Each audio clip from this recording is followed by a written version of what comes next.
Content warnings.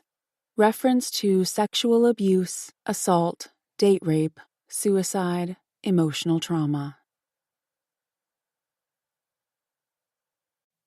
Prologue. Zoe Parker's limbs felt heavy as she tried to open her eyes.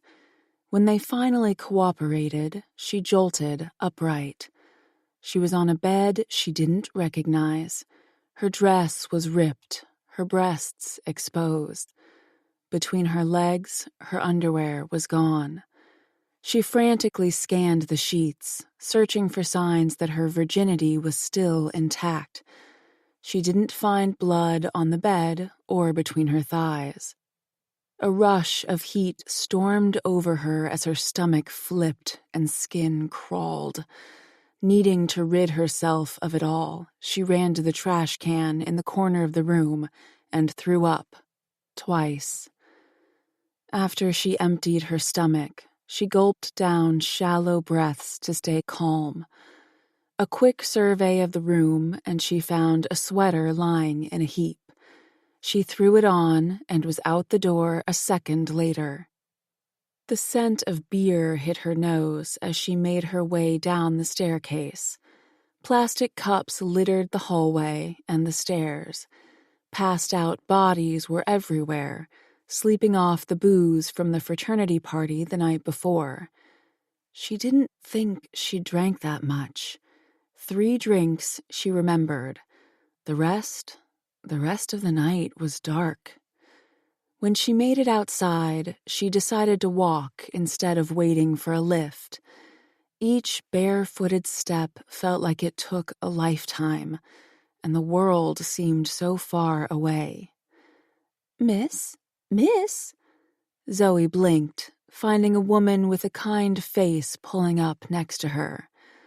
Are you okay, honey? The woman asked gently.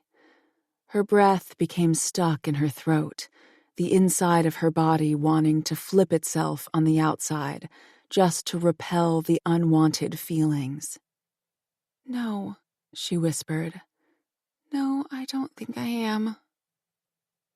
Zoe shook her head, pulling herself out of the memory. She still felt foggy 2 days later. Her skin still crawled whenever she thought about what might have happened. She wasn't sure if it was a blessing or a curse that she had no recollection of that night.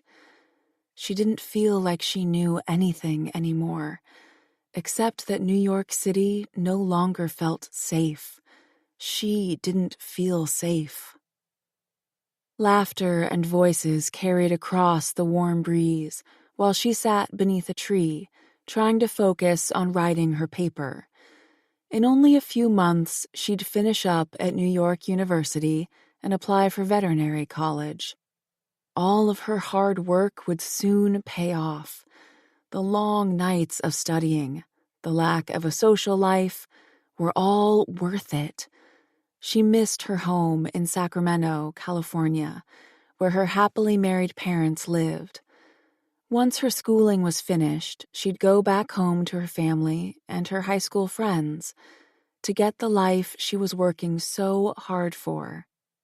She tried to focus on that future and forget the pain from 2 nights ago. When a shadow passed over her, it stole the warmth of the sun. Zoe glanced up, finding her 2 friends, Julie and Ava, standing above her. Both were in the same biological science course.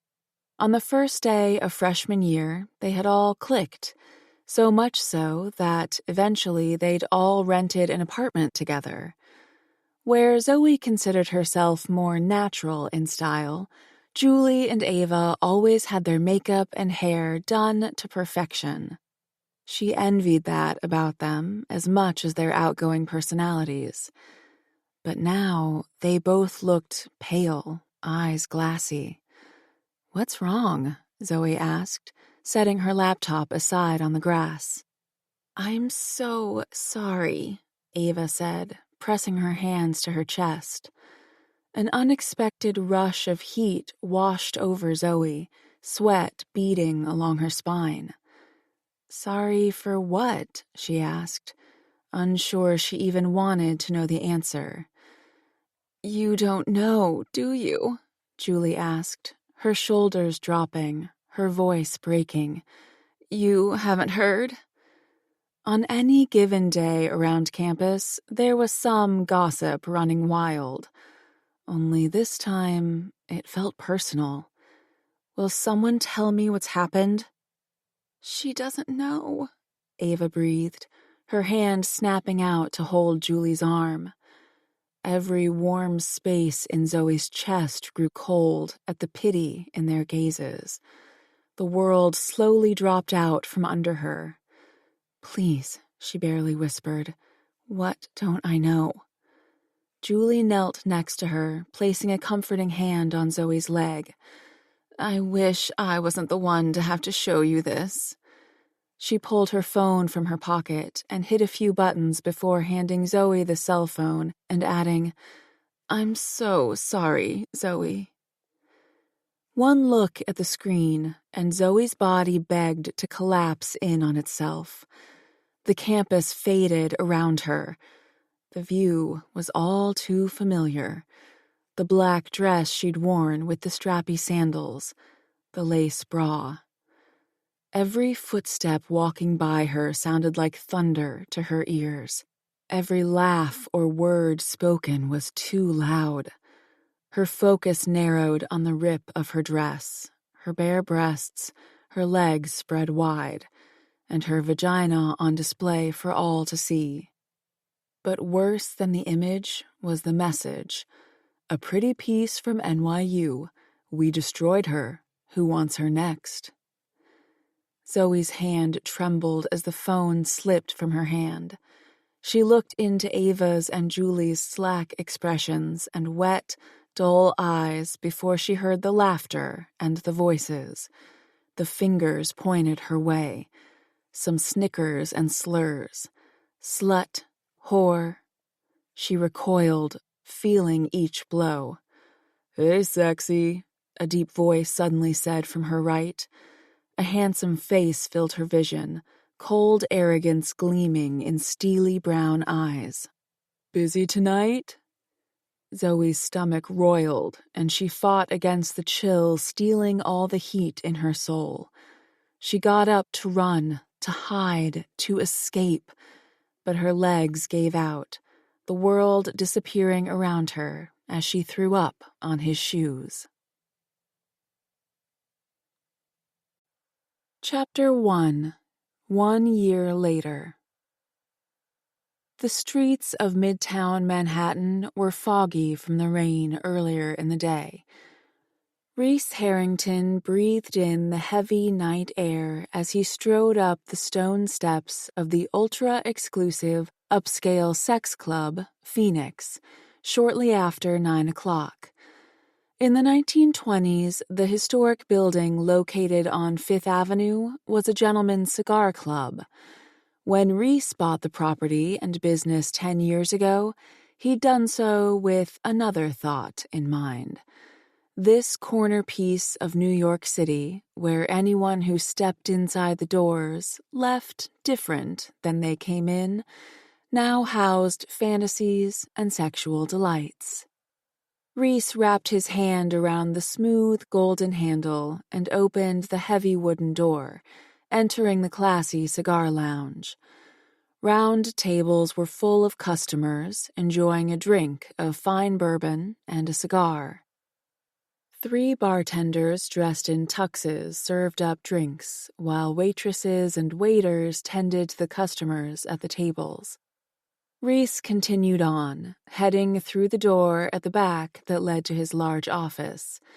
His huge cherry wood desk sat in the center, surrounded by bookcases and art he'd collected over the years. He moved to one of the bookcases, took off a book, and lifted the wood there. After he pressed his finger against the fingerprint reader, the bookcase began moving, revealing the hidden stairwell behind. He traveled down the staircase, surrounded by stone walls, as the cabinet sealed shut behind him. When he reached the bottom, he opened another door, immediately greeting his longtime security detail. "Andre, how are things?" Former military, Andre stood at the door, alert and ready. He smiled in greeting, warming his typically hard green eyes. He didn't hold a weapon. Andre was the weapon. Any threat walking through the door would regret their choices. "Can't complain, boss," Andre replied with a thick Texan accent. "Then it's a good night indeed." Reese headed past him, but stopped before he walked through the next door. "Let me know if any trouble comes up tonight." "You know it," Andre said, inclining his head. Every person on Reese's payroll also got playtime at Phoenix. It kept his employees loyal, like family. They fought to protect this club and its members as much as Reese did, and that kept everyone safe. When he entered the main area of Phoenix, he felt eyes turn to him, the pulsating energy in the room washing over him. The seating section had brown leather couches set around square coffee tables. The gas fireplace cast a romantic glow on the place, and the large, dim chandeliers over each table added to the warmth of the space. The women wore fine lingerie, the men were shirtless, wearing only black slacks. He recognized every face, even behind the masquerade masks. As the owner of Phoenix, he personally met everyone who applied for membership. Even the members who required anonymity and wore full face masks, Reese knew well. He knew every secret of every person in his club, and with that trust, he offered sexual freedom at a steep price. The level of security needed to keep an identity hidden determined the cost of the membership. With the tunnels from Prohibition beneath the building, members could enter from various locations across the city. The men and women working at the club were all retired military who understood the value of secrecy and honor. Phoenix lived in a gray area when it came to the law. The rich, famous, and powerful paid to watch two consenting adults have sex in a show of their choosing. The men and women in that show were compensated for their participation. To Reese, this was adults consenting to a mutually beneficial agreement, one that provided the client with a sexual fantasy they enjoyed watching and offered financial payment to someone who wanted it. Everyone knew that money bought silence. In Reese's experience, every person could be bought for the right price. Tonight, a quick sweep of his clientele told Reese that 4 famous actors were there, along with their spouses, as well as a group of politicians and a handful of Wall Street brokers. Reese moved to the door off to the side of the bar that led to his office on this floor. The only other rooms down here were the private ones, where the nightly shows took place. Before long, Reese entered his office. The space had once been used to hold oak barrels full of whiskey, and some nights Reese swore he could catch that oaky scent lingering. When he stepped behind his desk in the stone-walled room and faced the 2 black leather client chairs in front of him, a low voice said, "You're late." Reese glanced toward the doorway. Retired from the United States Navy SEALs forces, Archer Westbrook entered the office and took a client chair. He had short and stylish brown hair, sharp features, and wise dark blue eyes. A friend from college with similar sexual tastes, Archer had been with Reese from day one. Responding to Archer, Reese glanced at his watch and grinned. "I've got 5 minutes." He shook out of his blazer, leaving it on his chair. "You'll be ready in 5?" Reese nodded. "Is Rigger's Virgin here?" She is, ready and waiting. Archer interviewed, vetted, and handled finding participants for the shows. Tonight was Senator Matthew Rigger's night. Part of having a Phoenix membership meant that one night a month, each client could pick their preferred pleasure. The only rule? You could watch, but not touch. Phoenix was for voyeurs, rich and famous singles and couples looking for shows to excite them. Couples typically partook in their own sexual play when the show was over and the crowd was gone from the room. Phoenix provided rooms just for that. A few times a month, Reese let members partake in the shows. He hand-chose the members to allow anyone who wanted to participate a chance to explore a flesh-to-flesh experience. No fantasy was overlooked. All needs were catered to. Phoenix lived and breathed sex. But when virgins were requested, Reese took control of the show. The responsibility was greater, the risks higher, the emotions deeper. "I'll be out shortly," he told Archer. Not waiting for a response, Reese headed into the adjoining bathroom. Wasting no time, he stripped and showered, and dried off just as quickly. When he returned to his office, he left his clothes off and opened the safe behind the painting on the wall. From there, he took out his sleek black masquerade mask. After he slipped it on, he slid into his pressed black slacks from the closet and headed across the hallway. When he reached the door, he exhaled a long breath. Virgins were not his preference. He lived for lust, passion, and all that was in between. But he understood the responsibility of handling emotions and protecting the women who entered his club. He took one more deep breath and focused on giving Rigger the show he wanted while doing right by the virgin in his care. When he strode through the door, he found that most of the members had come into the playroom. Not unexpected. Reese didn't partake in the shows often, and when he did, the members showed up. He knew why. People loved power. As the head of Phoenix and born into the wealthy Harrington family, he represented that. The crowd stationed around the room silenced as he strode in, the door shutting behind him.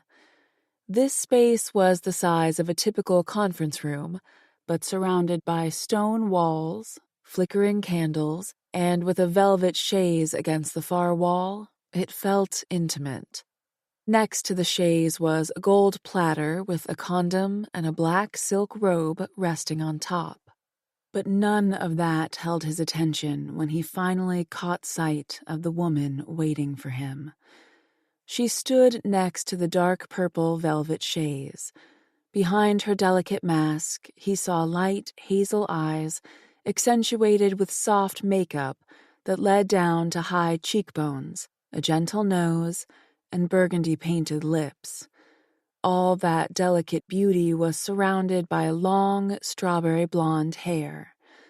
Reese couldn't stop his gaze from slowly traveling over her dark green lingerie and garter belt, all the way down to sexy black heels that made her legs look a mile long. By the time he reached her face again, his cock was hard, greedy. He approached her, feeling the energy in the room tickling across his skin. When he stopped in front of her, he noted the heavy rise and fall of her chest.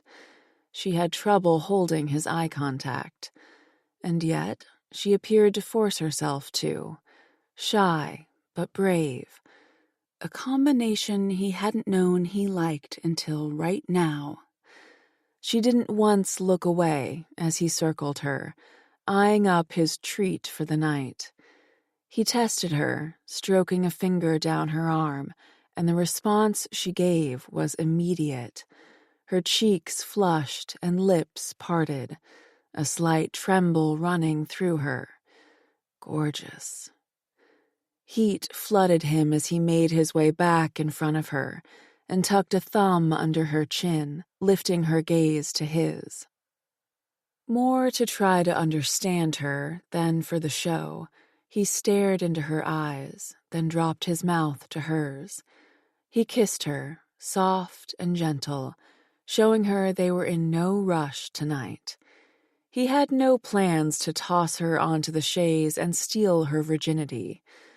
No, with every slide of his tongue, he hoped she understood he'd have her begging before he dared take what she was willingly offering him tonight.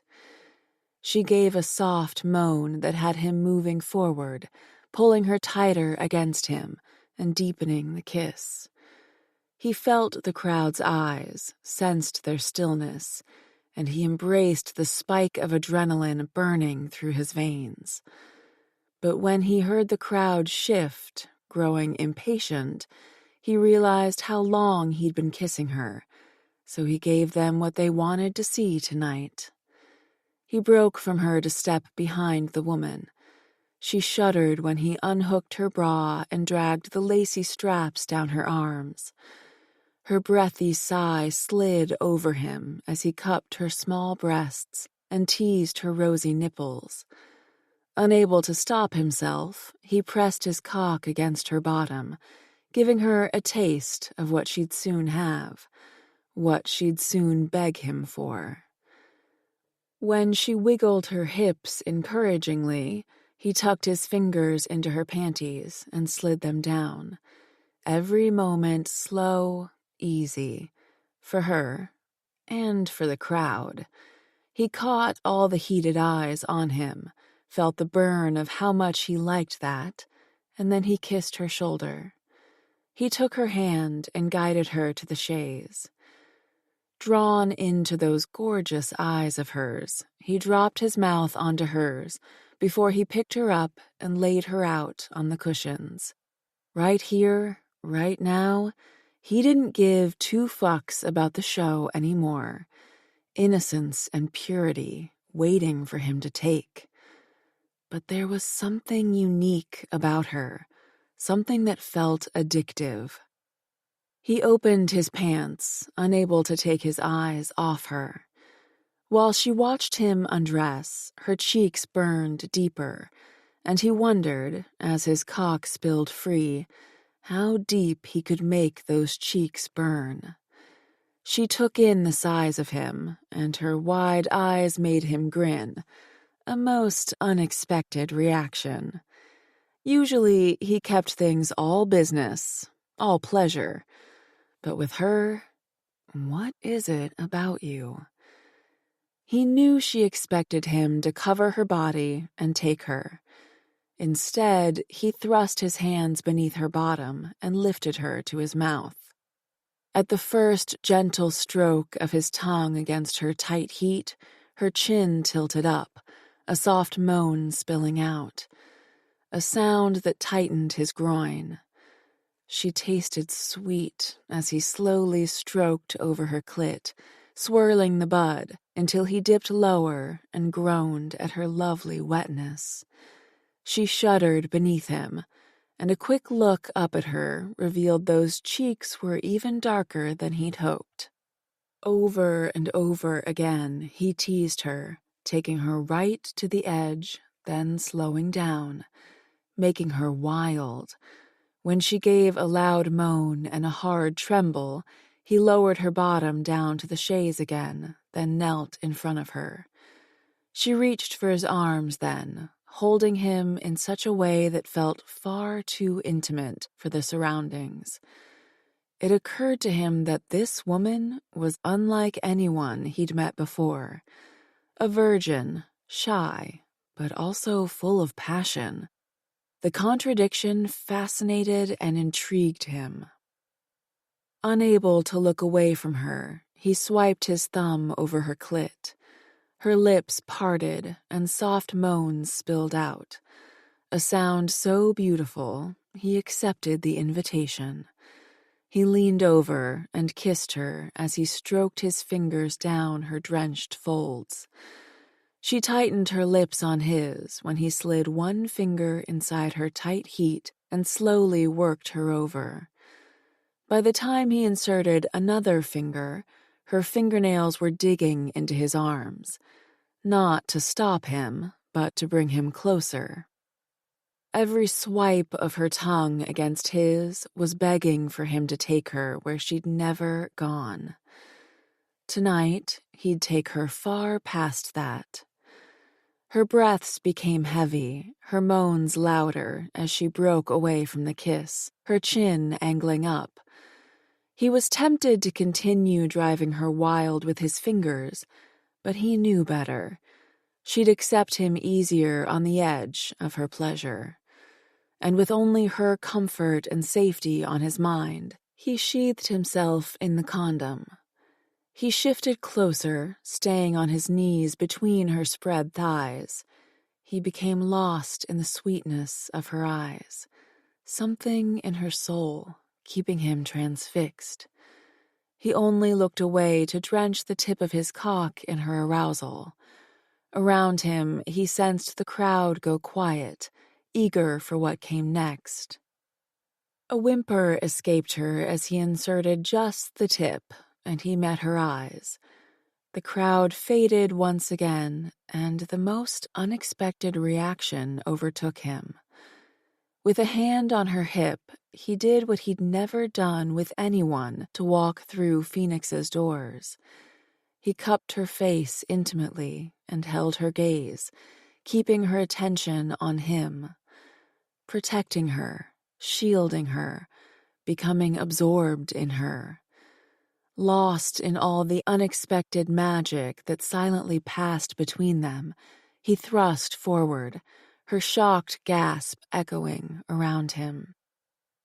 His eyes shut of their own accord at her tight heat squeezing him like a damn vice. A low groan spilled from his lips as he slowly pulled out, staring down at the blood of her innocence. He looked to her face again, but the heated eyes he expected to see weren't on him, nor was her mask. Her bare face, revealing hurt, hatred, and rage, all directed at someone in the crowd.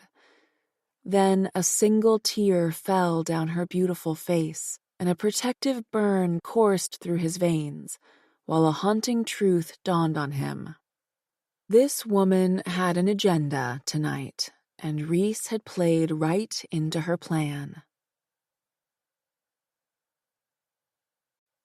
Chapter 2. Zoe pushed past the pinch stealing her breath as the very innocence that had felt like a dark cloud over her life was finally broken.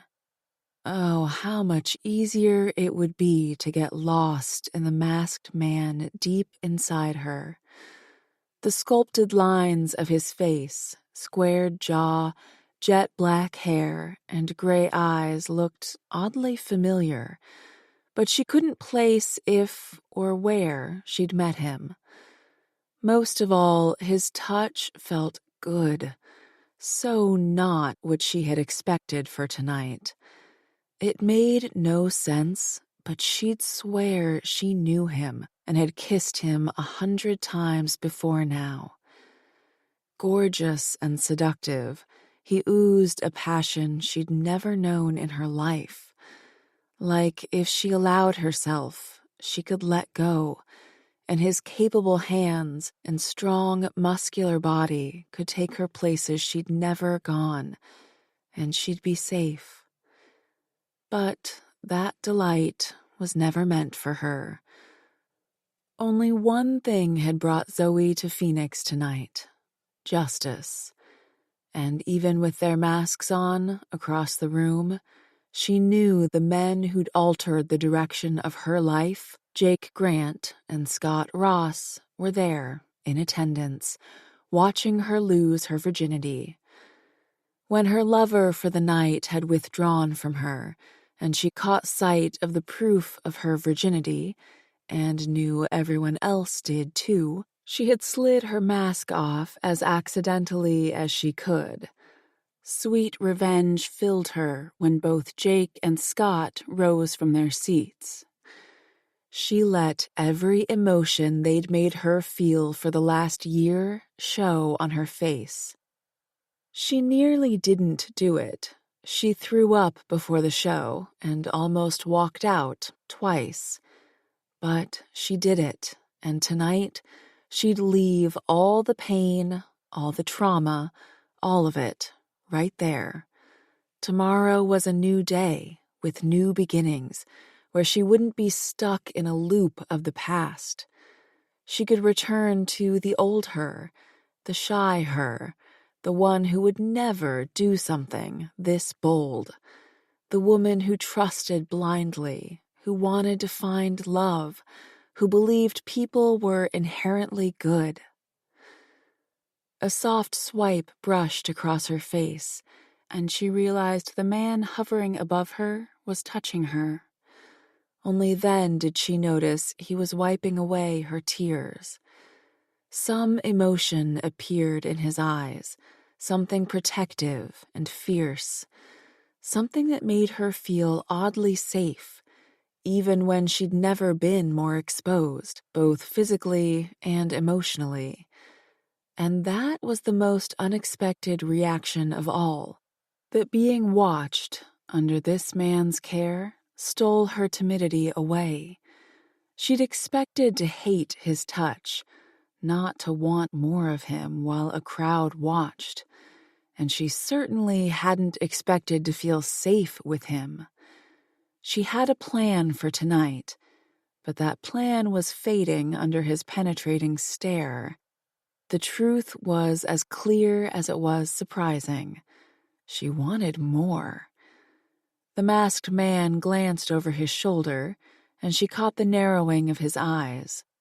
She didn't need to look to know he saw Jake and Scott, maybe even notice the paleness of their faces under their masks before they both left the room. When his focus returned to her, there was a hard question in his eyes. It would go unanswered. She never planned on telling him, regardless of how much she wanted to beg him to keep going. She owed this man, any man, nothing. He obviously thought otherwise, since he dropped his mouth to her ear and said, "You will tell me the truth." She never got to respond. He dropped a kiss on her mouth that stole every single thought right out of her head. All the heat that had vanished was back with the intensity of his kiss.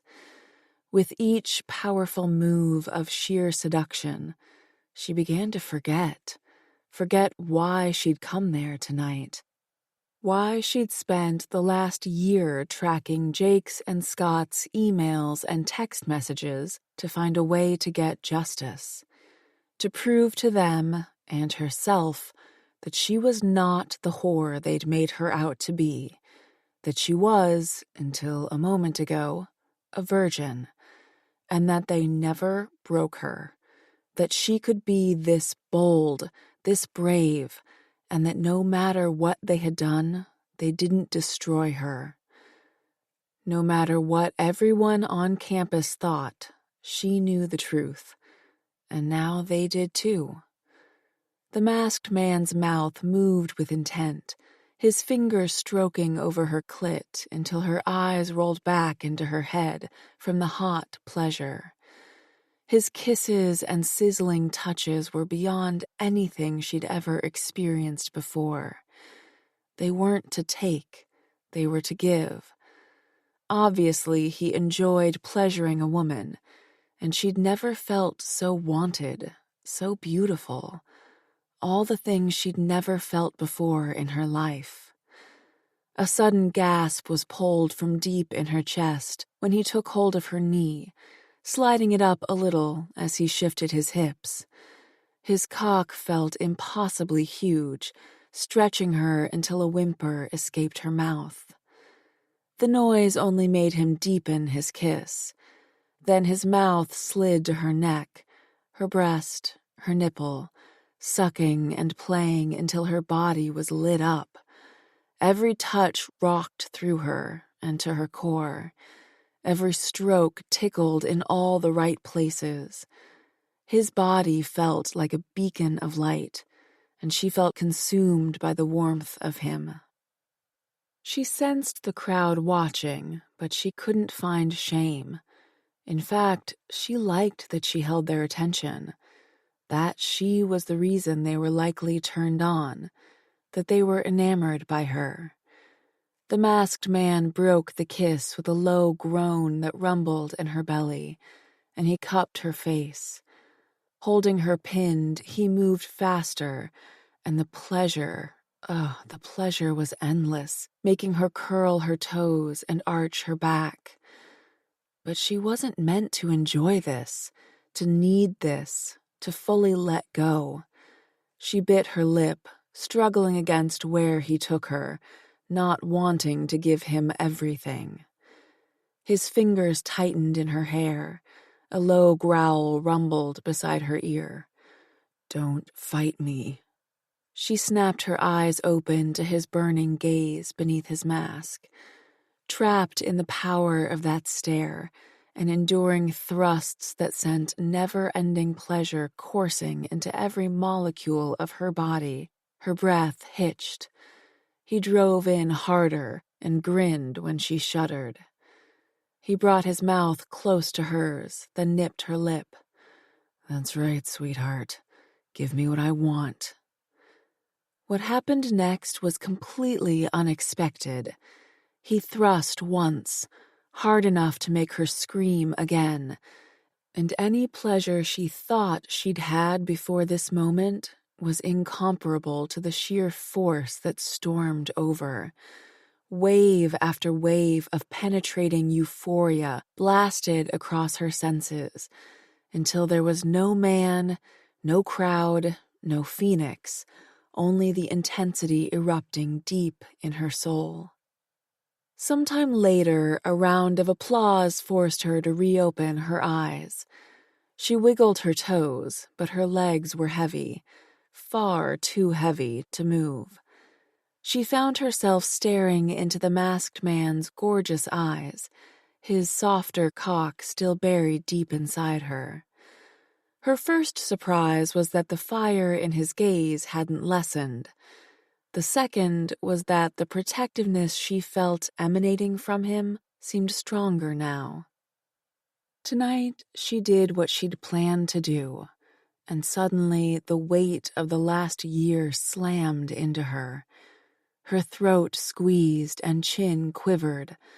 The masked man above her held her stare, almost like he knew she was about to break apart, and yet he didn't look bothered. No, he looked ready. "Breathe," he told her gently. She let out the air stuck in her tight throat.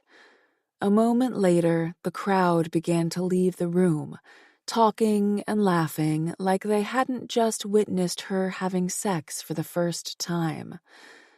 Maybe this was normal for them, but it certainly wasn't normal for her. And with Jake and Scott gone, her heart had a moment to ask, "What did you just do?" When she heard the door click shut, the masked man, still deep inside her, did the most unexpected thing. He gathered her in his arms until she was sitting on him, and then he put a hand on the back of her head to hold her close. He said absolutely nothing, but his hold tightened, and the warmth he exuded shattered something inside of her. The tears she'd fought broke free, the pain of a year spilling out, the loss of her dreams, of what never was, emptying into this stranger's arms. Only when her tears dried did he shift and cup her face intimately. He held her stare like he owed her something, and then he gently kissed her, almost like a thank you for what she'd given him. She became just as lost as she'd been before, taken to a place where her heart could nearly believe all men weren't bad. When he finally broke the kiss, He lifted her until he set her on her feet. She felt the heat of her blush rush over her cheeks, now reminded she was naked and not nearly as brave as she'd portrayed earlier tonight. He grabbed the black silk robe from the tray and dressed her. With a gentle look in his eyes, he fastened the robe and said, "I'll give you a moment. Then I expect to hear exactly who you are and what the hell game you were playing tonight." Instead of lying, since she was never very good at that, she simply nodded. Naked, with the full condom still wrapped around his gorgeous cock, she watched him leave, his solid, muscled ass and flexing back holding her full attention. How easy it would be to believe men could be good, that she could trust them. But men lied. They destroyed lives. She didn't owe any man a damn thing. Certainly not a stranger who thought she owed him her pain. Chapter 3. When Reese returned home later that evening, hot irritation licked through his veins. After dressing at the end of the show, he'd returned to talk with the woman he'd learned from Archer was named Zoe Parker, only to discover that she'd snuck out and took off. Reese lived by strict rules. It kept Phoenix safe. He only slept with a woman once. No star appeared multiple times at the club. Only members were allowed in the building, except for the stars of the show, who went through Archer's grueling vetting process. And finally, Reese didn't ask for any personal information about his stars. He didn't know the names of the women he slept with. He kept things strictly professional. Zoe had him breaking his ironclad rules, and that didn't sit well. To rid himself of his mood, he showered off his frustration and prepared his house for poker night. He lived on the Lower East Side, enjoying the energy of the neighborhood. The trendy bars, nightclubs, and music venues gave him life when he needed it, after Catherine, his college sweetheart, passed away from cancer. While his income had grown substantially since he bought the one-bedroom condo 10 years ago, he never felt the urge to move. But he had done some renovations, adding modern gray slate kitchen cabinets. An up-and-coming painter had created a woman's face on the kitchen wall in black and white. Her eyes had always looked haunted to Reese. He realized now that he'd seen those eyes earlier. Zoe's eyes were the same, and he couldn't get them out of his head. The large room was furnished with a mustard-colored couch and chrome tables. The back wall was all glass from floor to ceiling, offering a gorgeous view of Manhattan, the city lights glowing as bright as ever. To the right of that glass was a door leading to his rooftop patio, the original reason he'd bought the property. 10 years ago, there were tiny trees and plants there. Now, his pool, hot tub, and sitting area could beat any park in New York City. When he reached for beers in the fridge, there was a knock on the door. It opened a moment later, and his good friend Kieran Black, a firefighter with the New York City Fire Department, entered. He had dirty blonde hair and strong green eyes that were both trusting and warm. His lean body came from hours of training for the Ironman triathlon. Kieran took one look at Reese's face and asked, "Who do I need to kill?" Beers in hand, Reese shut the fridge and snorted. "You're too good to kill anyone for me." Beside Kieran, Hunt Walker, a homicide detective for the New York Police Department, grinned sheepishly. "But I'm not. How do you want them dead? Slow with a knife or fast with a gun?" His light brown eyes held a slightly harder edge, like he'd seen things that would break most people. His tall and muscular physique intimidated grown men. His messy golden brown hair gave the appearance that he was easygoing, and typically he was. Kieran and Hunt were lifelong friends. Reese had met them through his sexual interludes at private parties during college, as with Archer, and the friendship stuck. Brothers, not by blood, but something deeper. A tight connection that remained important in Reese's life. And along with Archer, both men often partook in the shows at Phoenix. "Well, I thank you for the offer to kill someone for me," Reese muttered. "It's not necessary. We had a situation tonight at the show." Of course, Hunt missed nothing. As he took a seat at the poker table set up in Reese's living room, he asked, "Archer missed something in vetting that virgin?" Reese placed the beers in the cup holders. "That's what I'm waiting to find out." Kieran dropped down into his usual spot across from Reese. "That's unlike Archer to miss anything. What happened?" Reese took his seat and cracked open his beer. "This woman, Zoe, took off her mask and showed her face to two members who left the moment they saw her." At that, Hunt straightened in his seat. "She identified herself on purpose?" Reese acknowledged that frustrating realization with a heavy nod. "I've got Archer looking into her, and what fucking game she was playing." "Damn," Kieran breathed. "I pity her then." Before Reese could reply, another knock came at the door. Archer strode in, his jaw set. "Sorry I'm late," he said by way of greeting. Every Friday night was poker night. The game had been long-standing, with luck usually landing on Kieran's side, who now said to Archer, "For your tardiness, you're throwing an extra 100 into the pot." As cool as always, Archer grabbed his beer, cracked it open, and took a long gulp.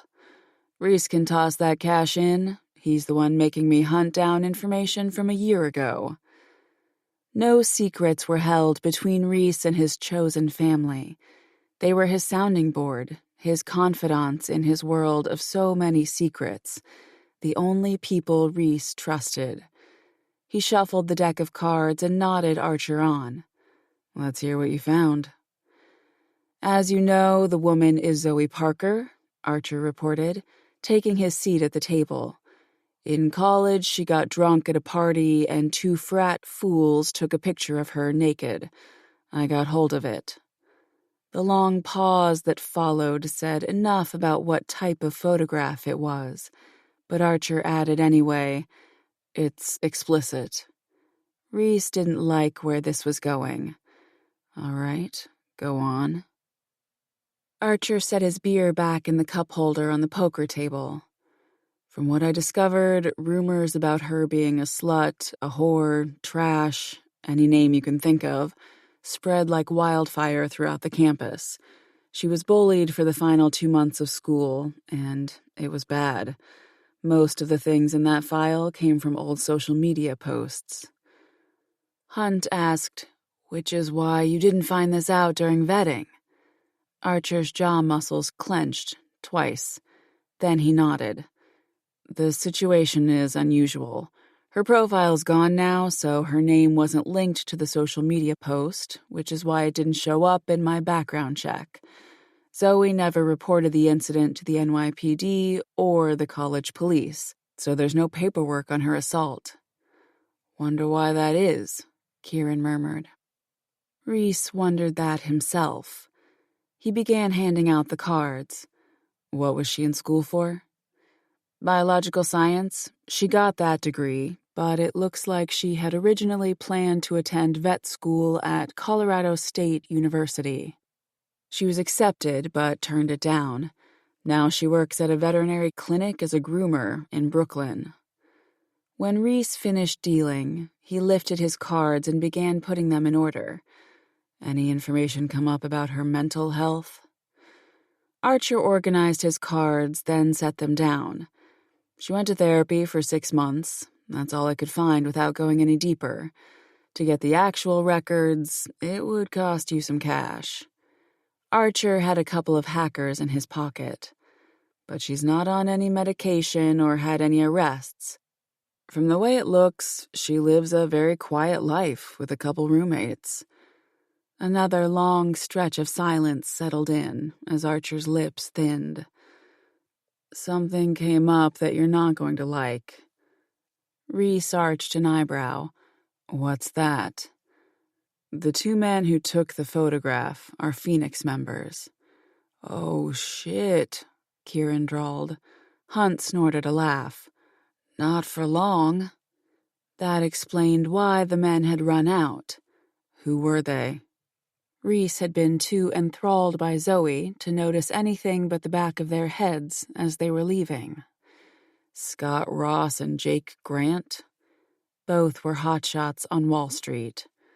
At Reese's frown, Archer asked, What do you want me to do? Dig deeper. Into Zoe?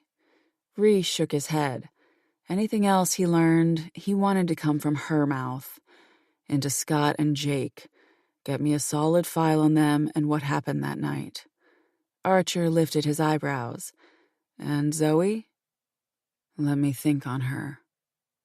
He never reacted quickly, not with anyone who walked through Phoenix's doors. He had a responsibility to those who trusted him to fulfill their fantasies and to keep them safe while doing so. With Zoe, the situation was different. He felt responsible for her, but he needed to think over his reaction to her. She'd gotten what she wanted and likely wasn't a threat to his members. He should leave it at that and walk away. But why didn't he want to? He grabbed $100 worth of poker chips and tossed them Archer's way. For now, prepare to get your asses handed to you. Keep dreaming, Harrington, Hunt drawled as laughter blew apart the tension. When Zoe made it home after sneaking out of Phoenix, her hands were still shaking. Standing outside the black-painted front door of her loft, she looked at the cashier's check again. Zoe Parker, $100,000, signed by Reese Harrington. She folded the paper, shoved it back into her purse, and shut her eyes. She'd never seen that much money before, and never imagined earning money from selling her virginity. But after all she'd been through, there was no guilt, no shame, only freedom from her pain. With the money from the show, she could put a down payment on a house back home, where homes were a fraction of the price in Brooklyn. The plan was to turn the main floor of the house into a grooming shop. Sure, that dream was a long cry from becoming a veterinarian, but she'd grown to love her job and being around animals, and the truth was, she missed home. It took everything she had to graduate undergrad. The last 2 months of school had been long and torturous. She still wasn't sure what it said about her that she hadn't told her parents the truth about why she gave up her dream of vet school.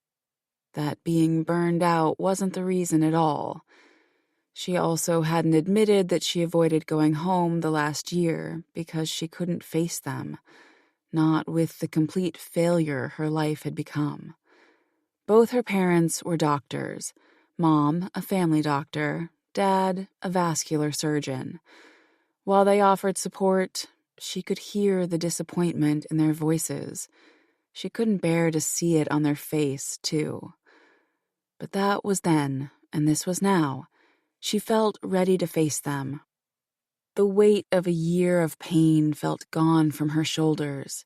She'd worked hard to turn everything around, and was proud of what she'd accomplished. She lived in a roomy loft on Brooklyn's waterfront with her 2 roommates. On the southern edge of the Brooklyn Navy Yard, in an old warehouse, they rented the place for a ridiculous amount of money that none of them could afford on their own. The large windows provided beautiful natural light, and the openness was what had made her fall in love with the apartment in the first place. The distance from Manhattan was the second. Her night at Phoenix was the first time Zoe had returned to Manhattan since her last day of school. She threw up the second she got off the subway, and stayed close to total strangers so she wouldn't have to walk the streets alone. When Zoe finally unlocked the door and strode inside, her roommate, Hazel Rose, immediately leapt up from the couch, nearly plowing into Zoe. "What happened? Tell me every single detail." Hazel had medium-length light brown hair and beautiful light blue eyes, and the longest natural eyelashes Zoe had ever seen on anyone. Zoe snorted a laugh. "Well, I'll tell you what happened if you let me shut the door." "Oh, sorry." Hazel smiled sheepishly, releasing her tight hold on Zoe's arms. Their other roommate, Elise Fanning, smiled from the couch. "I had to take her jogging to get her to finally sit down." Elise had long, dark brown hair and strong, dark brown eyes, and she lounged on the sofa like she didn't have a worry in the world. Zoe always envied that about Elise, and she'd counted on Elise's calm nature many, many times. Zoe had met them when she saw the wanted ad for a roommate on a coffee shop's community board after the assault. The rest was history, and now Hazel and Elise felt more like sisters than friends. "I wouldn't get too excited," said Zoe, kicking off her heels and plopping into the chair across from Elise. "I had sex." Hazel rolled her eyes at Elise. "She had sex." Her gaze fell to Zoe, and she waved her on. "In a room full of people. Oh my God, Zoe, tell me everything." Again, Zoe laughed. "I don't really know what to say.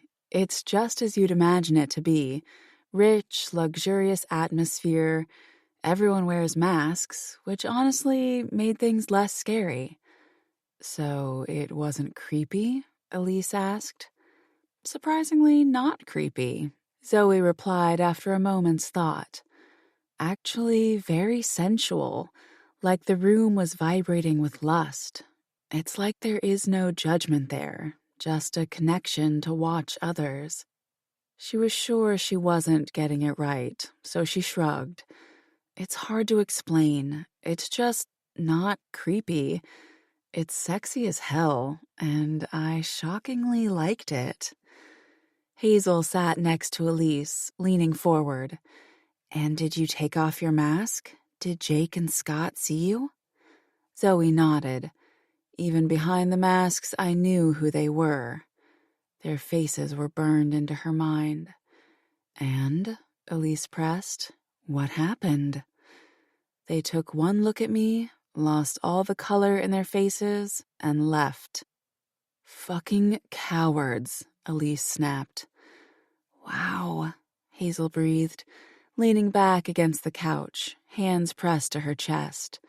"That must have been empowering for you." Zoe thought it over and finally nodded. "I think it was the biggest fuck you I could have given them. That I knew and they knew and saw that the lies they spread were never true. That I was a virgin up until tonight. And that they didn't break me or make me afraid of them. I've already been in front of people, exposed completely, and that was not my choice. This was my choice, on my terms." Elise gave a firm nod. "Good for you. Fucking pricks." Zoe smiled. "My sentiments exactly." Hazel bounced on the couch. "So, what happened after that?" The virginity taker slid the mask back on my face and whispered in my ear that I owed him answers. Elise's brows shot up. "Did you give him those answers?" "Nope. I snuck out before anyone could question me." "Atta girl." Elise grinned. Hazel shook her head slowly as if she couldn't believe any of this was true. "Wait, what was the guy like?" Zoe dropped her head back and shut her eyes, swearing she could still feel his breath by her ear, his hands on her body, his cock deep inside her. "Incredible," she breathed, glancing back to her friends. "I've never met anyone like him. He was so passionate. I didn't know a touch could feel like that." "Wow," Hazel said again, eyes twinkling. "Well, as far as losing your virginity stories go, yours wins every time." Zoe nodded with a smile. "Maybe an unconventional way to lose your virginity, but he definitely made the experience memorable. I wasn't really expecting him to care about my needs. I just figured he'd want to put on a show." "But it wasn't like that?" Elise asked. Zoe shook her head. "He was just tuned into me. Does that make sense?" "Total sense," Elise agreed with a smile. Zoe grabbed some chips out of the bowl on the coffee table, tossing them into her mouth as Hazel asked, "Did they ask you how you found out about the place?" She finished chewing, then answered, "No, they have nothing more than what I put on the application," in which she said she'd heard about the club from a member. In actuality, Hazel was a reporter and had gotten wind of the secret sex club in Manhattan. "Did they have any idea that I hacked in to get that code?" Elise asked. "None," Zoe replied. Elise owned a private investigation company, which was how they'd learned about the financial gift that came along with doing the show. But she'd also obtained the necessary code to access Phoenix's portal through the Cigar Club's website. After Zoe entered the code, it brought her to the application with the required photographs and intimate details about her life. The conversation about Zoe applying to Phoenix to confront Jake and Scott didn't happen all at once.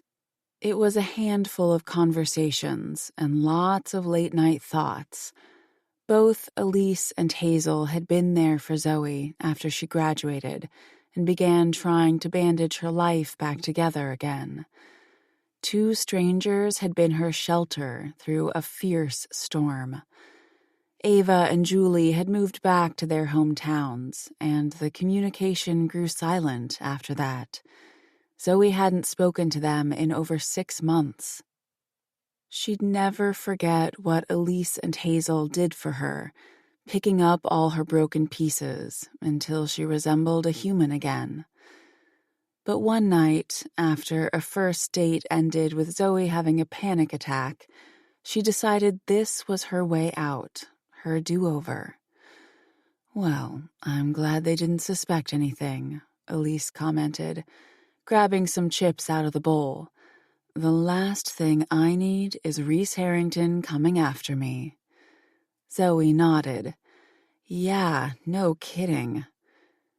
From what she read up on the owner online, he was the CEO of Harrington Finance before he stepped down when he bought the Cigar Club. The New York City Harringtons were a wealthy family, coming from old money, and were very powerful. "So you're in the clear?" Hazel asked. "All this is over? You can finally move home and start fresh?" Like a world of pain had suddenly been shed from her skin, Zoe smiled, feeling more honest than she had in a year. "It's done. Over." A sudden, unexpected lump formed in her chest, but she cleared her throat and pushed past it. "I can finally move home." At whatever crossed Zoe's face, Elise cocked her head. "That's good, right?" Again, Zoe smiled, only this time it didn't feel so honest. "It's good." "I'm just so happy for you," Hazel said, still bouncing on the couch. "And so proud of you." She jumped up and all but threw herself at Zoe again, hugging her tightly. "That took some balls to do what you did tonight." "I couldn't have done it without you," Zoe said, resting her chin on Hazel's shoulder. "Without either of you." Elise gave a rare, soft smile from across the room. "That's why we're here, babe. We got you." And this was good too. Chapter 4. Late into the next afternoon, Zoe was covered head to toe in dark-colored dog hair. The veterinary office always smelled somewhere between wet dog and sanitizer, and she never could get it out of her nose. And now, with Charlie, the big brown Labrador on her grooming table, getting a blowout, her nose was also covered with fur. The dog pressed his head against Zoe's chest as she finished up drying him. By the time she was done, Charlie was wagging his tail, and he had his tongue out in the biggest smile she'd ever seen on a dog. She kissed his nose. "Yes, you are the most handsome boy in the whole wide world." He wagged his butt at her. "And you know it, too, don't you?" She laughed, helped him jump onto the stool and then down onto the floor, and waited for him to stop his dancing before she reattached his leash and opened the door. Charlie went full steam toward the waiting room, promptly yanking himself out of Zoe's hold. His owner caught the leash and reined the dog in with a laugh. "Was he a good boy?" "Always a fantastic boy," Zoe said, finally reaching them. Patty, Charlie's owner, stroked the dog's head and gave Zoe a curious look. "Any chance you've changed your mind on moving away?" "No, sorry," Zoe said, aware that, like with last night's lump in her throat, her chest tightened whenever this subject came up. "Sadly, this is our last appointment, but have no worries at all. The lady replacing me is amazing." Well, Zoe thought so. She'd only met her replacement once, but she seemed friendly. Patty gave a heavy sigh, still patting Charlie on the head. "Well, if you ask Charlie and me, no one can replace you, but we wish you the absolute best." "Thanks, Patty." Zoe gave her a quick hug and Charlie another kiss on the head before they headed off to the receptionist, Betty, to pay their bill. Moving away from Brooklyn would be hard. She really did love her job and her clients. Most of all, she wasn't quite sure how she could live without Hazel and Elise. But Manhattan was too close, a harsh reminder of the NYU days she hadn't been able to escape. She needed freedom from the pain. She wanted to be the woman who wanted love, who wanted children, who wanted that quiet life. All she had to do was find her again. She returned to her room and set to cleaning it up to leave for the day. Charlie had been her last appointment, and tonight was a girls' night. She quickly rinsed off, changed into skinny jeans, a black blouse, and black heels in the adjoining bathroom, and applied some darker makeup, throwing her hair up in a messy high ponytail before she left the room, shutting the door behind her. "Have an awesome weekend, Betty," she called as she headed for the door. "I'll see you on Monday." "Bye, sweetie." Betty gave a quick wave before turning back to her monitor. Zoe focused on the front door again, noting how different she felt than the last time she'd left work. Stronger, maybe. Sexier, for sure. The shy girl from Sacramento had had sex in the most exclusive sex club in New York City. She laughed and shook her head to herself. Even she had a hard time believing it. When she took a step outside into the early evening, she nearly tripped at seeing Phoenix's head of security, Archer, leaning against a big black truck. He was the one who'd interviewed her and met her on the night of the show. She'd liked him then. It worried her that he was here now. He gave a lopsided grin. "I'm sorry if I've surprised you." She gathered herself enough not to stumble and hurried to his side, a million questions rushing through her mind. "Is everything okay?" she asked. "Yes, of course," Archer said with a soft smile she was sure was meant to reassure her. It didn't work. As if he knew that, his voice softened. "Reese would like to see you again and requests I bring you to Phoenix." He hesitated. Then his expression went utterly gentle, which, on a face with such striking features, looked pretty dreamy. Believe me, Reese only wants to have the talk he requested last night. Nothing to worry about. She blinked, processed, and then managed, "Hold on a second. The man I was with last night was Reese Harrington, the owner of Phoenix?" Archer smirked. "Yes?" She had to pick her jaw off the ground. What in the holy hell? She thought the masked man had been some random guy, albeit she didn't know the ins and outs of the sex club. Does Reese always do the shows? Not always, no, Archer explained, his thumbs tucked into the pockets of his jeans. But he always handles any sensitive ones, so he knows everything is being done correctly. Like a woman offering up her virginity, apparently. Zoe blinked. Again. Am I in trouble? Archer laughed softly. No, why would you be in trouble? Because my best friend hacked into your security system and I manipulated and lied my way into a very private club? Archer watched her thoughts play out on her face before he offered, "Let me give you a piece of advice. I have known Reese for a very long time. When he says he wants to talk to you, it's not a suggestion. You either come now or he'll come to you later. Trust me on that." Archer moved to the passenger side door and opened it. "If it makes you feel better, there are security cameras there." He pointed above the clinic's door. "And there," he gestured across the street. "There's evidence you are with me. But also, text your roommates, let them know you're going to the cigar club and who you are going with. Let them know I'll bring you home after, I promise." He reached into his back pocket and pulled out his driver's license from his wallet. "Take a picture and send it to your friends." From the first time she met Archer, he'd done everything and anything to make her feel safe and comfortable. And the truth was, she did. "Okay," she said, reaching into her purse. She took the photo, then fired off a text to the girls in their group chat. "I'll meet you at the restaurant tonight. Reese Harrington wants to see me. I'm going to the cigar club now." Elisa's text came in an instant. "Are you in trouble?" "Don't think so. I'm with Archer, the head of security at Phoenix. Here's his ID. I'll call if I need you."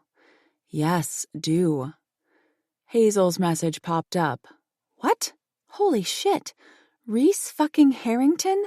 What's happening? OMG, I need to know everything." Zoe chuckled and tucked her phone away. Poor Hazel was going to be a mess until Zoe figured out what in the hell was going on. She glanced up at Archer and gave a soft smile. "We're good." "Excellent. Hop on in." He gestured her inside. In minutes, they were on the road. The drive into Manhattan took longer than normal due to rush hour traffic, but Archer's small talk made her feel comfortable. Until they crossed from Brooklyn into Manhattan, when her stomach roiled and a hot flash rushed across her, leaving her back sweaty against the seat. She knew it was irrational, that Brooklyn wasn't any safer than Manhattan. But Brooklyn felt safer. It was free of Scott and Jake. "You're safe, Zoe. Just breathe." She released the breath she was holding, not knowing she'd been holding it. She brushed it off with a laugh. "Sorry about that. I'm good." Archer watched her closely and then gave her a firm nod before focusing back on the road. She hated what this city did to her, the fear it created. She settled back into her seat. When he finally parked at the curb and led her through the front door, her curiosity grew tenfold. The cigar club was lavish. Reese's wealth showed here.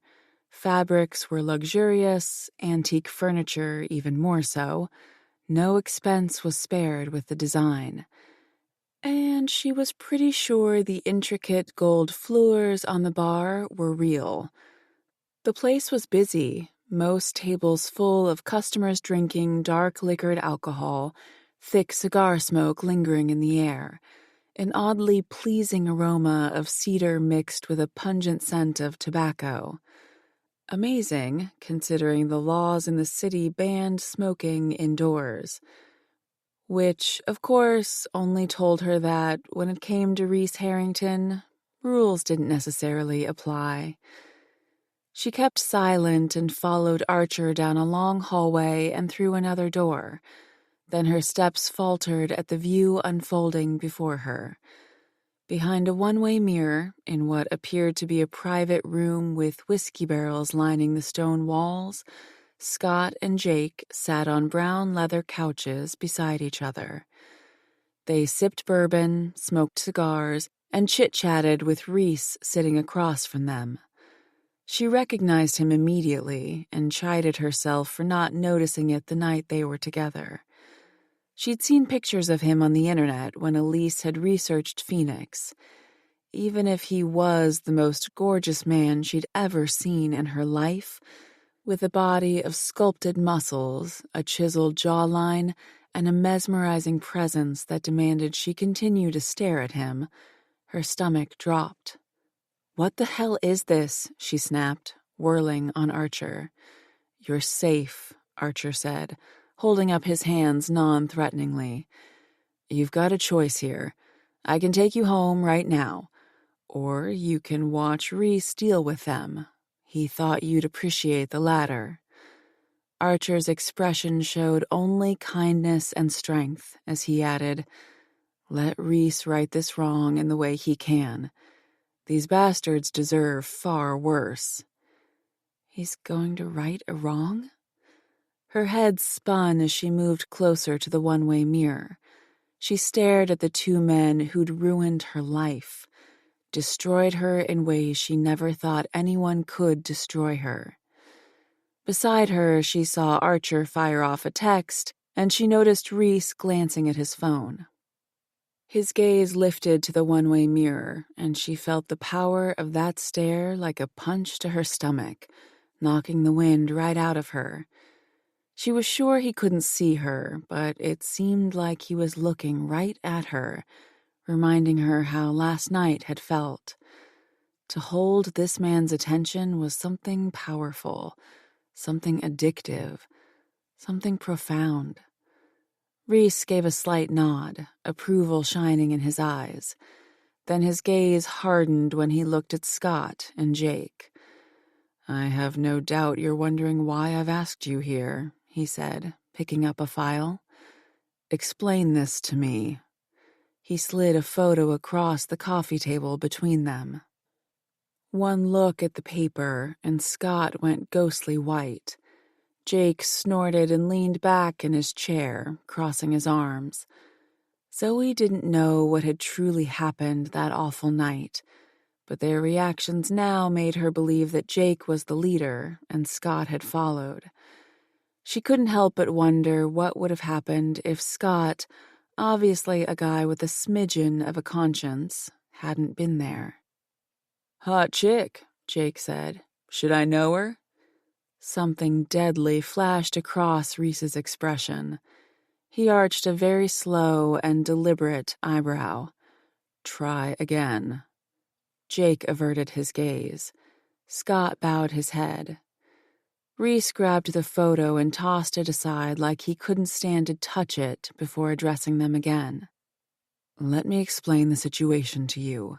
When we ran our background check on the woman in our show last night, this photograph came up."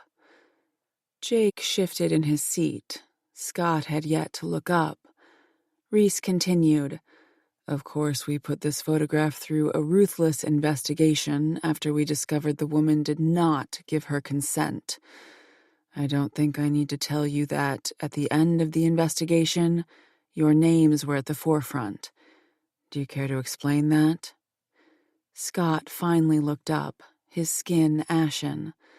"It's not how it looks." "How it looks?" Reese growled, his knuckles turning white around his bourbon glass. "It looks like you drugged a young woman, photographed her, then blasted lies on social media." "We didn't rape her," Jake said. A vein protruded in the center of Reese's forehead as he said in a very controlled voice, "You destroyed her life. How can you possibly believe that is any less of a crime than if you had raped her?" Something broke inside of Zoe, something raw and unexpected, flooding her with emotions she couldn't control. Never had anyone spoken up for her like this. Even Ava and Julie had kept quiet, hiding behind her embarrassment and shame. Zoe had never let anyone in, never believed anyone would fight for her, and a bleeding spot in her heart needed this. She began shaking and couldn't stop, wrapping her arms around herself tightly. Archer was there, squatting next to her but never reaching to touch her. "Tell me you want to leave, and we leave. It's that simple, Zoe. What do you want to do?" "No, I'm okay," she said, wiping at the moisture on her face with shaky hands. "I want to stay." "Please look at me." She turned her head, meeting Archer's concerned eyes. He gently said, "If that changes, tell me." "Okay, yes, thank you." His kindness and trusting nature, Reese's strength and protection, she felt it all wrap around her like a warm blanket. She looked back at the men who'd altered her life in such a dramatic way, the men who were complete opposites of these two strangers. But she knew the control Scott and Jake had over her. She didn't even know the woman she had been before that night anymore. The one who believed people were kind, the woman who trusted her own judgment, the one who thought bad things couldn't happen to her. Jake finally lifted his head and snorted. "Reese, is this going somewhere?" Reese grinned as he gestured at the one-way mirror. There was nothing friendly about it. "I've brought Zoe here to watch this." Both men glanced at the window, shock on their faces, but Scott didn't look away. "And the point?" Jake asked, entitled arrogance dripping off his voice. "Your time in Phoenix is done," Reese stated, matter of fact. "Your membership's revoked. I've recorded this conversation, and I'm giving the recording and the case file to Zoe. The choice, if she wants to have you prosecuted, is her own." He leaned in, and Zoe had never seen anyone look so scary and sexy all at once. "Let me be very clear. Stay away from her. Not a phone call, not a house visit. Do not push me where it comes to her." Reese lifted his glass to his mouth, and before taking a sip, he dismissed them. "Now get the fuck out." Both men rose. Jake was out the door in less time than it took Zoe to draw in a shaky breath. Scott took a step out, but stopped before exiting. He glanced at the window, heavy regret on his features. "I'm sorry, Zoe. I know that will never make up for my part in what I did to you, but I am. I'm just so sorry." The emotion Zoe had been fighting burst wide open as Scott left. Like floodgates she couldn't keep shut, she dropped her head into her hands and cried, sobbed for everything that had happened, for all the lies spread, for her squashed dreams, for Scott and Jake finally being held accountable. Most of all, she cried because it had happened in the first place. But when a warm, woodsy musk infused the air, she realized someone else had entered the room. Firm hands gathered her, and she was hoisted into strong arms as Reese sat down, pulling her to straddle his waist. He held her, truly held her, like he had last night, and she let him, emptying her pain into this man's arms, a man who owed her nothing. She had no idea how much time had passed before she lifted her head, not caring if her makeup was running down her face. She met Reese's smoky gray eyes, transfixed by the strength in them. He held up a USB stick. "For you." "What's this?" she asked, accepting it. "That is your evidence, if you choose to seek justice against them." She glanced at the USB stick. But wouldn't that expose the club? His soft voice drew her gaze back up to meet a face so gorgeous she didn't think it could be real. "Sometimes, Zoe, telling the truth is worth the risk. This is one of those times. What was done to you was wrong. Scott and Jake should be brought to justice for that." He closed her hand with his, keeping the USB stick tight in her grip. "Take it. You decide what to do with it." She held his gaze, and it felt oddly easy to do that. For a year, I have believed the very worst in people, that no one can be trusted, that you can't believe a word anyone says because people do terrible things. But this? You and Archer? Her voice hitched, but she forced the words out to prove to herself that she didn't need to hide anymore. "I can't help but think that maybe hope's not all lost, and that there really are good people out there." "None of this should have happened to you." He wiped a fallen tear like it was his duty to do so. When he dropped his hand, holding her intimately against him, he asked, "Would it be all right if I drive you back home?" She inhaled and exhaled deeply, pulling back emotions she had become an expert at hiding. "Thank you, but I'm okay. I'm actually meeting up with my roommates tonight." To celebrate leaving her old life behind and stepping into this new one, where Manhattan didn't terrify her. "I'll make my way home with them after. Honestly, after all that, I could use the air. It's not far from here. I'll just walk." Of course, she'd call a taxi, but he didn't need to know that. Not taking no for an answer, he rose with her in his arms and set her down on her feet. "Then let me walk you." At her silence, he offered his hand, arching an eyebrow, which softened his strong features. "Indulge me, Zoe. It's a beautiful night."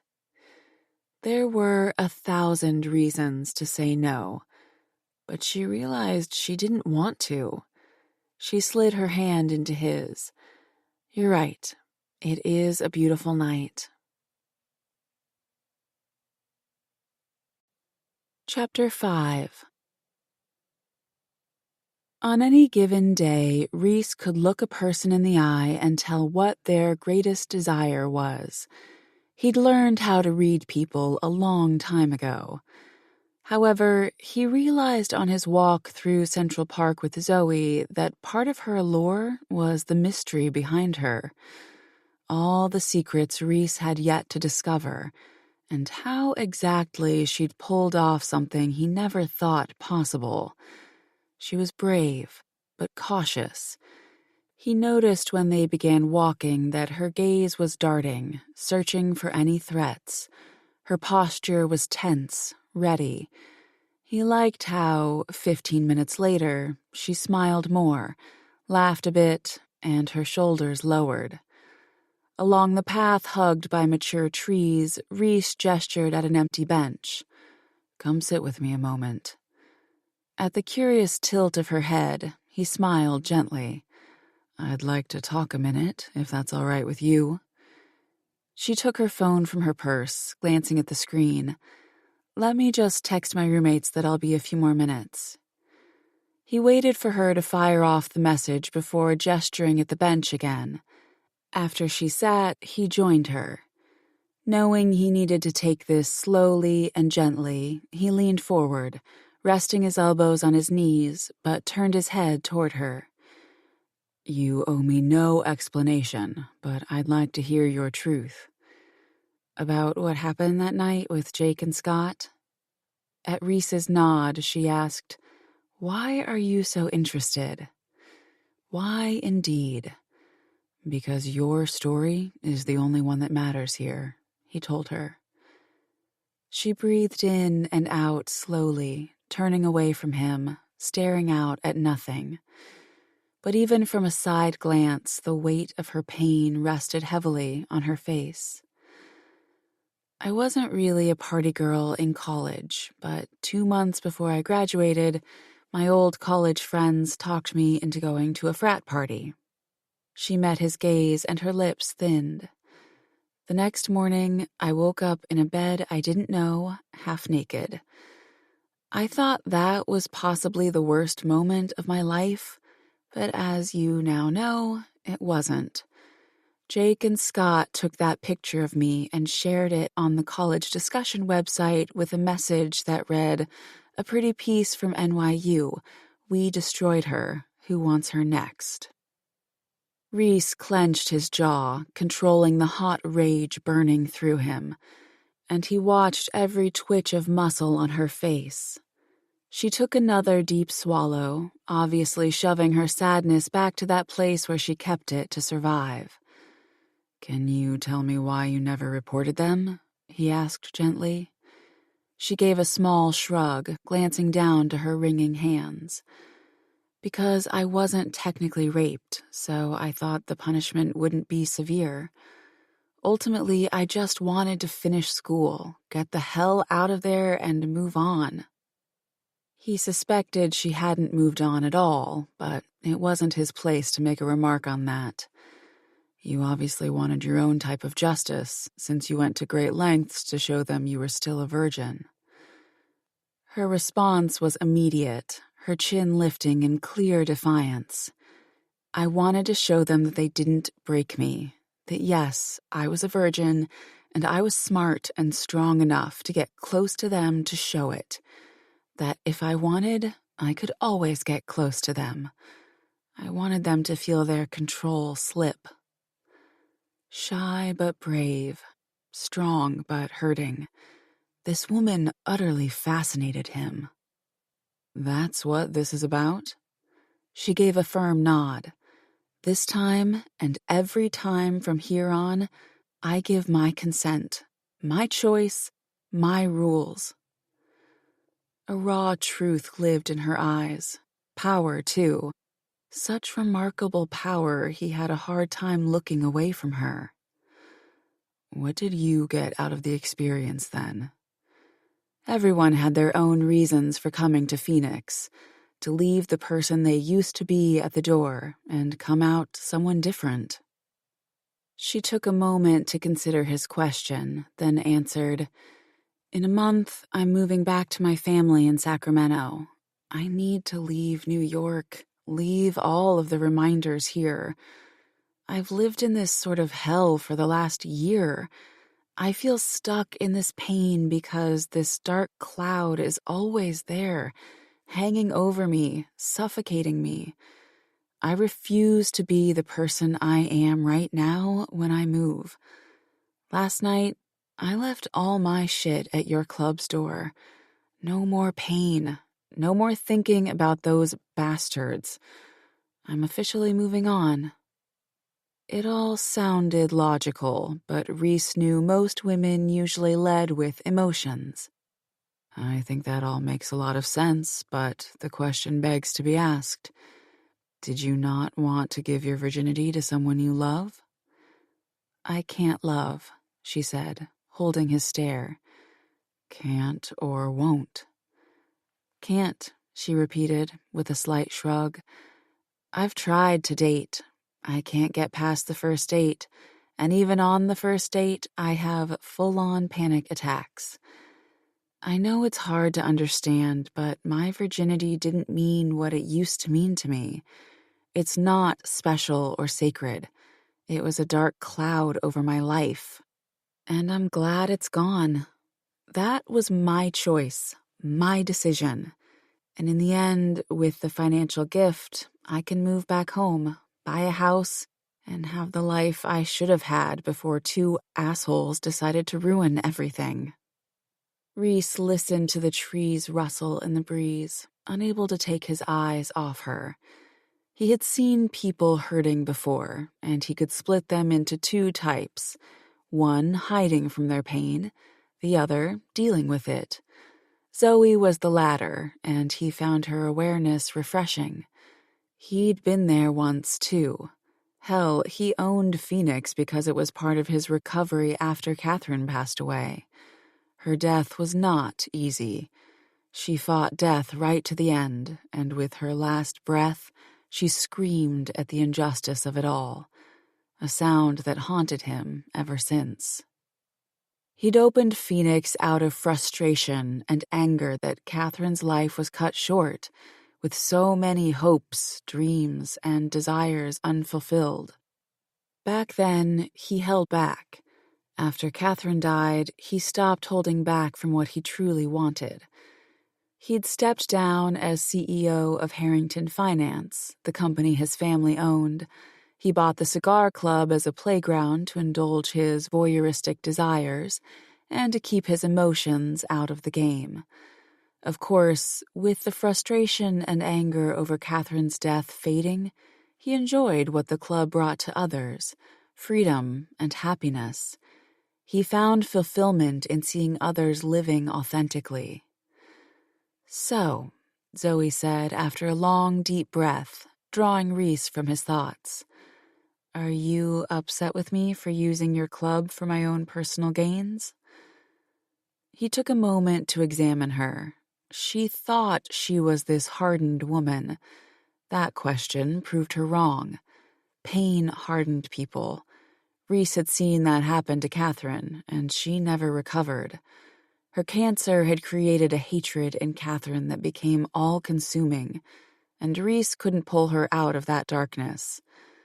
But Zoe wasn't hardened. She wouldn't care if he was upset if she was. "Upset? No, but I'd like to know how you managed all this.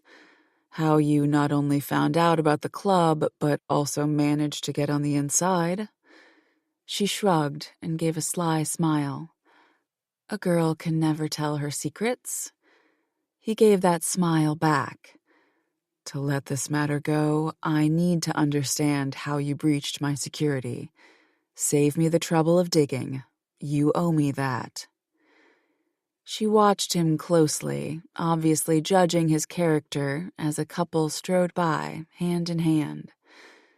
She must have liked what she saw on his face because she hedged, "I didn't necessarily breach your security. My roommate Elise is a private investigator. For the last year, we've been keeping an eye on Jake's and Scott's texts and emails." In hopes they'd say something. I don't even really know what I was waiting for. It's like I knew to get my justice against them, I had to keep tabs on them." "And then you learned they were members of my club." She gave a slow nod. "That's where my other roommate, Hazel, came in. She's a reporter, good with research. Between my friends, we learned what we could, and then..." She cringed. "Elise hacked your system in order to get the passcode to fill out the application." Unbelievable. He stared at her, speechless. She studied his face and winced. "I'm sorry, I know that's so wrong, but when I weighed my options, this gave me a way to leave all this hell behind me. Are you going to press charges?" He snorted a laugh. "Press charges? No, Zoe, I'm impressed, actually, and considering offering your roommates jobs." She'd found out the unfindable, or so he'd believed. He could only imagine Archer's irritation when he discovered the system he thought unfaultable was anything but. Those thoughts vanished with her satisfied smile, a much better look on her than pain and tears. She looked like she was breathing easier now. For years he'd tried his best to do right by others, to bring them happiness so people felt satisfied with their lives, so that no one felt like Catherine did, that when someone died, they knew they'd lived their life to the fullest. But there was something about Zoe, something he couldn't quite put his finger on, something that told him not to walk away, something that had him wanting more. "I have a proposition for you." Her eyebrows rose atop twinkling eyes. "What sort of proposition?" "Spend more time with me." "Why?" she gasped. He couldn't fight the slight chuckle that escaped him. "What Jake and Scott did to you that night has created revolving pain that you never deserved. But I'm here to tell you there is more to life than pain. Let me show you." Before she could think on it too much, he took her hand and rose, bringing her close against him until there wasn't any space between them. Her body against his felt oddly right. Even with the dark night around them, he caught the flushing of her cheeks, the parting of her lips, begging for a kiss.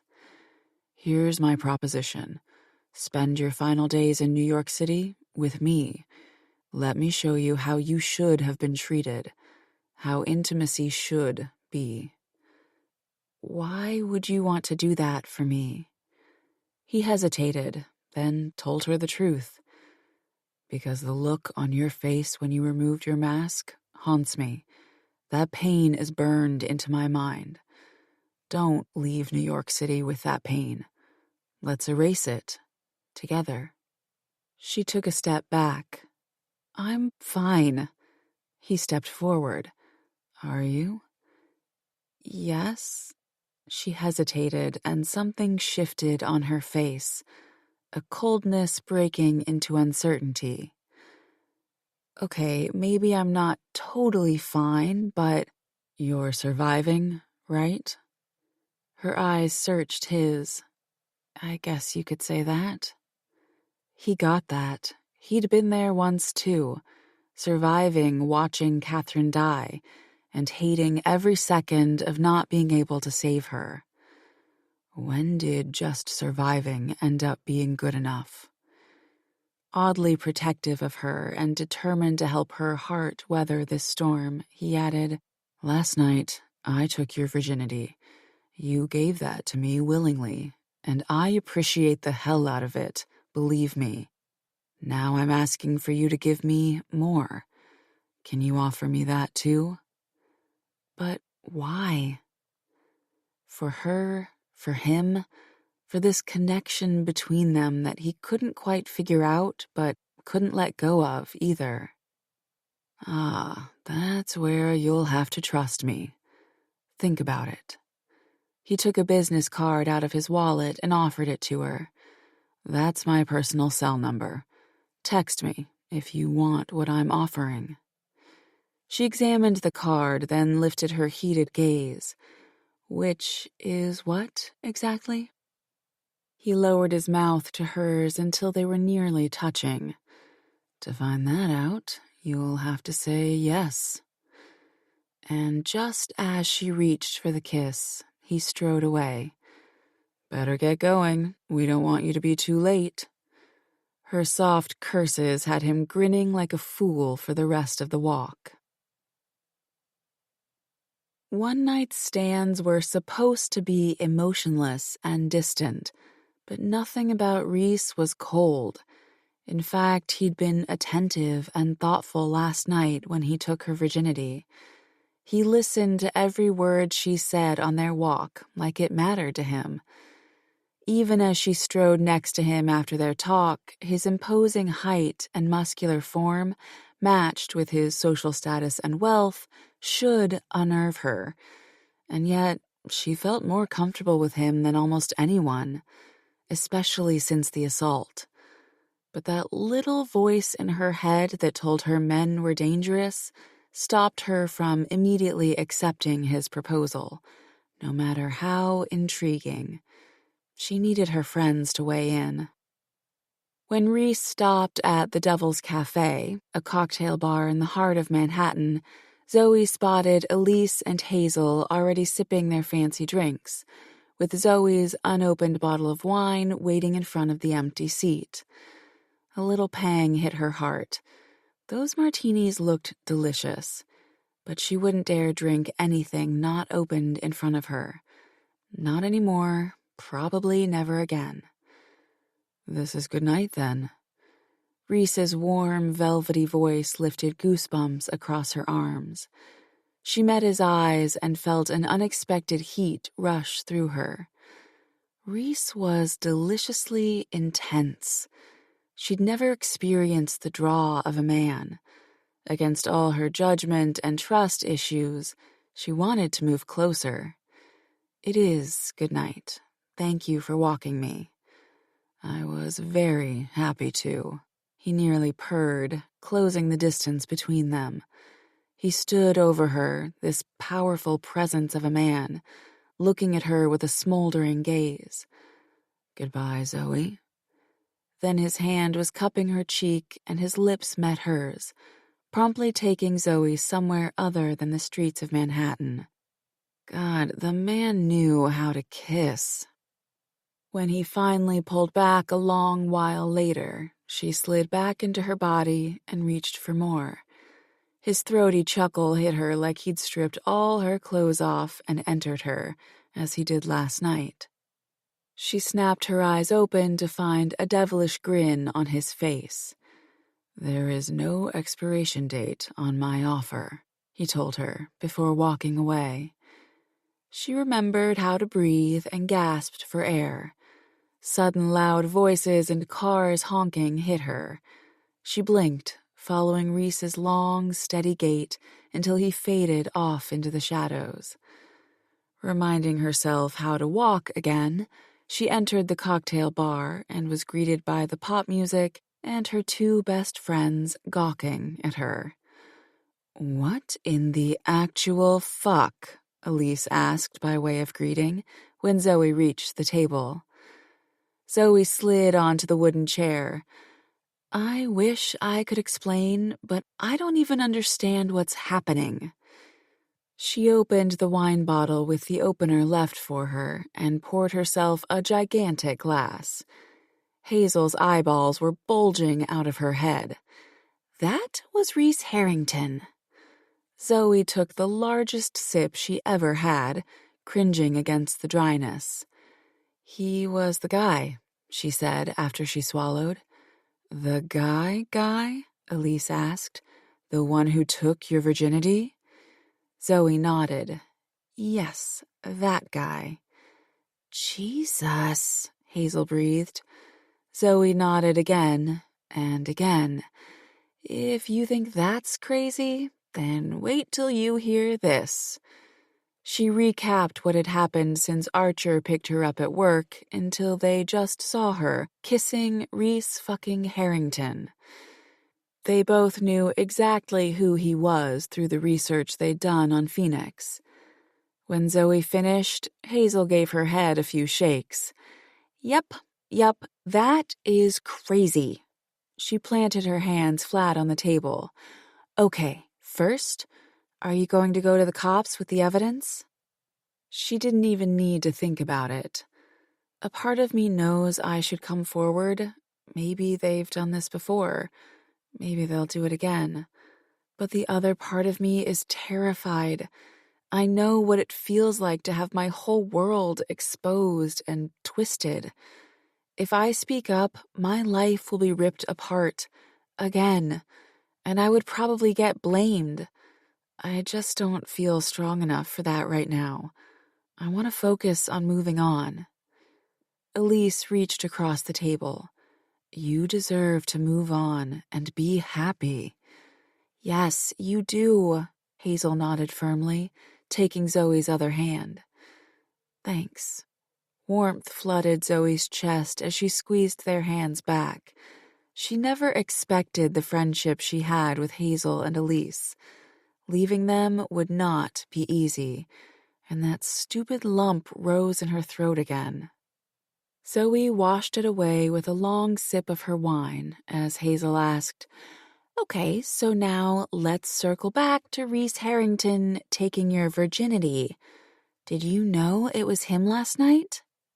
That's a gigantic no, Zoe responded, but then she hesitated, reassessed.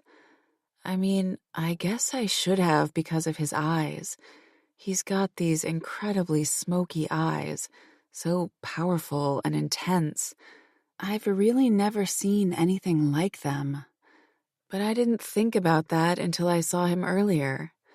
Yeah, said Elise, waving Zoe on. Hey, ladies.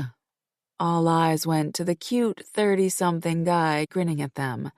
Can I get you all a drink? No, Elise said firmly, leaving no room to argue. She pointed back to the bar where his smiling friends were watching this show. Go. The guy's brows shot up. Go? Elise dismissed him by looking away and focused back on Zoe intently. The guy stood, confused for a moment, but then slowly turned and walked away, facing his friends in defeat. Zoe chuckled. Obviously, her story had Elise enthralled. She'd never seen her friend react so briskly. Elise didn't miss a beat. How about you tell us why Gorgeous Eyes just gave you the kiss of a lifetime outside? Because he's sweet? Because he feels obligated to help me now? I think maybe it was to tempt me, Zoe admitted. Hazel's eyes went wide as she nibbled on the end of her straw. To tempt you to do what? To want more of him? The music blared through the speakers, the loud, excited voices spreading out in the room as Zoe glanced between her friends. A long moment passed, then they all burst out laughing. Zoe wheezed along with them, grabbing her belly. Ow, okay, stop. Elise wiped the laughter tears from her eyes. I can't help it, as if Reese Harrington needs to tempt you.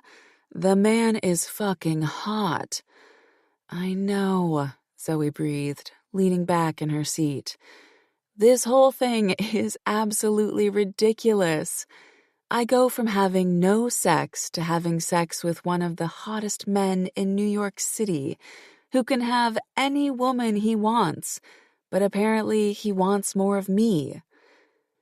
Hazel's smile died halfway through Zoe's statement. I actually don't think that's weird at all. I mean, you're entirely different than anyone he has probably met. She's not wrong, Elise agreed after a moment of consideration.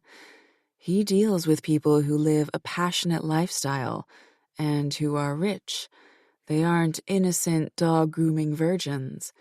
Maybe he finds you refreshing. Zoe thought that over and finally shrugged. I actually think he finds my pain refreshing. Hazel blinked, then blinked again and frowned. I don't even understand what that means. I don't really know how to explain it, Zoe countered, but it's a feeling I get from him.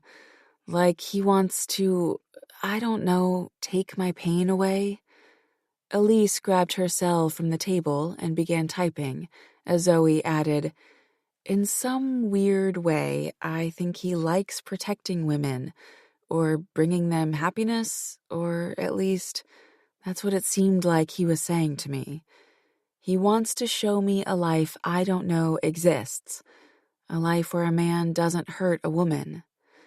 So he's a fixer, Hazel asked.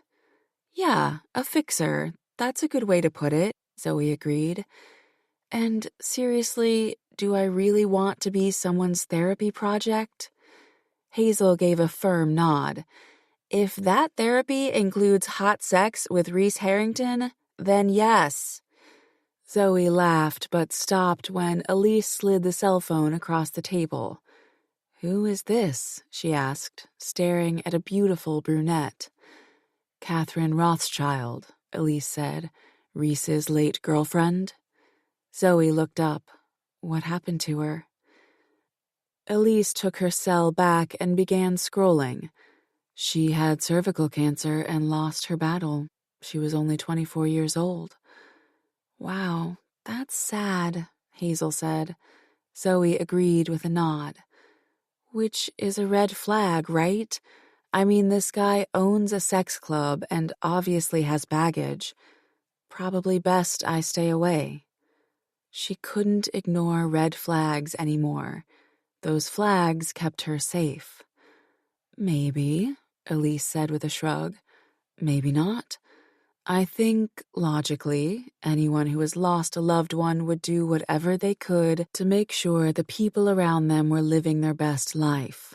If you ask me, I think it's kind of sweet that his current goal in life is to make others happy and satisfied. But he owns a sex club, Zoe reminded her. Hazel said dryly, which is probably why he's such an incredible lay. Seriously? Zoe gawked. Hazel giggled. Well, it's true, isn't it? You came home last night with stars in your eyes. That guy has got mad skills. Why not enjoy that for a while? You deserve all this and so much more. Hell, he wants to give you hot sex and then you move. What could go wrong? Everything, Zoe countered in haste. Absolutely everything could go wrong. Because it had. Elise gave her a soft, supportive look and reached across the table again. The difference here being that this is your choice, your say, your rules. Maybe what he's offering is exactly what you need. Let him shake you out of your box. See the world with different eyes for a little bit. Then you can move back home, with the orgasmic glow that you deserve. Zoe considered, sipping her wine, smelling the oaky hints. Can it be that simple, though? That good? Hazel's eyes narrowed thoughtfully before she nodded. If I can give my 2 cents, you're at a crossroad now. You faced the one thing that terrified you, the 2 men who assaulted you. Now fate has tossed you a chance at something different, something new. Do you want to be that same scared woman you said you wanted to shed? Or are you this new Zoe who is doing life her way, on her terms, no matter how impossible it seems? It all made sense, but it's really scary for me to let anyone in like that, even if this is sort of like an arrangement. Though a new little voice in her head reminded her that when Reese was there, she seemed to let go easily, that maybe this wasn't so scary after all. And without a doubt, he'd stood up for her, protected her. Elise lifted her glass to her mouth. Before she took a sip, she said, Honey, life isn't fun if it isn't scary sometimes. Zoe snorted. Yeah, that's why I've lived very comfortably on the boring side of life lately. Hazel grinned, smacking the table with her hand. Well, now it's time to live on a different side, like Reese Harrington's sexy as hell backside.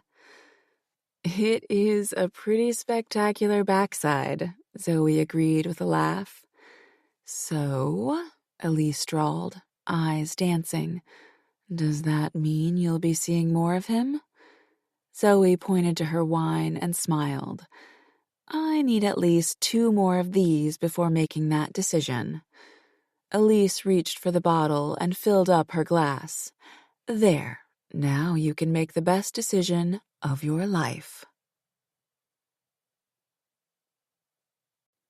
Chapter 6. Late night, Reese mused the next morning as Archer strode into the office on the main floor with dark circles under his eyes. After Reese dropped off Zoe, he'd return to the cigar club, where Archer waited for answers. Over a drink, Reese gave them. He didn't need to come down hard on Archer's failure to keep the club safe. The guilt and frustration were etched into every line on Archer's exhausted face. Whatever weakness was in the system would get fixed, and any threat handled. Of that, Reese was certain. "Very late night," Archer muttered, dropping down into his usual spot on the leather couch beneath the window, a file folder in his hand. Reese got up from behind his desk and took the wing-back chair across from Archer. The sun was trying to break through the clouds after the rain early this morning. This was the only time of the day when the club was quiet. The cigar bar didn't open until 11 o'clock, but morning meetings with Archer were part of Reese's day-to-day. "What's in the file?"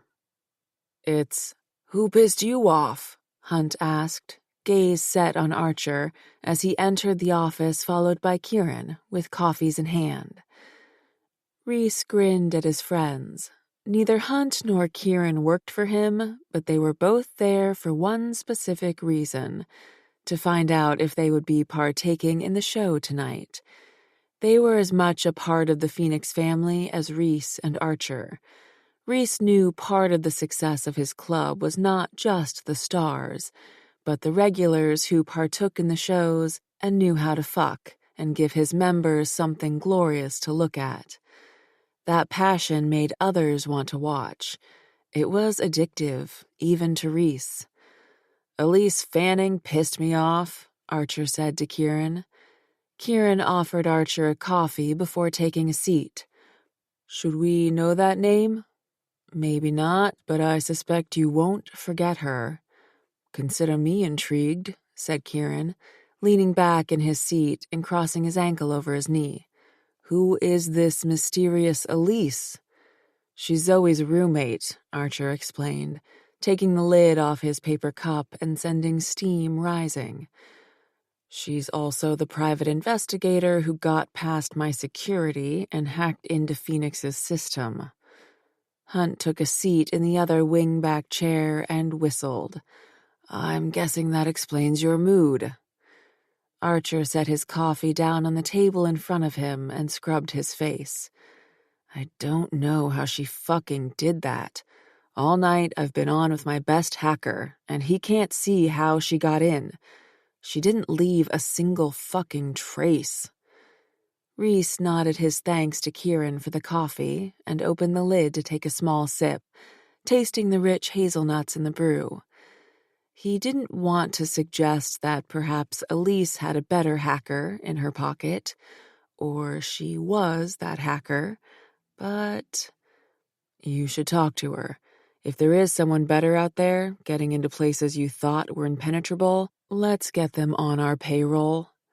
Archer agreed with a nod. "I'd like to dig a bit deeper here to see what comes up. If that doesn't bring anything more to light, I'll get in contact with her." "Good," said Reese, trusting Archer to handle that. A security breach was inexcusable, but Archer would get to the bottom of it. Reese didn't doubt that. "What have you found out so far?" "That she's better at my job than I am," Archer mused. Hunt chuckled. "Ah, so that's what's getting under your skin." Archer's jaw set and his eyebrow lifted in Hunt's direction. "Wouldn't it yours?" "Yes," Kieran answered for Hunt. He'd already be at her house, knocking down her door, demanding to find out how she outsmarted him. "Damn right I would," Hunt said without remorse. Reese chuckled. Archer wasn't amused. He snorted, shaking his head, and slid his gaze to Reese, gesturing at the file. "Elise worked as a private investigator right out of high school, mentoring under Luke Hicks. 3 years ago, she went out on her own." "Who's Luke Hicks?" Hunt asked. "The best PI in New York City." "Ah," Kieran said. "Explains why she's so good, then." "Yeah, it does," Archer hedged, the corners of his eyes tightening. "Beyond that, nothing I discovered links Elise to any current members. A past member used her once to gather evidence against her cheating husband, but it doesn't look like she uncovered anything about the club in that investigation." Reese pondered this, knowing they had to look at this from every angle to ensure the Phoenix members were safe. They paid him to keep their sexual kinks out of the public eye. The breach couldn't happen again. "Do you believe the story Zoe told me?" Archer considered it and gave a quick nod. Her other roommate, Hazel Rose, is a reporter, so that is another truth to her story. Everything she said lines up. Kieran asked, "Does Hazel have any connections to any members, current or past?" "Not that I could find," Archer reported, a hard frown marring his face. "From the outside, I'm leaning toward believing them. They're a group of determined women that use their skill set to fight against an injustice." "Sexy," Hunt said. All heads nodded in agreement. Even Reese found himself enamored by the wit and strength of these women. What they'd pulled off was impressive, considering Archer's background in security, but Reese already knew there was nothing to fear more than a scorned woman. He believed Zoe. His cell phone beeped on his desk, indicating a text message. He set his coffee down, rose, grabbed his cell, and swiped the screen. He couldn't hide his grin at the single word from Zoe. Yes. "Now that looks like good news," Kieran called at whatever showed on Reese's face. "Depends," he said, returning to his seat and reaching for his coffee again. Of Archer, he asked, "How much of a risk is it if I invite Zoe back to the club tonight?" Archer's gaze held Reese's for a beat, his mouth twitching. "When do we ever invite women who are not members back?" Reese returned the hard stare. "That's not the question I asked." Hunt broke out into laughter. "I've got to get a look at this one. She must be something special if she's got Reese breaking rules." Reese didn't look Hunt's way. He didn't have the words to explain what had caught him up in Zoe. He only knew he wanted more of those sweet, innocent eyes looking up at him, that lush body bending to his will. Archer cocked his head and said to Reese, "A higher risk now that she's already been dishonest. How can we trust what she's telling us as the truth?" Reese inclined his head at that statement. He never took risks. It kept his members safe. But when it came to Zoe, he couldn't help himself. "Call it a gut feeling," Reese offered. "The risk is still there, nonetheless," Archer countered firmly. "While I tend to agree that whatever Zoe wanted to do, whatever point she wanted to make, she did that the other night. As your head of security, I would caution you to proceed slowly. Zoe is not a member, which means the rules do not apply to her. She could out our members." Reese sat back. He knew Zoe wouldn't say a word about Phoenix if he asked her not to. "All right, caution noted." He turned his attention back onto his phone and fired off a text to Zoe. "Go to the Café Rouge on East 79th Street, 8 p.m. Give them your name." He took another sip of his coffee as he shoved his cell into his pocket and addressed the group again. "Anything else to discuss today?" "Nothing here to report," Hunt said. "All good here." Kieran rose. "What's the show tonight?" Archer stood and grinned at Hunt. "Hampton, a famous actor, wants a bondage blowjob show with your favorite." "Ah, I do love that gorgeous brunette," said Hunt, heat flaring in his eyes over the 26-year-old brunette he knew nothing about. Neither Reese nor Archer would break confidentiality, even though Hunt was as close as a brother to them.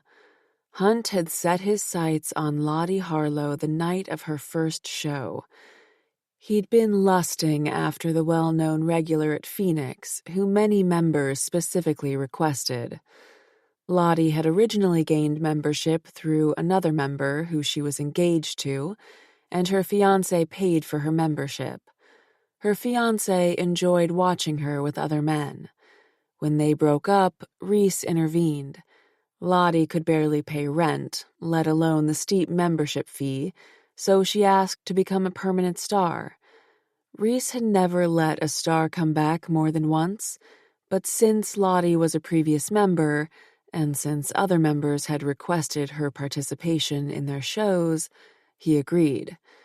Now, because of her popularity, she made an income higher than most doctors, and the work was definitely far more satisfying. To Reese, Hunt added, "When are you ever going to throw me a bone and get me in a show with her?" "When you stop wagging your tongue at her," Reese told him. Hunt barked a laugh. "Never going to happen. Damn, that woman haunts my dreams." "Exactly. You're too invested," Reese called over his shoulder on his way to his desk. He took a seat, looking Kieran's way. "You interested?" "Fuck yeah." Kieran slapped Hunt's back and gave him a shit-eating grin. "Don't worry, Hunt. She'll take real good care of me." "Lucky bastard," Hunt breathed, envy seeping into his gaze. Before they all left, Reese said, "Show up tonight, all of you." All eyes turned back to him, but it was Hunt who asked, "Why? Planning something special?" Reese grinned and knew that for them to understand his intent for the evening, he only needed to say, "I could use some extra hands." Zoe spent the day cleaning the loft and doing a week's worth of laundry to keep herself from thinking about returning to Manhattan tonight. But the time came, and Zoe left Brooklyn behind and made her way into the city. Though this time, she noticed a slight change on the subway ride. Her excitement to see Reese again stole some of the cold fear away. An idea that bewildered her until all thoughts vanished as she arrived at Café Rouge. She couldn't stop gawking at the quaint space. She wasn't sure what she'd expected to find after Reese's invitation, but a coffee shop didn't scream sexy. A few people sat at the booths along the left-hand side, while one person worked behind the counter. Not seeing anything else to guide her on what she was meant to do next, she approached the barista. "Hi," the 30-something blonde woman said. "What can I get for you?" "I'm not quite sure," Zoe answered. "I'm Zoe Parker." "Ah, Zoe, I've been expecting you. Please come with me," the woman replied, with what Zoe took to be a pleasant smile.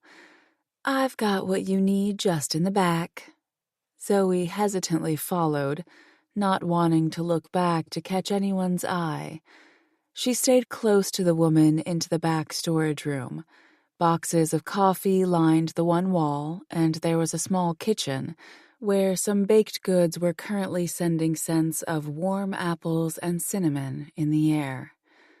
"I know it doesn't look like much," the woman said, "but we've got some cool hiding spots." She pulled open a shelf with glass canisters, revealing an old set of stairs. Zoe leaned forward and glanced down, peering into a place where any sane person wouldn't go. "What is it?" Zoe asked. "The tunnels from Prohibition," the woman explained. "They used them to secretly get alcohol into the cigar club. When Reese bought the bar, he also bought all the businesses where the tunnels ended." "That must have been expensive." The woman gave a grin that told Zoe how stupid her statement was. "The Harrington family is old money, honey. I imagine it didn't break the bank." A flush crept over Zoe, but she clamped down against it, refusing to let the old her run the show. All of this was out of her league, and she totally wasn't this bold and brave woman. But after all she'd been through, she deserved this thrill. She needed this thrill. "So I just go down there, then?" "Yep. Just walk to the end of the tunnel. Security will greet you there." Okay, thank you. Zoe began the climb down the ladder. Right before the woman shut the shelf, she gave a wide smile. Enjoy yourself tonight, honey. Thanks. That's the plan. Zoe returned the smile, continuing her climb down as the light above her vanished. When she reached the bottom of the ladder, she saw a long, straight tunnel made of old stone, and if she closed her eyes, she could swear she caught the sense of the oak barrels that must have been hidden down here through Prohibition. Brightly lit sconces lined the walls as she made her way down the tunnel, her high heels clicking against the cobblestone floor. She rounded one bend at the very end and then came to a stop outside a wrought iron door. She knocked once, and the loud unclicking of a lock echoed in the underground tunnel. Then the heavy door slowly opened, revealing a small room, not much bigger than a walk-in closet. "Good evening, Zoe," a security guard with kind eyes said, like they were already friends. "Reese has been expecting you. Please, come in." Thank you. She stepped through the door, feeling like all of this was impossible. That any minute now she was going to wake up and realize this had all been some wild, incredible dream. The security guard locked the door behind her and moved to the small desk where a telephone and computer rested. He had the phone to his ear a moment later. "Zoe has arrived?" "Yes." "All right." "Very well." He returned the phone to the receiver right as another door to Zoe's left opened, and a gorgeous brunette wearing a tight black dress walked in. "Zoe, hi, I'm Lottie." "Hi," Zoe said, finding it near impossible to stop herself from gawking at the woman. "My eyes, right?" Lottie asked with a lopsided smile. "I'm sorry for staring," Zoe said in a hurry. "They're just the most beautiful color I've ever seen. Are they amethyst?" Lottie finished. "Yeah, and yes, before you ask, they're 100% natural." She gestured for Zoe to follow. "Come on, we don't want to be late. Everyone gets grumpy when that happens." Zoe wasn't exactly sure what she was going to be late for, but she gave the security guard a goodbye wave and stepped through the doorway. "Where are we going?" Lottie linked her arm with Zoe's. "To shop." 2 doors down the hallway, Zoe understood what Lottie meant. They entered a room the size of a boutique, only this room was full of high-class lingerie. Wall to wall, there was every type of fabric, from leather to lace, in the entire color wheel. "Wow," Zoe breathed. "I know, right?" Lottie shut the door behind them, then gestured out. "Go on, pick whatever you like for the night." "Seriously?" Lottie nodded.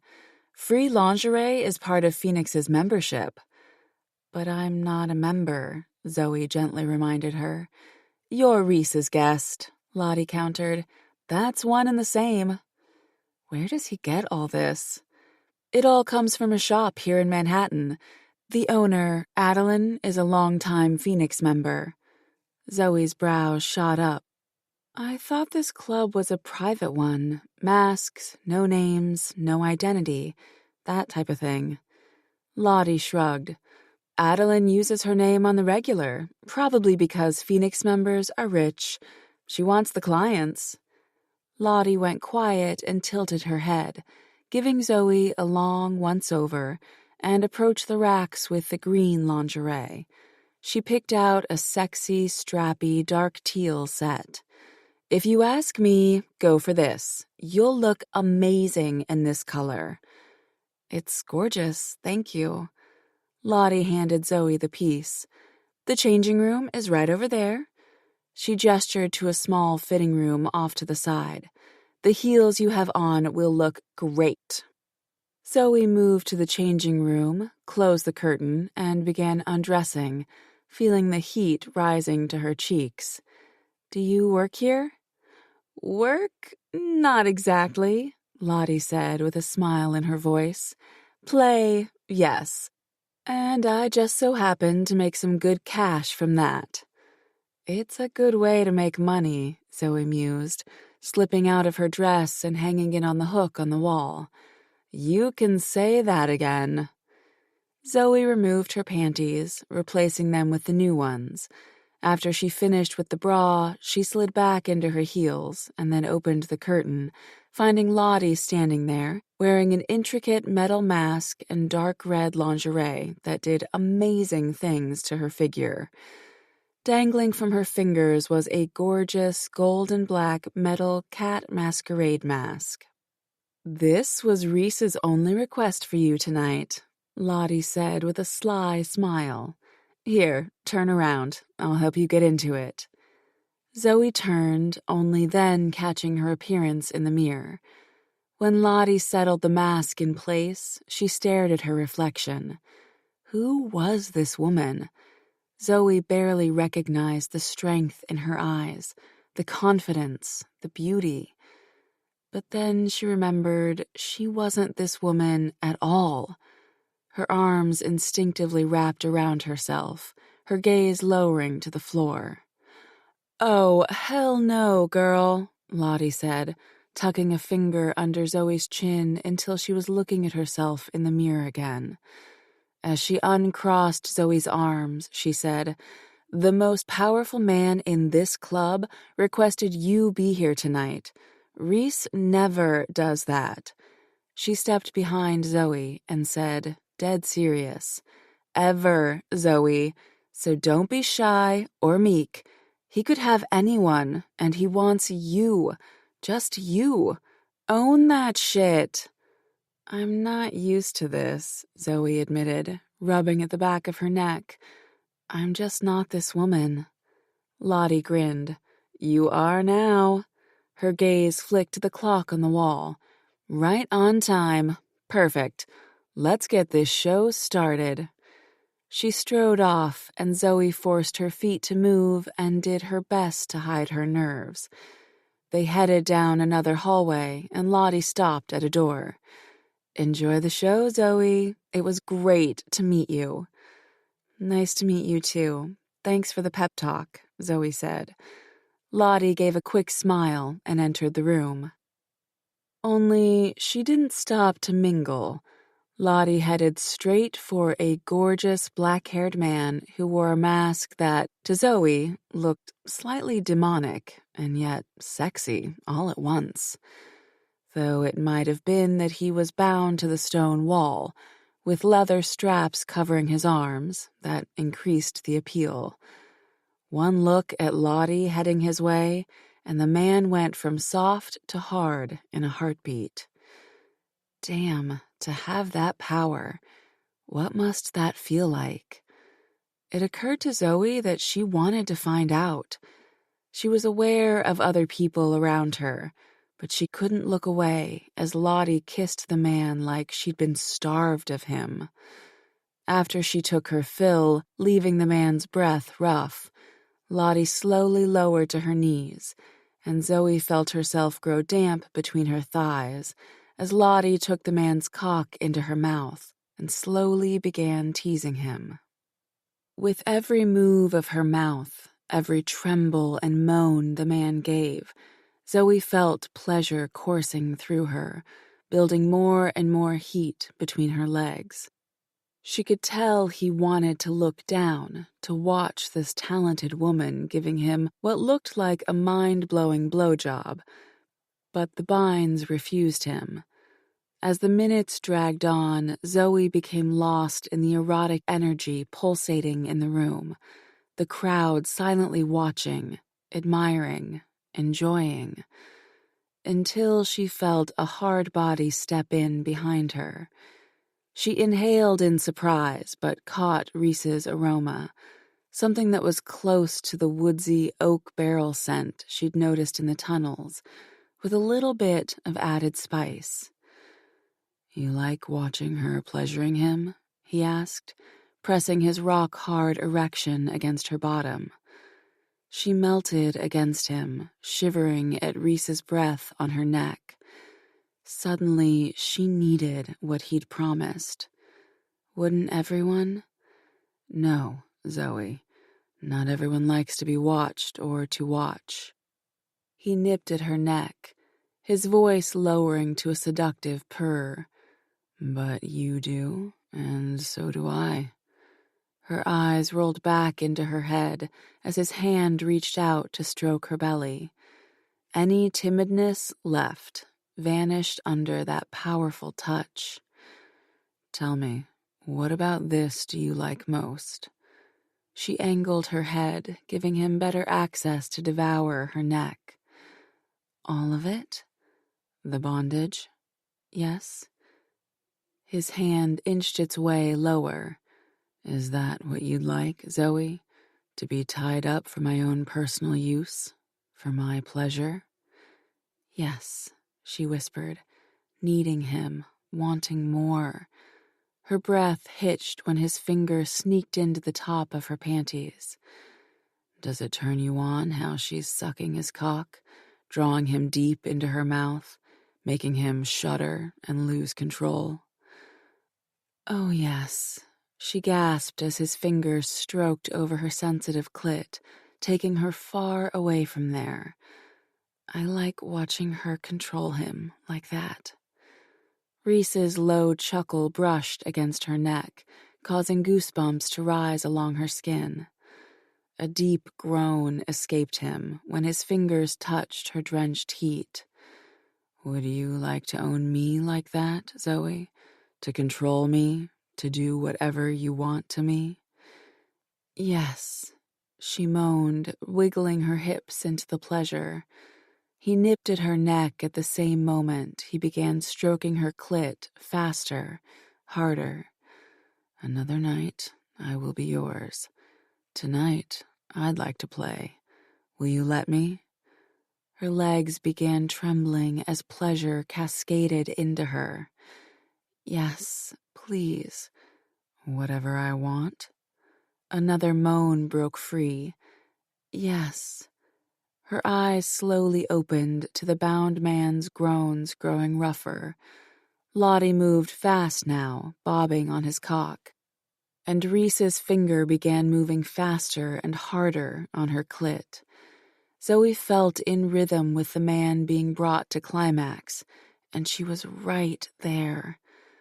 Every muscle in the man's body flexed, an impressive sight to behold. He struggled against the binds as he growled, bucking into the pleasure. The same euphoria overtook Zoe. Wave after wave of hot sensation stormed across her, leaving her a trembling mess of satisfaction. She stayed in the warm, blissful place until reality returned as the clapping started. Again, she reopened her eyes, discovering that, while most of the crowd was watching the show, the people closest to her and Reese were clapping in their direction. Still behind her, Reese placed a soft kiss on her shoulder. Go back down the hallway you just came. Find the door that this key opens. He placed a vintage skeleton key in her hand. I'll be waiting for you there.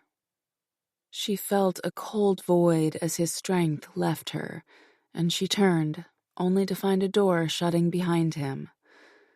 When she faced the crowd again, she felt all the watchful eyes on her, obviously curious over this new woman who had Reese's attention.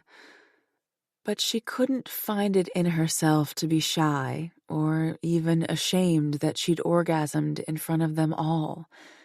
She glanced down to the skeleton key in her hand with trembling legs, wanting only one thing: more. Chapter 7. A little adventure never hurt anyone, which was precisely why Reese didn't tell Zoe the location of the room where he waited for her. He wanted anticipation to build, and with every door she tried to unlock, adrenaline would spike in her, creating the intensity he wanted her to feel tonight. Reese sensed the others in the room experiencing the same eagerness, and he smiled. The erotic nature of his lifestyle fueled his happiness. Back when Catherine was alive, he'd only begun to taste the heightened senses that came from exploring eroticism. Back then, he held back. Catherine's death had taught him not to. When the lock finally turned with a loud click, Reese cleared his thoughts, watching the door slowly creak open. His back was pressed against the far wall, arms folded over his chest, while Zoe froze in the doorway. The cat mask he'd personally chosen for her tonight looked far more beautiful than he could have imagined. Her body exuded purity and innocence, and yet her eyes behind that mask were heated and greedy. And both of those contradictions had his cock swiftly hardening to steel. Zoe looked from left to right, absorbing the view, and obviously taking stock of Hunt and Archer in the room, along with two female members, who were setting the stage for Reese tonight, and already naked. Both men wore condoms. Hunt glanced Reese's way and received a quick nod. Hunt sent Zoe a wicked smile before he moved behind his lover for the night, Amy, and began caressing her breasts. Archer was on the other side of Hunt, already kissing Bianca, putting on the sensual show Reese asked them to. They all knew the plan tonight. The stage Reese had set was planned right down to the hundreds of candles casting a warm glow throughout the open space. The walls were old stone, and the only furniture in the room was an old kneeling bench lined with red velvet. Reese stayed put, allowing the atmosphere to further excite Zoe. Those pretty cheeks darkened, her lips falling open as she drew in heavy breaths.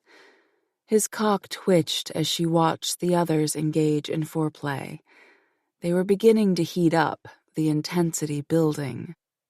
Zoe blinked, finally releasing the door and letting it shut behind her. She went to take a step forward when Reese called, "Stop." He noted the widening of her eyes at the same time she teetered on her sexy heels. He'd never used that tone, low and unyielding, and it dawned on her that this game belonged to him. "Undress for me." Those cheeks of hers went ruby red. She looked at Hunt, then at Archer and their lovers, who stopped their activities to watch her. Reese smiled, knowing full well she would soak her panties before they dropped to the floor. He stayed quiet, giving her the time to decide, though it did not surprise him when she reached back and unhooked her bra.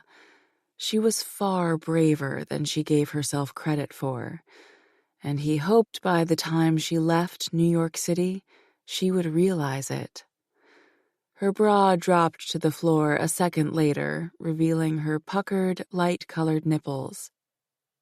Considering the room was warm, Reese grinned in delight of how aroused she was.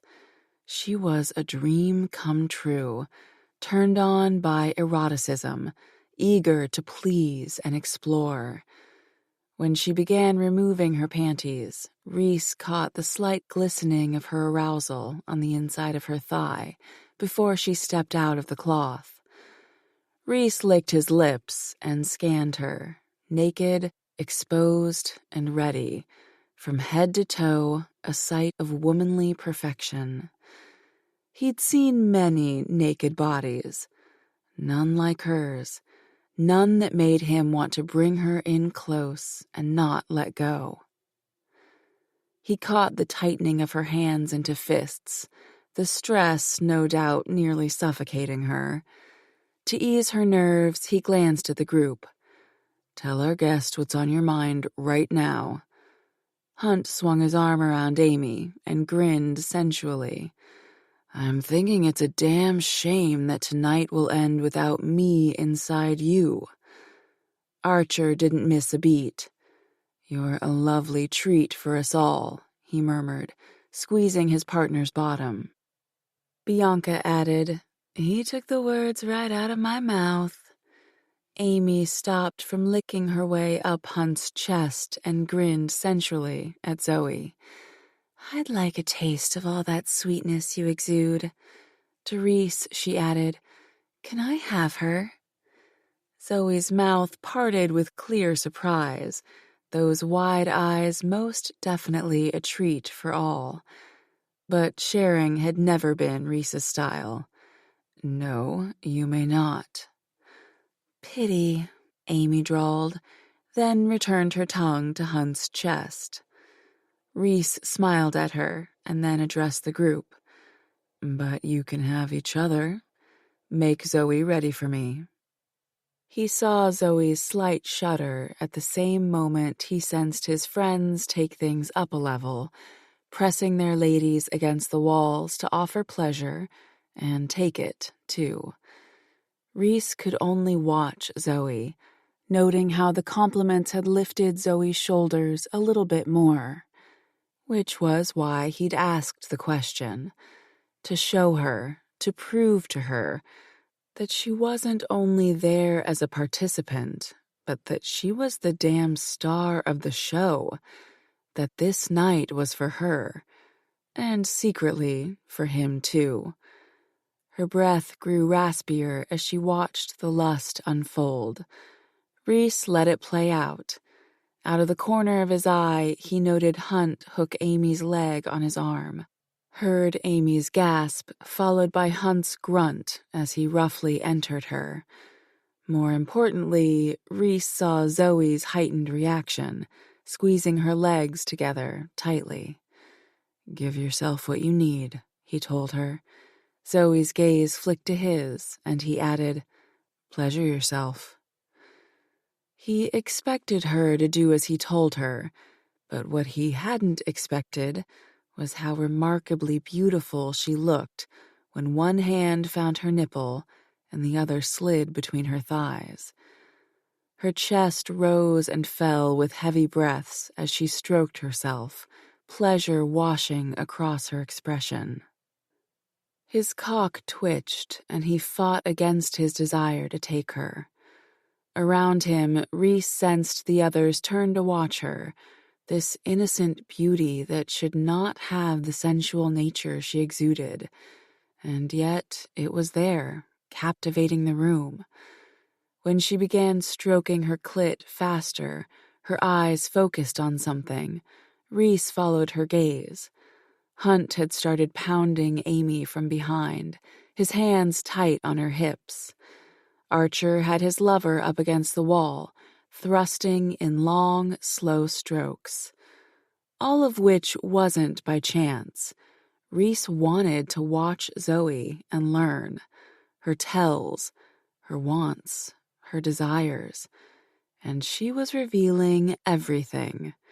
She kept her gaze locked on Hunt, her cheeks bright red now as her hand between her legs sped up. Reese grinned at Zoe. Ah, you like that, sweet one? Her legs trembled before her movements became rough. She squeezed her nipple, eyes closing, gasping in big breaths. When she hung on the edge of her climax, Reese called, Stop. Her hands stopped moving, but those gorgeous legs still shook.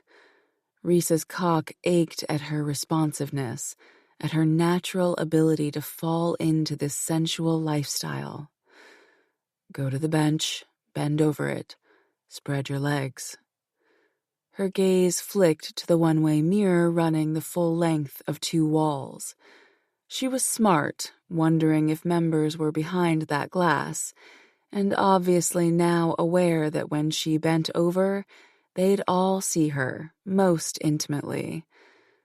From what Reese had seen of her reaction so far, he suspected she'd like that.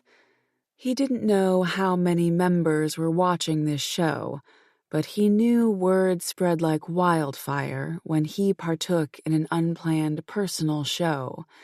He tended to draw crowds. Zoe held his gaze like she'd done it 1,000 times, the side of her mouth curving slightly, and something seeped in the air between them. Something most unexpected. A feeling like he was her anchor, that as long as he kept his eye contact with her, she would be okay. He would be okay. And together they could do anything. When she finally bent over the bench and spread her legs wide, Reese didn't hesitate. He liked the way her eyes heated, knowing others saw her in a way no one had before, but he wanted to feel her, to be in the one place only he had been before, to feel her break apart around him again. Slaps of skin, deep moans, and the musky scent of sex filled Reese's senses as he dropped his pants and sheathed himself in the condom he'd brought with him. Nothing beat the intense and needy way she looked at him. He doubted anything could compare. When he stepped in behind her, knowing without a doubt that the members watching had all moved to the other side of the wall to get a better view, he slid his fingernails along her back. She arched into him, and he chuckled, hearing lust vibrating in the sound. He leaned down and said just to her, "I want to fuck the living shit out of you." Then do it. A challenge. There was a part of him that knew he needed to go slow, be gentle. But that part had left with her consent. He kicked her legs open wider until her feet rested just at the sides of the kneeling bench. This particular piece of furniture had been hand-picked by Reese tonight to bring her up to his height. He thrust his hand in her hair until he had her angled where he wanted her. Then he entered her in one swift stroke, unsurprised at how easily he did so. She was primed and ready, and she rose up on her tiptoes, letting out a rough sound of surprise as he gripped her hip. He went nearly cross-eyed at the tightness strangling his cock. Allowing himself a moment to enjoy himself, he tipped his head back and relished in the beauty of her body. But when he glanced back down, he caught sight of his fist in her hair, her eagerness, waiting for him, and any control he had fled him. He lowered his chest to her back and growled in her ear, "Tell me to be gentle." "No," she breathed. Fire licked his veins as he closed his fist tighter and did what they both wanted. He pounded her sweet heat, unrelenting. Each thrust came harder and faster than the one before it, until there was no one else in this room but them. Nothing else there but the pleasure that their bodies created. Nothing but this insane need she brought out in him, this hunger, this chemistry. With every moan she offered, every shudder she gave, he felt her take something that she could never give back, something that he didn't want back. And when she screamed her pleasure and broke apart around him, he followed her. He came in a loud roar, bucking and jerking until he emptied himself inside her, until all he sensed was the magic brimming in the air between them, the gap between fantasy and reality coming to a head. Drenched in sweat, he leaned over her again, and he kissed her neck, patiently waiting for her to return from her climax. Her sex milked him, drawing out all that he had and seemingly wanting more. He knew then this wasn't the end, that he would break more rules for Zoe. She had him ready to throw out the whole damn rulebook. Chapter 8. A day later, sitting in the grooming room between clients, Zoe couldn't stop thinking about her night with Reese. Hell, she'd thought about it all day and night yesterday, and even had to take out her vibrator to settle herself before she could get to sleep. Her belly still flipped and flopped at the erotic adventure she'd been on, and she swore she could feel every one of Reese's touches brushing across her flesh. While all of this was like some amazing dream she never wanted to wake up from, the little voice in her head reminded her that, while it felt good to be this brave, sensual woman, she couldn't forget people weren't always who they said they were. Even though she was having incredible sex with Reese, and he appeared to want to protect her, she really didn't know him at all. A dog's loud bark snapped her eyes open. She stared at the quote another groomer had put on the wall. "A dog is the only thing on earth that loves you more than he loves himself." Josh Billings. Sometimes Zoe loved dogs more than people. She looked above the quote to the clock and cursed. She was 5 minutes late for her next appointment. In a rush, she hurried out to the waiting room where a pup was whining. "Hillary?" she called. The woman with the honey-colored hair sitting in the corner stood. "Hi, yeah, that's me." "Come on this way." Zoe waved her forward and led the way back to her grooming room. "I'm sorry I was a couple minutes late." "Oh, that's no problem at all." Zoe smiled in thanks and shut the door behind them. She immediately turned her focus onto the caramel-colored labradoodle and squatted next to the dog, giving her head a scratch. "You must be Daisy. Aren't you just the cutest?" She touched around the dog's neck and ears and belly. "I feel a few mats, but those shouldn't be a problem. How short do you like her? Or do you have any pictures you want me to look at to go off of?" At the deafening silence, Zoe looked up to meet Hillary's gaze. And that's when she knew one thing for certain. Hillary was not here to get her dog groomed.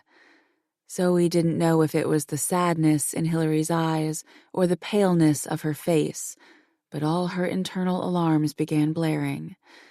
And yet, she couldn't move, because Zoe recognized that look on an intimate level. She'd seen it in the mirror when looking at herself for the last year. "It happened to me too," Hillary said softly. Zoe swallowed, hard. "I don't know what you're talking about." "You do," Hillary replied, her voice shaking, eyes pleading. "I didn't know how to do this, how to approach you and not scare you, but what Jake did to you, he did the same to me, too." Zoe wanted to move, to run, to do anything, but she remained motionless, frozen by the fear racing through her. I don't know what you're talking about. I don't know a Jake. I need you to leave, right now." Needing desperately to get away, she shot up and flew back against the grooming table. "No, please, no." Hillary reached out, grabbing Zoe's arm. "I don't want to scare you. We have to fight against him. We can be strong together." Rapid thoughts rushed through Zoe's head. How does she know about Jake? How did she know I confronted him and Scott? How? The room spun a little as the blood slowly drained from Zoe's face, making her legs wobbly. "I don't want to fight against anyone. Whatever you're thinking, you're wrong. You need to go." Hillary's grip tightened. "You need to fight. We need to fight." The woman was obviously not taking no for an answer, and Zoe ripped her arm away, moving farther away into the room near the window. "No, I'm sorry, I can't help you." The thought of her life being exposed again, ruined in ways she could never imagine, crippled her. "I can't do this." "They won't believe me," Hillary implored, tears welling in her eyes. If it's just me who comes forward, it won't be enough. It's Jake's word against mine. You know him. He's rich and powerful. He'll get this buried. They'll destroy me. Exactly, Zoe shot back. No one will believe us. Jake already ruined my life once. I can't let that happen again. But we can try, Hillary said, stepping forward. We can fight. Zoe's lips parted, yes, nearly leaving her mouth. Her heart roared to fight against the injustice that had been done to her. But at the image of her life being front-page news, bringing down a big gun on Wall Street, had her stomach roiling. Heat blasted across her, bile rising to her throat. She rushed to the trash can in the corner of the room and emptied the contents of her lunch. I'm sorry, she breathed when she could speak again. I can't do this. Can't help you. I can't go through that again. Hillary blinked, tears flooding her cheeks. I understand, I do, but he can't be allowed to get away with this. If we don't stop him, this never goes away. It'll always be there, haunting us. A nameless, dark emotion crossed her face. Haunting me. She blinked as more tears fell down her face, then reached into her purse. This is my card. Please, if you change your mind, call me. No matter the time, I'll answer. She grabbed the dog's leash and strode out of the room. Zoe shot forward toward her purse on the counter, her heart ready to jump out of her chest. She had her cell in her shaky hands a second later. Elise answered on the first ring. Hey, Babylicious, what's up? I don't even know how to explain what just happened, Zoe managed. Elise paused, then, tell me everything. Zoe took a few deep breaths and knelt down, getting her bearings. She finally answered, A woman just came into the clinic. She said she's been assaulted by Jake, too. Wait, what? Rustling came through the phone line. No doubt Elise was moving to her laptop in her bedroom. Seriously? Yes, Zoe breathed. Did she mention Scott? No, Zoe said, pressing her hot hand onto the cool floor, grounding herself like her therapist had once said to do whenever things felt too out of control. The technique had gotten Zoe through those last 2 months of college. Just Jake. Elise, tell me I shouldn't be freaked out right now. Don't be freaked out. She paused as clicking on her keyboard sounded through the line. I'm sure everything is fine. Of course, Jake likely had other victims. I just want to figure out how she knows you. Did she tell you her name? Zoe glanced at the card she dropped on the floor. Hillary? No last name. She gave me a handwritten card with her name and a phone number on it. I'm on it. The phone line went dead. Is everything okay? Zoe glanced up, discovering Betty, the receptionist, in the doorway. Her dark, concerned eyes told Zoe she needed to lie through her teeth. Yes, I'm sorry. Everything's fine. The lady ended up wanting to take more time to decide the type of cut she wanted me to give her dog before we proceed. Betty's brows shot up. She seemed upset when she left. I don't think so, Zoe said, and gathered herself to give her a smile. She said she'll be back. Oh, okay. Betty returned the smile, obviously believing the lie. All done for the day, then? Sure am. Any plans for the night? Betty grinned.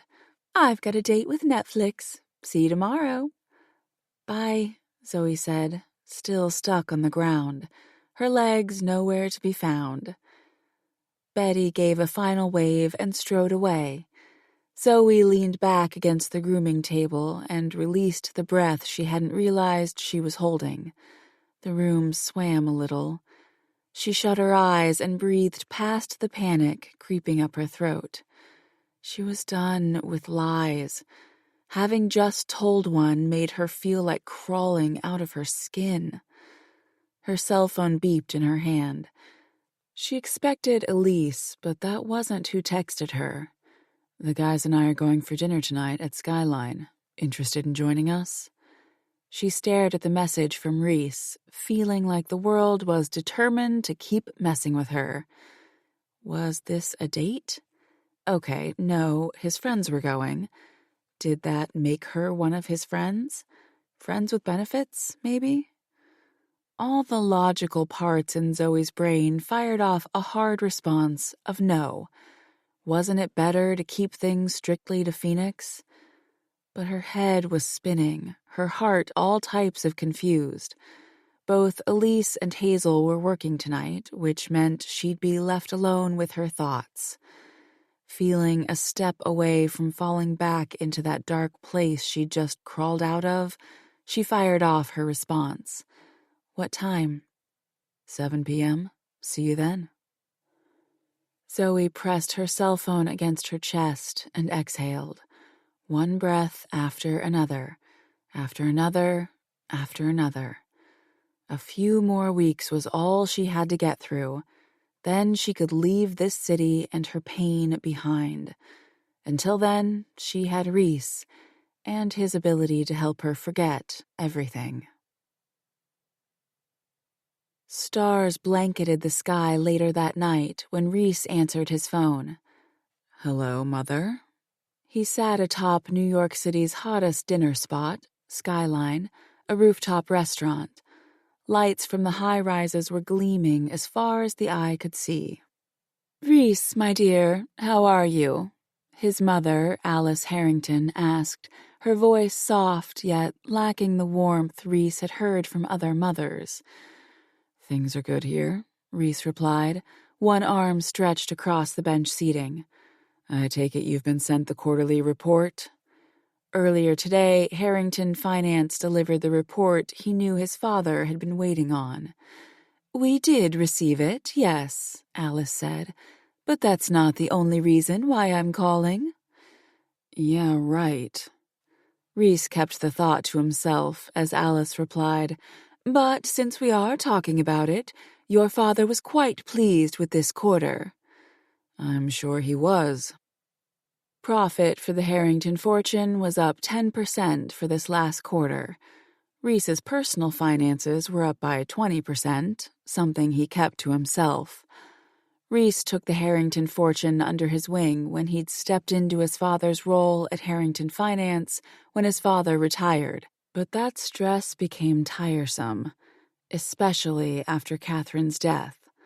Wealth had its advantages, but it could not buy happiness, and it certainly didn't buy his. Now Reese's cousin William was CEO of Harrington Finance, and while Reese was still involved in the decision-making, he had taken a big step back, to his father's fierce displeasure.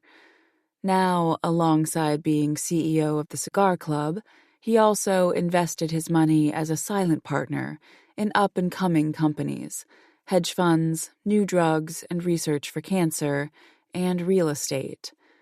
Reese had questioned his choice of walking away from his family's powerful company, but the move had been a smart one. He now had full financial independence from his family's wealth, and zero of the stress. "Anything I need to hear on my end?" he asked, moving the conversation along. "Nothing more than your father was pleased," Alice said. "How's the cigar club?" "Profitable." Reese's relationship with his parents was that of responsibility, business, and privilege. He didn't fault them for it. He'd been raised by nannies and sent to boarding school, but he respected his parents. They were both good people who gave back often to charities, and not only for the tax break. But the truth was, and always had been, his friends were his family. "And a wife?" Alice inquired. "Any news on that front?" "Nothing to report," Reese said in a dry voice. She laughed softly. "I'll take that as a no. Don't take too long, Reese. You do not want to be an old bachelor. You know what your father will say about that?" Reese didn't comment. He never did. Some people he owed explanations to, but his parents were not among them. As he saw Archer, Hunt, and Kieran approaching the table, he said, "I need to run, but before I do, tell me how the traveling is going." "Europe is beautiful, very magical," Alice explained with an unusual sense of wonder to her voice. "We've been enjoying ourselves." "Glad to hear it. We'll talk soon. Goodbye." "Goodbye, Reese." He ended the call right as Archer took a seat to his right and asked, "How's your mom doing?" A soft laugh escaped Reese, and he shook his head. His expression must have been stiff. Phone calls with his parents always brought Reese back to that life on a very tight rope. When his parents retired and began traveling, the rope had stopped strangling him. "She's well." Hunt took a seat next to Archer and gave a slow whistle. "Curiouser and curiouser." Reese didn't even have to look to know Zoe strode through the restaurant's doors. He could see it written all over his friends' faces. But Reese had already decided to break rules for Zoe. There was no going back, and even if Reese was questioning his decisions, he wasn't about to stop where life was taking him. Archer set a firm gaze on him. "You better know what you're doing." The reprimand was expected. The rules had always been clear. No mixing personal and Phoenix business. "She's moving in a couple weeks," Reese said, rising from his seat. "The risk is minimal." Kieran snorted a laugh. "Keep trying to convince yourself of that, buddy." Reese ignored the reproach. Right now, his intent was to show Zoe that there was so much more to life than what had been handed to her. She'd told him she couldn't even go for dinner with a man without having a panic attack. He hoped that this dinner was a step in the right direction. His friends rose to greet Zoe when she sidled up to the table. "Hello, Zoe," Reese said, leaning in to kiss her cheek. She smiled at his friends, then set those beautiful eyes on him. "Hi," she said, just to him. At that sweetness aimed his way, he knew he walked a dangerous line. He liked the warmth of her, a little too much. But as long as he stayed behind that emotional line, the risk was minimal for them both. When he backed away, he said, "Zoe, this is Hunt and Kieran. Very good friends of mine, and you already know Archer." "Hi, yeah, I do. Nice to meet the rest of you," she said with the innocent smile he was growing fond of. Until her eyes narrowed a little and awareness came to them, and Reese fought his laughter. Obviously, she'd recognized Kieran from Lottie's show, and Hunt and Archer from their private show the other night. She quickly looked away, pink-cheeked, then turned to Reese, clearly needing direction. He took her hand, bringing her in next to him. Once she sat, he glanced at Kieran and gave a quick nod. Kieran immediately caught on and said, "We gotta call out to a lightning strike today." His friend had always been able to deliver a fantastic icebreaker, which was exactly why he'd asked his friends here tonight. He hoped Zoe would be at ease, see that this wasn't a date, and that she was simply joining him and his friends for dinner. When Zoe visibly relaxed next to him, Reese explained, "Kieran's a firefighter." "Really?" Zoe said. "That must be exciting work." "Sometimes," Kieran said with a slight shrug. The darkness behind his eyes said not all aspects of the job were good. Reese caught the eye of the waiter and gave a flick of his chin. The waiter came over and opened a bottle of white wine, as Reese had instructed, pouring Zoe a glass from the just-opened bottle. He'd already noticed how she wouldn't drink at the club, always requesting a can of something unopened. He asked Kieran, "Was anyone hurt?" Thank you, Zoe said to the waiter when he finished pouring. Kieran shook his head in clear amazement. Everyone survived, but how is anyone's guess. The lightning hit a tree and traveled through the roots, striking a man who was sitting out in a chair in his lawn. That same tree smashed into the house, crushing the living room. Luckily, the wife had just left the room. Someone was watching out for them, Hunt breathed. Definitely, Kieran agreed. The man was wearing rubber shoes, right? All eyes turned to Zoe. That's what saved his life? The shoes? Kieran nodded. Had he been barefoot, he wouldn't have survived. Are you ready to order? Reese only then noticed the waiter had returned to their table. He glanced Zoe's way. Surf and turf okay for you? Sounds amazing, she said with bright eyes. Reese smiled at her and said to the waiter, Then surf and turf it is for the table. 30 minutes later, Reese leaned back against the bench, sure he couldn't eat another bite. The platter in the center of the table was empty, the plates wiped clean. However, the more he took stock of Zoe tonight, the more something seemed off about her. She stayed quiet through most of the dinner, her shoulders curled slightly. As Archer and Hunt talked about the other night's mixed martial arts fight, Reese slid a hand on Zoe's knee. She jumped at the contact, but he kept his hand there. Truthfully, he didn't know the inner workings of her mind just yet, but he didn't take her as the type to be so withdrawn. Is this too much for you tonight? No, she exhaled slowly and gave a small smile. This is actually really, really nice. It feels good to be out with other people than Hazel and Elise and not losing my shit completely.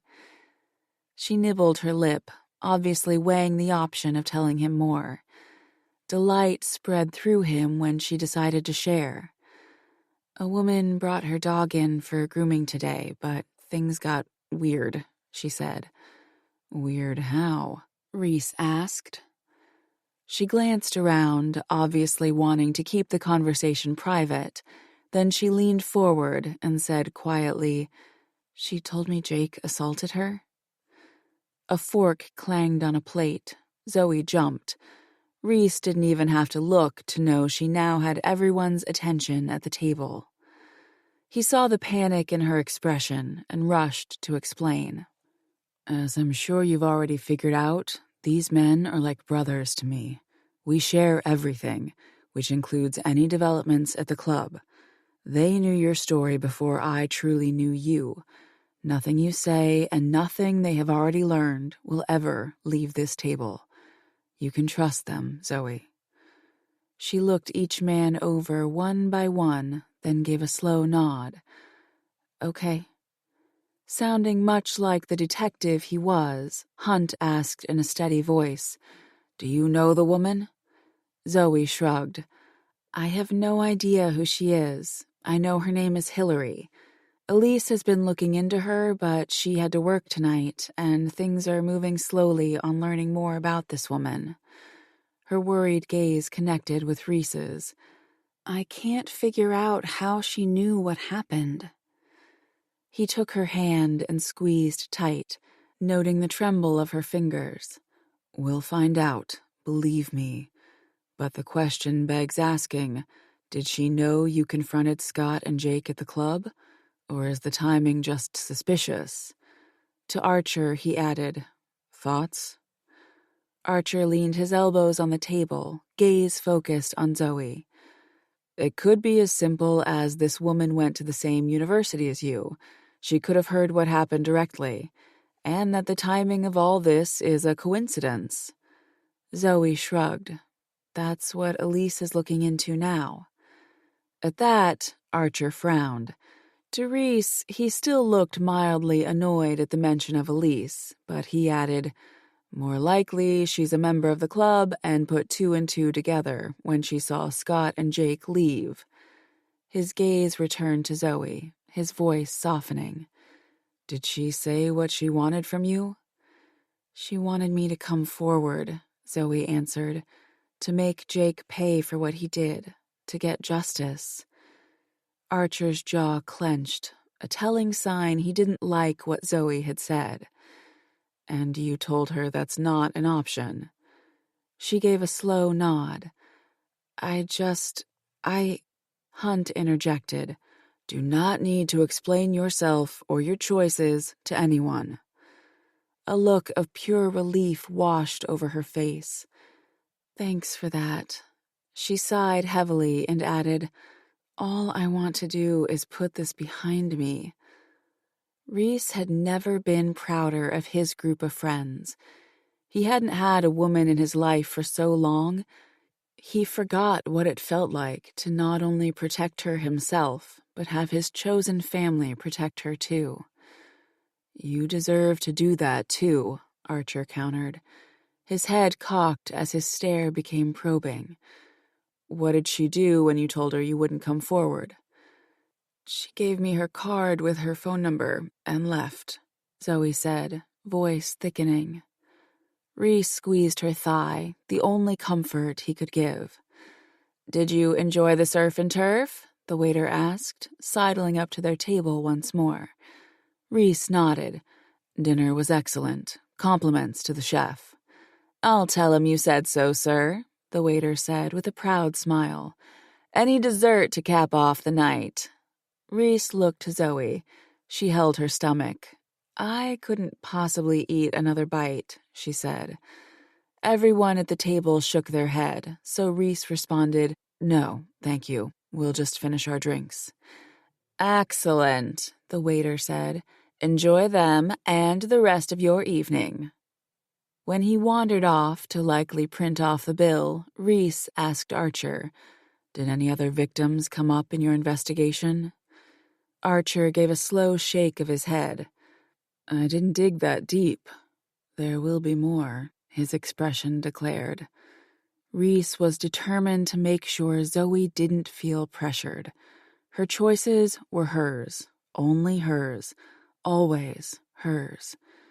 Did you feel threatened by her? He asked, rubbing her thigh, not liking the tense set of her muscles beneath his hand. Not at all, she replied after a moment of consideration. I was shocked by her appearance, but not threatened. It felt like she wanted an ally. Reese reached for her hand again, encompassing her fingers in his hold. The guilt, the pain, the loss of control in her gaze shattered him. He said to Archer, Find out who she was, how all this is connected. Elise is already on it, Zoe said. Again, Archer's eyes narrowed, but his grin declared it was game on. He rose and was heading for the door a moment later. Kieran chuckled. Oh, that roommate of yours is getting under his skin. Zoe cringed. I'm sorry.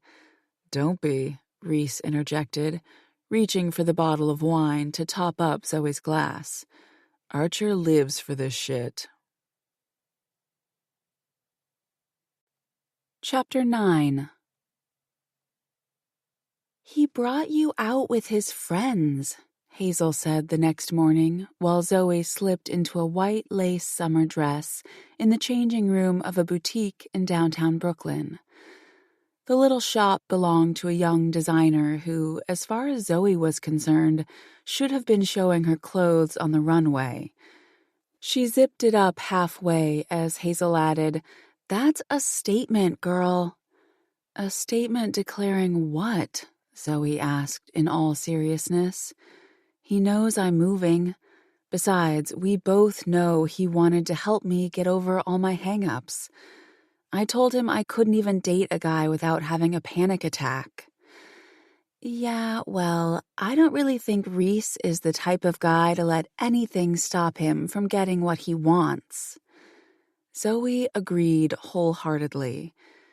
Even as she played it cool, she stared at herself in the mirror, seeing a new kind of happiness on her face. A dangerous kind of happiness, because Reese wasn't supposed to be making her feel this way. Better, yes. Healthier, yes. Sexier, yes. Emotionally connected? Hell no. She released a breath, noting a new kind of warmth in her chest. Last night, she'd felt protected, not only by Reese, but by his friends. Being honest and open with people other than Hazel and Elise felt good. Hell, trusting more than her roommates and her parents felt incredible. She grabbed the curtain and peeked out at Hazel.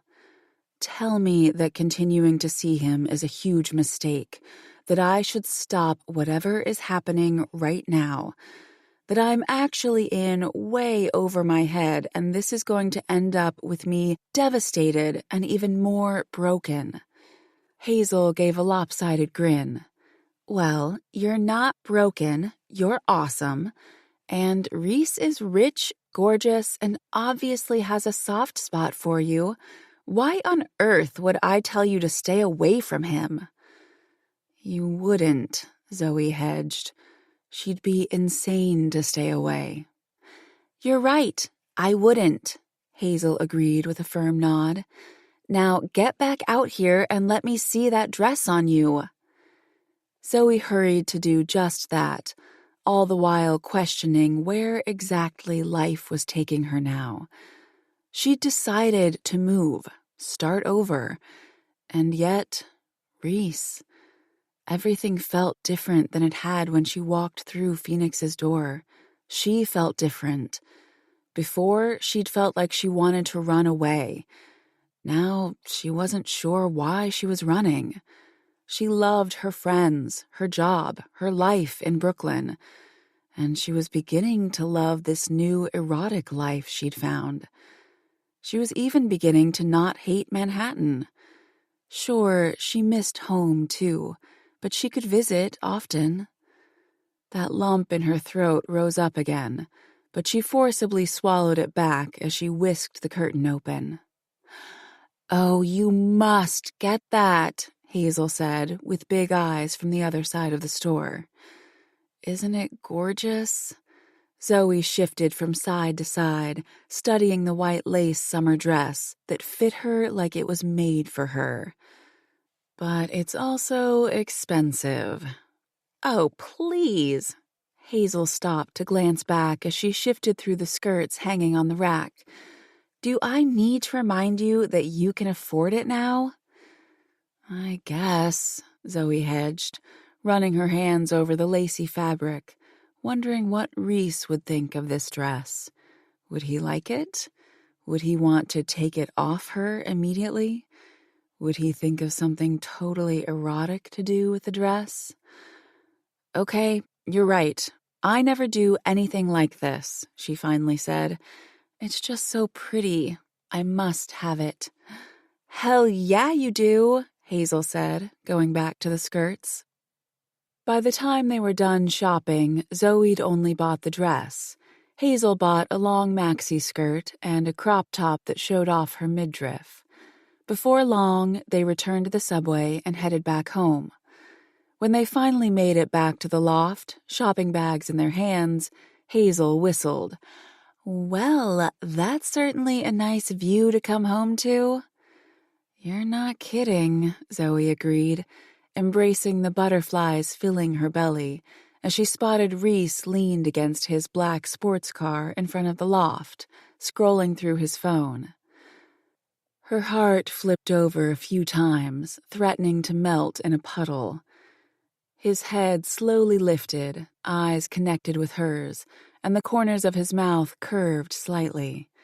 Heat flooded her from head to toe, all pooling into a needy throb between her thighs.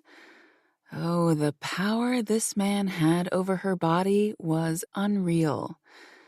Hello, Hazel said by way of greeting. I'm Hazel. It's nice to meet you, Hazel, Reese said, without any of the heat Zoe was used to hearing in his voice. He offered his hand. Reese Harrington. Hazel returned the handshake. Mm-hmm. Good to meet you. To Zoe, she grinned. I'll see you inside. Okay. Zoe turned to Reese after Hazel slipped into the loft. Hi. Hey. There was that heat, nearly sending her soaring backwards like an erotic punch to her gut. "How was your day?" "Good," she answered, shifting on her feet, but stopping immediately when she felt her damp panties. To get her mind and her body out of the gutter, she asked, "Have you heard anything from Archer about that woman?" "He's still on it." "Elise, too." The sun beamed down on Reese, revealing auburn highlights in his jet-black hair that she'd never noticed before. He gave a nod and a warm smile. "Then hopefully we will have answers soon." His gaze flicked to the shopping bag in her hand. "Looks like we were both shopping today." He turned back to his car, reached into the open window, and pulled out a small bag. Zoe's heart still hadn't recovered from the last flip, and promptly did a little dance now. "You bought me a gift?" "For tonight, if you'll oblige me." "You didn't need to do that," she said, heat rising to her cheeks. "I know I didn't have to, but I wanted to." He offered the bag. "Open it later." "Okay," she said, wondering why he didn't want her to open it now. Considering people were walking up and down the street, she figured maybe it was something naughty in nature. "Thank you for thinking of me." "You're welcome." Then he leaned in and winked. "Though I have totally selfish reasons for buying you what's in the bag." "Now I'm intrigued," she grinned. "As you should be." He tucked his hands into his pockets, looking like some model plucked out of a magazine ad. "So, for tonight, I'm hosting a party at a property I own. I wondered if you and your friends would like to come." Her mind went straight back to the gutter, but she immediately chided herself.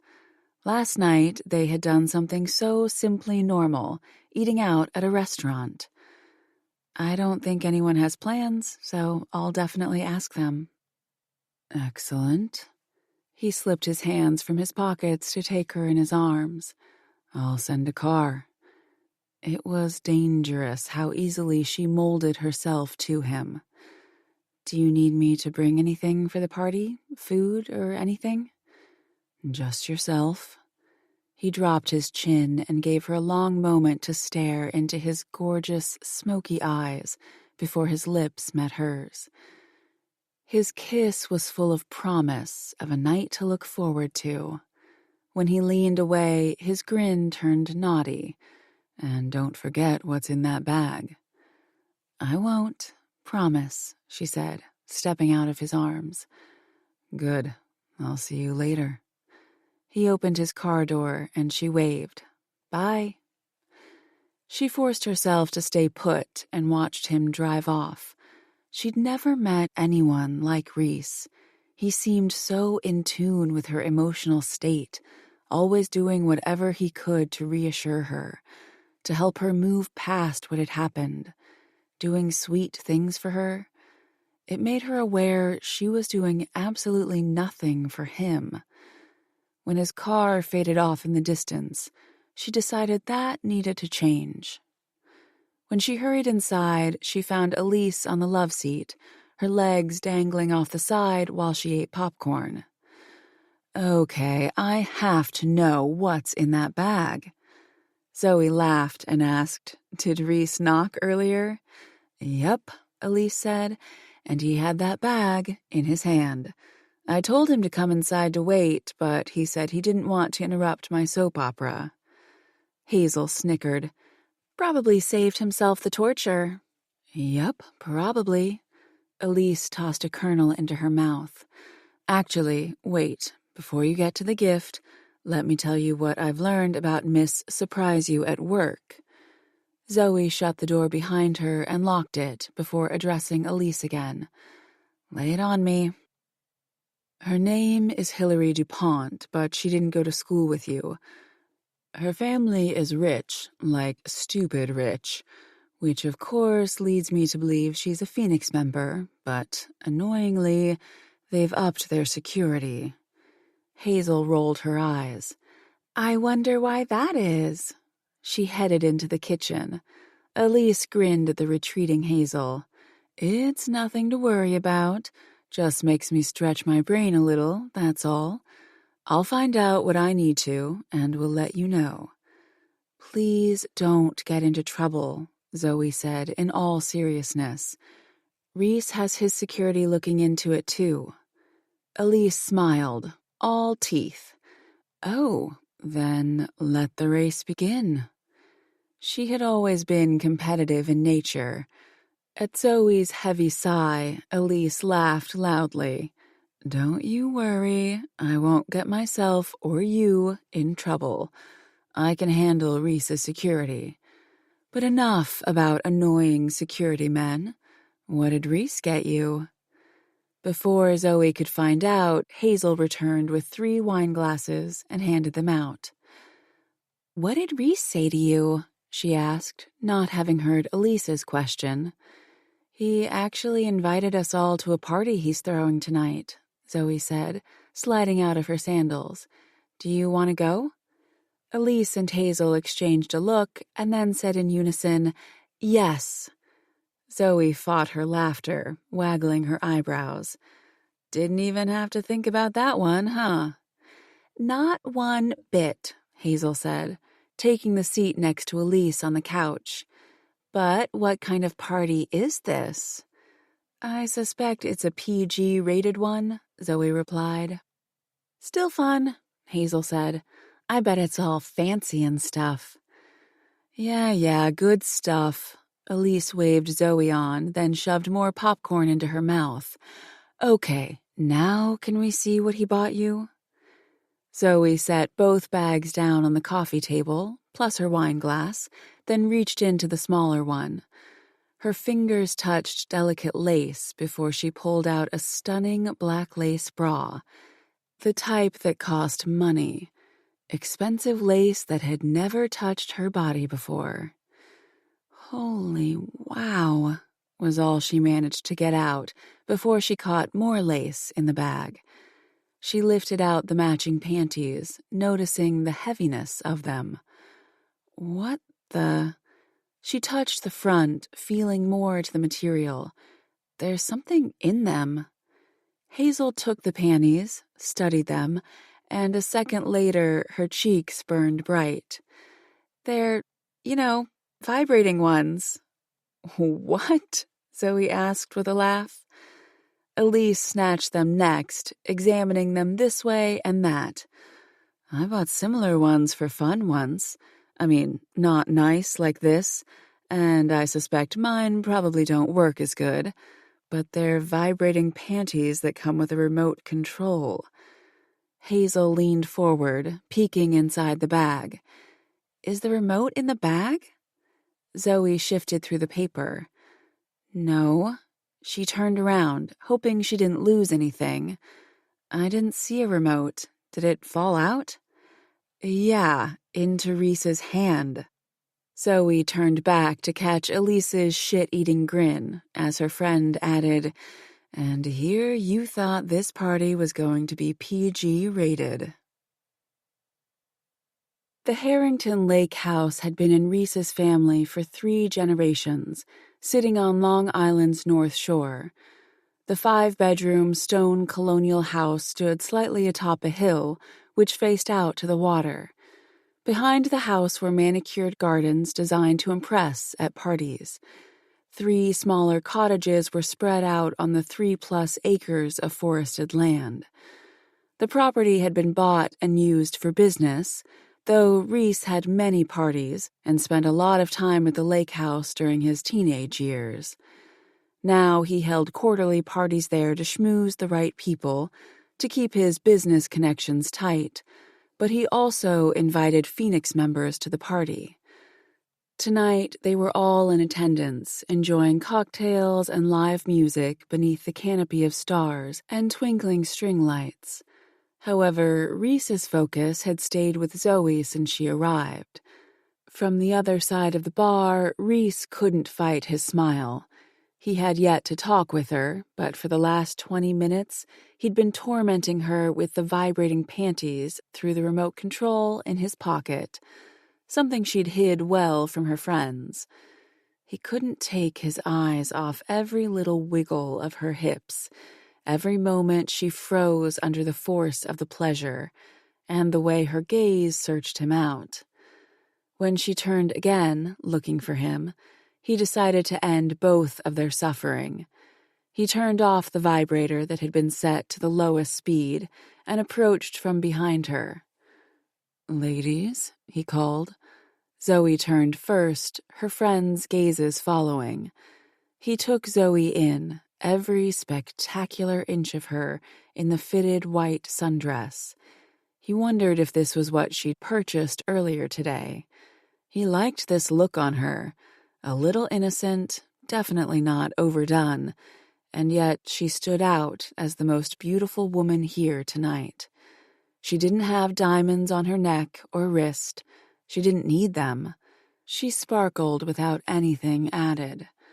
"Are you enjoying yourselves?" he asked them. Zoe gave him a lopsided grin. "How couldn't we?" Now, closer to her, he caught the heat in her eyes, the pretty color in her cheeks. He laughed easily, something he didn't do often. She was in his arms a moment later, and he pressed a soft kiss to her lips, not particularly caring what kind of statement that made to anyone watching. "I'm glad tonight is hitting you in all the right places." She laughed with him, but as he released her, a hand presented itself in front of him. "Hi, since we didn't get formal introductions at the house, I'm Elise." He shook her hand. "It's nice to meet you, Elise." All three women were beautiful in their own way, each unique and different than the women Reese knew. No fake nails or fake eyelashes. Their dresses weren't designer, their hair not smooth to perfection. He liked that about them. "I hope you're enjoying the party." "It's incredible," Hazel answered with twinkling eyes. "I have never seen anything so beautiful as this. Oh, look, champagne. I'll grab us some." She beelined for the waiter, striding away from her with the tray holding the champagne flutes. Zoe gave a soft laugh and an easy shrug. "Hazel gets easily distracted. Sorry about that." "Nothing to be sorry for," he said honestly. He found all of them refreshing, but most of all Zoe, the woman making him break all his rules. "These parties can be a bit distracting. They're always showy." He turned to Elise and smiled. "I'll introduce you around later. This party is full of lawyers and politicians who always need a good private investigator in their pocket." "I'd appreciate that. Thanks," Elise replied with sincere gratitude. Just then, off Zoe's shoulder, Reese caught Archer approaching, and he chuckled. He'd seen his friend pissed before, but nothing quite like this. Archer's gaze was fixed on the woman they were well acquainted with now, but he grabbed 2 champagne flutes as he walked by. Elise was saying something to Zoe that Reese couldn't catch, but she went dead silent as Archer closed in. Her gaze scanned him from head to toe before her chin lifted and shoulders squared. Ah, so she knew exactly who Archer was, and by the slight curve of his mouth, Archer knew this too. Eyes locked on her, Archer offered her the champagne glass. "Hello, Elise?" She gave a polite smile. "Hello, Archer. Thanks, but I don't take drinks from strangers." Archer gave that smile back. "Let's not play games, shall we? We both know we're not strangers. You probably know more about me than I know about myself." Her smile now showed teeth. "I could say the same to you." Archer winked. "You probably could." Zoe looked between her friend and Archer and gave a tight laugh, taking the champagne glass from Archer. "Thanks. I'd love a drink. This champagne looks yummy." She set it down on the table next to her. Reese shoved his hands in his pockets, chuckling at the tension pinging between Archer and Elise. something Hazel immediately noticed when she returned. She handed a champagne flute to Elise and asked, "What's wrong with you?" Elise took a long sip, keeping her stare on Archer, then smiled at Hazel. "Oh, there's just this annoying bug buzzing around me that I want to squash." Reese barked a laugh, unable to help it, not surprised one bit when he looked at Archer to find him grinning too.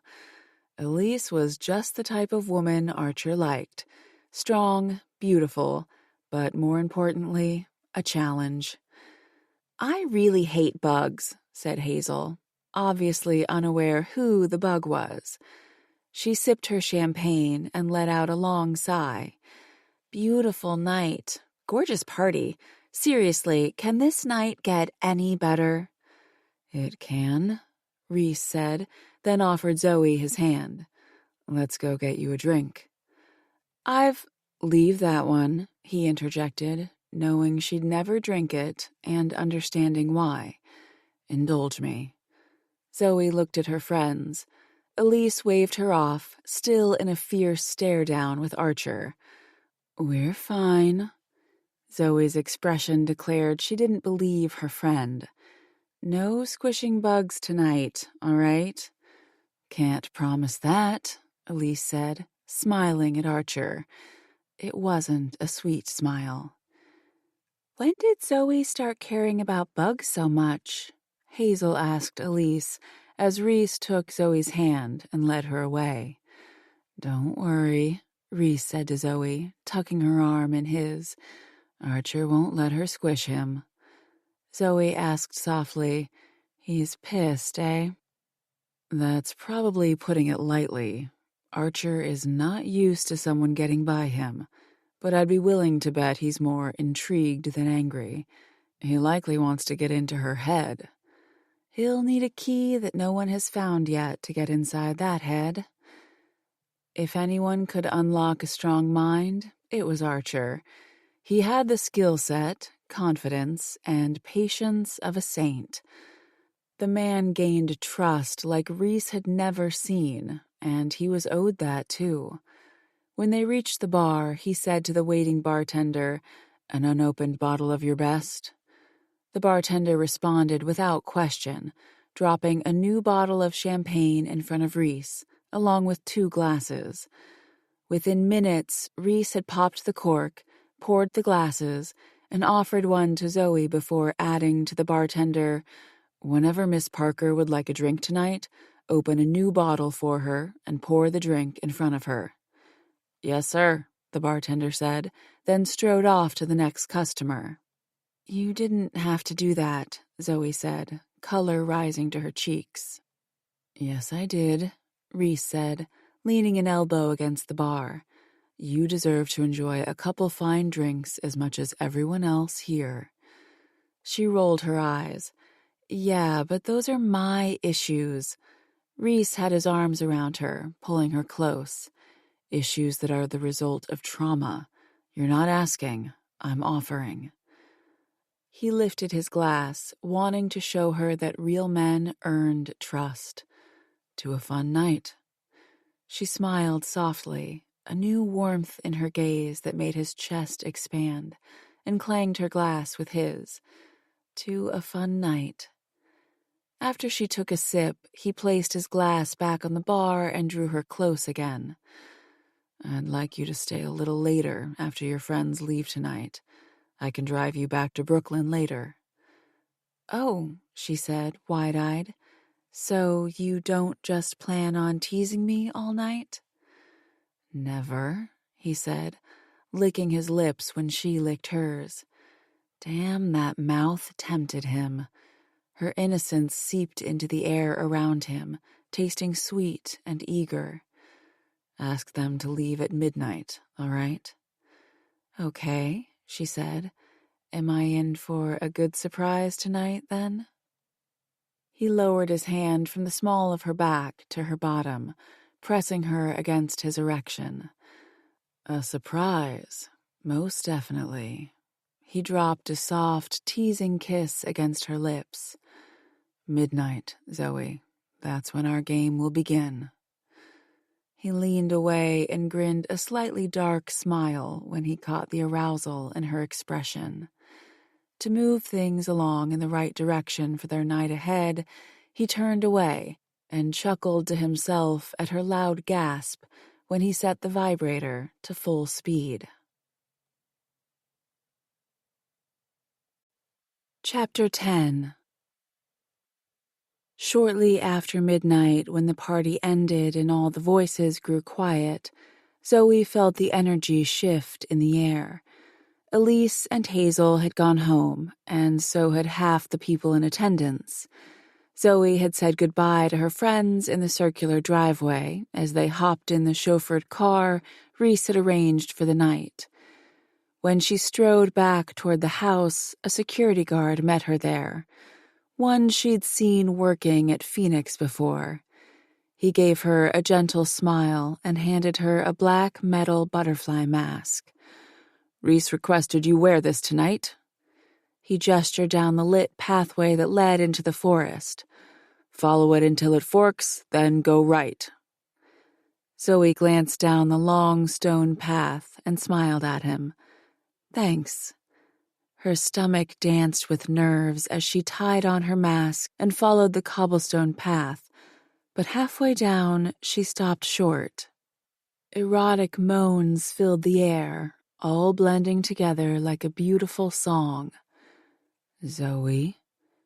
The low vibration of Reese's voice hummed nearby. She glanced back, finding him striding toward her, wearing only his black dress slacks, a gold mask on his face. His gorgeous body glistened with the soft hue coming from the gaslit lanterns.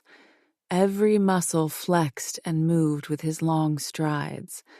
He looked like a warrior that belonged in another century, ready to defend and protect against any threat. When he got close, he turned on the vibrator again, and a strangled moan broke from her throat, her knees weakening.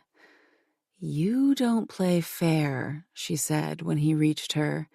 She'd never been so sensitive before. Maybe that was his intent.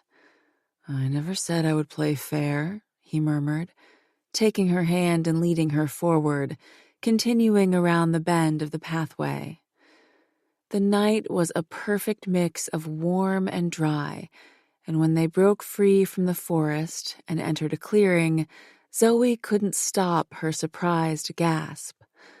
Not because of the light buzz against her clit, sending shock waves of pleasure through her, but in the middle of the clearing was a large round cushion a few feet off the ground.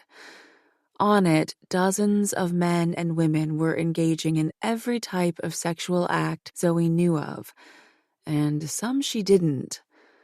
The more she watched, the more she didn't know where some people began and some ended. It became impossible to absorb it all. Men were having sex with men in all stages of foreplay. Women were teasing each other while they rode the men beneath them. Masks covered identities, but naked bodies were being cherished. Sex being explored and indulged in, without any insecurities in sight. It occurred to Zoe that this was freedom, the act of simply enjoying what feels good without judgment. She felt the sensual energy brush across her, the need consuming her. Before she could decide where to look, a man knelt in front of her, his big, hard cock greedily available. "I'm at your service," he said to her. "Tell me what you'd like." She stared down at the muscular man, who rested his hands on his thighs, awaiting her command. It was clear that whatever she wanted, any fantasy she ever dreamed up, she could have from this strong man. "He wants to pleasure you," Reese said from beside her, with no waver to his voice. "The choice is yours." She became lost in Reese's smoky eyes. The choice was completely hers. He would respect whatever she wanted, allow whatever would make her happy. But as she looked deeper into his molten eyes, a truth she couldn't ignore appeared. This wasn't just sex between them. It wasn't only about the eroticism, the game. Because if it were, she'd gladly accept this man's offer to experience something new, something different. But she didn't want the man who offered her pleasure. And for all Reese had done for her, all the kindness and strength and everything in between, she wanted him to know it. "I don't want him," she said, hearing the emotion touching her voice. "I want you, Reese. Only you." Something flared in his eyes, something possessively hot and addictively sweet as she moved around the man kneeling at her feet. With hot moans of pleasure fluttering through the air, she settled in front of Reese. He dipped his chin, his hands loose at his side as she reached for his belt and unbuttoned his pants. As she slid them down over his sculpted ass, she purposely ran her hands over him, and she relished the way his jaw muscles tightened. She kept her eyes on him and slowly lowered to her knees next to the man, who rose and headed off elsewhere. Reese stroked the side of her cheek, staring at her the way a wolf stares at its next meal. "I want you," she told him, reaching for his mighty cock. He was thick and hard as steel as she stroked him. She was no expert at giving a blowjob, but she'd watched a sensual blowjob porno on the internet and studied every detail, learning ways to pleasure him like he'd pleasured her. When she tickled her tongue around the tip's rim, she felt Reese's hard shudder under her tongue. She wanted him to feel her appreciation, her trust, her gratitude for the woman she knew she was becoming in the short time she'd known him. The way he was mending all the shattered parts of her heart with little regard to what he needed. And with every swirl of her tongue, obvious desperation and need filled him, showing how much he needed to be touched too. Not out of sexual need, but from a deeper connection. She kept her eyes on him like she'd seen the woman do in the video last night, while she sucked on each testicle, then slowly dragged her tongue up the length of his shaft. Sometimes she tickled, other times she licked harder. She didn't need a manual to see when the teasing became enough and Reese demanded more. His hot gaze told her as much. Not wanting to deny him what he was due, she closed her eyes and turned her full attention onto his cock. Heat flooded her when he thrust his hands into her hair and growled, a low, unforgettable masculine sound. He began pumping his hips, taking pleasure in her mouth, and she rejoiced at being the reason he felt so good. Then his legs were trembling, his fingers tightening in her hair. She felt the seconds when he pulled back, like he wanted to ask permission. She grabbed 2 fistfuls of his ass and sucked her lips around the base of his cock. At that, Reese's rough groan brushed across her, overtaking all the other moans coming from the orgy. Her mouth soon filled with his semen, and she swallowed quickly, loving the way he jerked against her, losing himself in the pleasure she gave to him. When he finally released the tight grip on her hair and she looked up at him, his head was tipped back, his chest heaving, sweat glistening off his incredibly toned body. She kissed his thigh and said up at him, "Whatever you want tonight, I'm yours, Reese." He dropped his chin and his brows came together, an unfamiliar emotion reaching his eyes. Breathless, he gently stroked her cheek with his thumb for a moment, a beat passing between them. The next second, she was in his arms, and he held on to her bottom as he walked them down another path, far away from the sex in the forest. When the pathway stopped at a stone cabin, he moved them inside and sat her down on the bare rug in front of the fireplace, into a kneeling position. The space consisted of a king-size poster bed, but she couldn't look away from the raw emotion on his face. He cupped her chin and held her gaze. "Explain this change in you." She blinked at the seriousness of his voice. What change? He leaned down, bringing his gaze down to her eye level. "You are looking at me like I can have your soul if I want it. Why?" Tonight, all along, the plan had been to pleasure him like he'd pleasured her. Now, with those smoky eyes holding her captive, the truth seemed right there, ready for her to grab it. "Because you deserve the same kindness you give." Obviously seeing the things she wasn't saying, he leaned in farther and asked, "Why?" Emotion crept up into her throat. "Because you're a good man." His fingers tightened on her chin. "Why, Zoe?" The words fell easily. "Because I feel safe with you." His voice turned rough, unhinged. "Why?"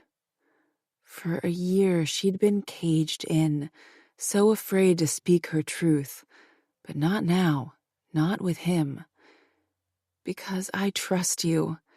She rose and cupped his face, moving closer until there was no space between them. "Because I have never felt like this with anyone, and I don't want to fight this. I'm sick of fighting the things I feel, sick of refusing to believe good things can happen. I want you, Reese, not the fantasy. I want the man behind the mask." His jaw muscles clenched once as she reached back and unlaced his gold mask. She let it fall from her fingers to the ground with a clang. Following her lead, he reached back and removed hers.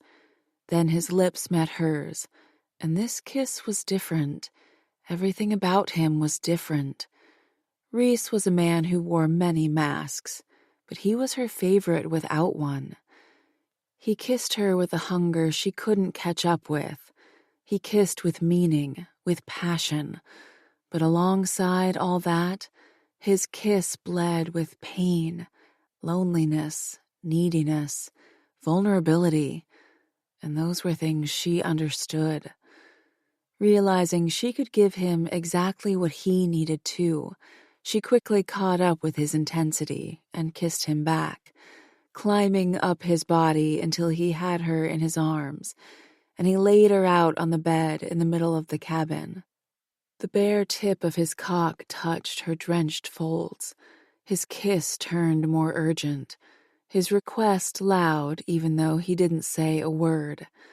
Phoenix rules were clear. All participants had to provide monthly medical records showing negative STI and AIDS tests. Plus, all women were required to be on birth control. She trusted him, and in those tests, as she shifted her hips, taking him inside her, his rough groan brushed against her ear, and she shuddered with the same euphoria. He rocked into her slowly, intimately, his eyes holding hers with every thrust. She explored his body with her hands, feeling all the muscles and grooves that made up this man. Soon she felt joined, not only physically, but emotionally, every shift of his hips bringing them further together. Until she became lost in him, safe to let go and fall into the place he brought them. They might not make sense on paper, but their souls knew each other, somehow understood each other. She arched her back into the pleasure, her toes clenching as she climbed higher and higher. Absolutely nothing between them now but this magical, unexplainable connection. His thrusts grew faster, harder, until they moved together in a perfect rhythm. The musky scent of their sex swept through the air alongside Reese's woodsy aroma until it all became too much, too impossible to hold on to. And when he came in a wild rush of deep groans and hard thrusts, he took her over the edge with him. That's where she stayed, in his arms, in his safety, for many, many minutes. When she finally returned to her body and reopened her eyes, she discovered him staring at her with a sweetness she'd never seen from him before. Nothing was between them anymore. Nothing had ever felt so real before.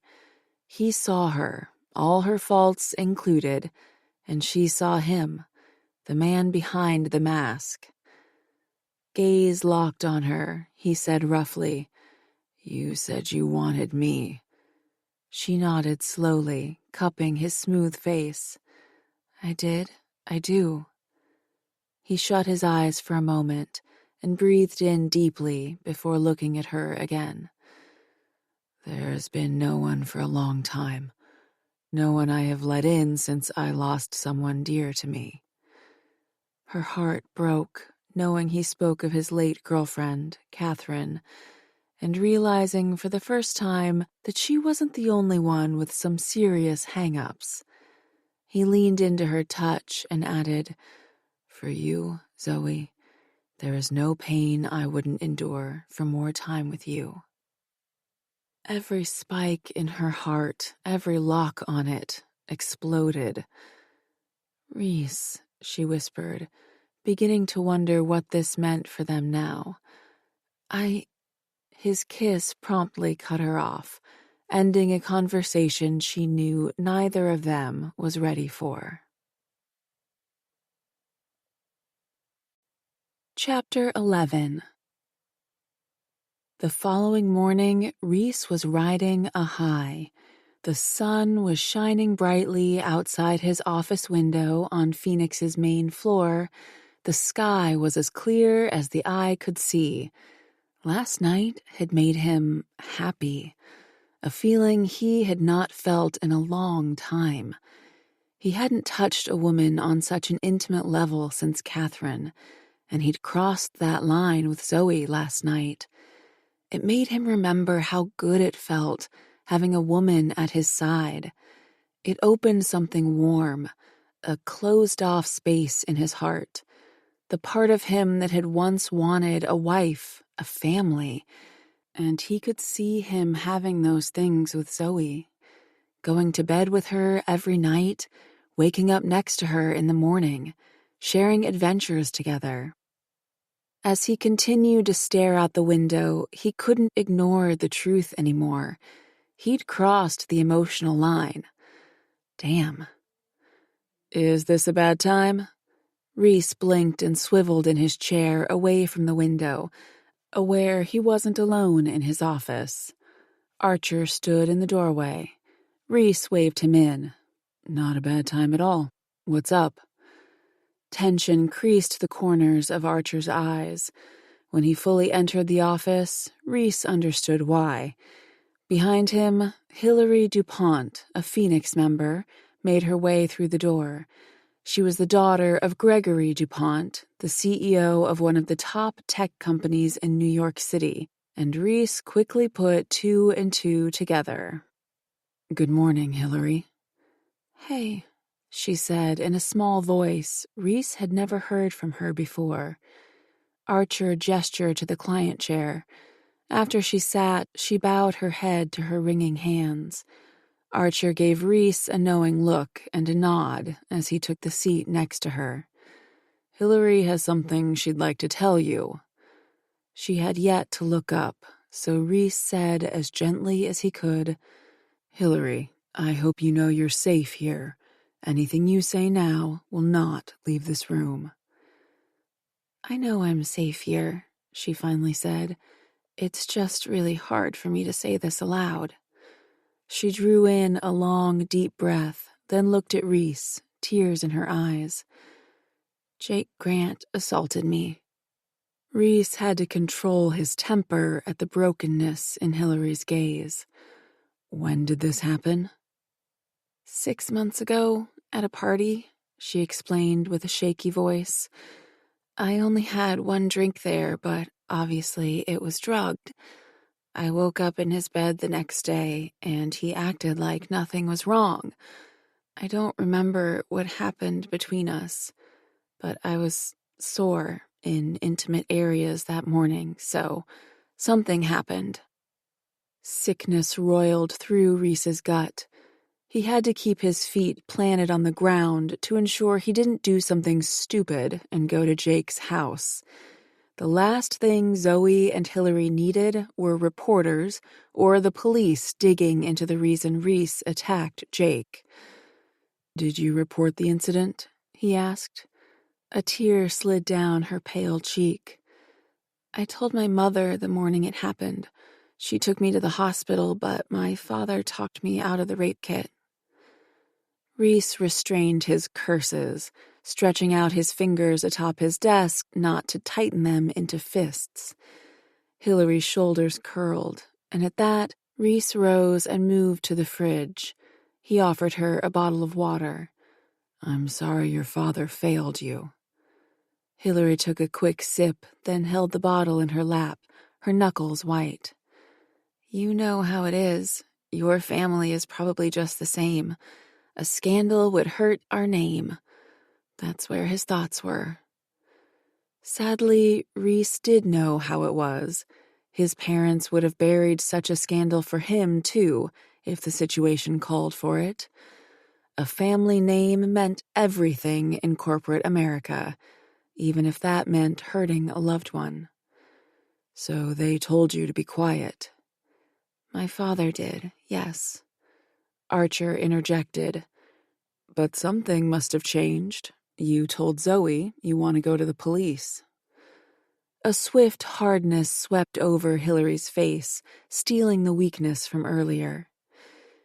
Yes, I changed my mind that night Zoe had her first show. The look on her face when she took off her mask. I'm sure no one else realized it, thinking her mask accidentally fell off, but I've seen that look on her face. I see it every time I look in the mirror. And I saw her looking at Jake, and then saw him leave. It wasn't hard to put two and two together. She took another sip of her water. After I saw that, I hired an investigator to look into it. He showed me Zoe's photograph online, and Jake's remarks. But not Scott's. From the beginning, Reese had assumed Jake ran this show, and Scott got involved in something he should have stopped. He'd seen Scott's guilt when he confronted them, the ghosts following him. Ghosts that Jake did not have. Reese breathed deeply, controlling what he felt, to keep his head in the right space to help Hillary. He shot Archer a look. Archer inclined his head, understanding the unsaid statement that Reese wanted that investigator talked to. Zoe's privacy mattered. To Hillary, Reese asked, Did you know who Jake was behind the mask? Hillary nodded. I did, yes.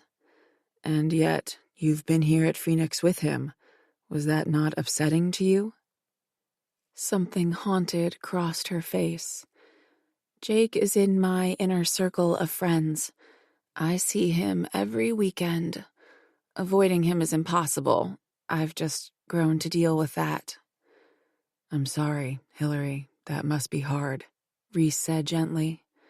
She lifted a shoulder. I thought I could handle it until that night I saw Zoe. After seeing her get justice, I felt shameful that I wasn't strong enough to stand up against him. It made me want to fight back, to prove he had done something terrible to me, that everyone might not know about it, but that I knew, and it didn't break me. Archer asked, Is that why you went to see Zoe? Yeah, Hillary replied with a quick nod at him. I want to tell my story, but I can't do this alone. Who will believe me? I believe you, Reese said in an instant. I do too, Archer agreed. Hillary's chin quivered. She swallowed deeply before addressing them again. Thank you. I appreciate that. But I need more than just people believing me. I need another victim. We all know that. I need something more than my word against his. You need Zoe's truth, Reese offered. Again, Hillary nodded. Maybe once our stories are out there, more victims will come forward. If there are two of us, there must be more. Reese steepled his hands on top of his desk. I have no doubt there are more victims, but I would ask a favor from you regarding all this. She gave him a lopsided grin. Stay away from Zoe, right? Reese held her gaze, carefully choosing his words. Whatever you need from me, Hillary, you've got it. Money, lawyers, investigators, contacts. I will help you however I can. But when it comes to Zoe and what she wants out of this, I will protect her at all costs. She's made it clear where she stands on this matter. But if you'd like, Archer can jump on board, and with his resources, he'll help you build a case, as well as possibly find other victims who are more willing to come forward. Hillary's smile was sweet and soft. That's more than I can ever ask of you, but if you're offering, I could definitely use the help. Then it's done, Reese said. Archer rose, and as Hillary followed, Reese called, Does your family know you're planning on coming forward now? No, Hillary said over her shoulder, a powerful hardness in her expression. I don't particularly care, either. I'm done playing by my father's rules. Reese inclined his head at her bravery. However, Archer gave Reese a look he'd seen before. We must tread carefully. The last thing Phoenix needed was Hillary's father finding out about Reese's and Archer's involvement, which, in turn, could expose the club. Reese never took these risks, but if he could bring hellfire down on Jake, there was no cost he wouldn't pay for what he had done to Zoe. Reese acknowledged the unsaid between them with a nod. He rose from his desk and leaned against the large double window, staring out again into the sunny day. The sky had been the same on the day Catherine passed away. He remembered that day vividly, the lack of power he felt, and that's what drove him to always be in control now, to help those he could, to bring happiness to those who deserved it. But the one thing he hadn't expected was Zoe and the way she changed him, the way she made him want things he hadn't thought about since Catherine. But the last thing he wanted was for Zoe to lose herself like Catherine did. Zoe didn't want to stay in New York City, the reminder of all she'd been through there, haunting her. How could Reese ask her to stay for him? You deserve her. Reese glanced over his shoulder, discovering Archer back in the doorway. His longtime friend had a soft gaze, obviously reading Reese's thoughts as he added, Stop punishing yourself for all the things you can't change, Reese. She's good for you, and you're good for her.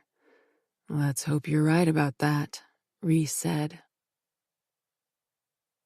Zoe had spent the morning packing up some of her clothes, but by noon she couldn't stand the familiar lump rising in her throat. She had 4 clients today, but they were all late afternoon and evening appointments. Needing to get out, she headed to one of Brooklyn's most beloved cat cafes, the Hungry Kitty. While a part of her was excited to move home to her family in a few weeks, she couldn't stop a question from repeating in her mind. Why did I meet Reese now? Why couldn't she have met him months ago?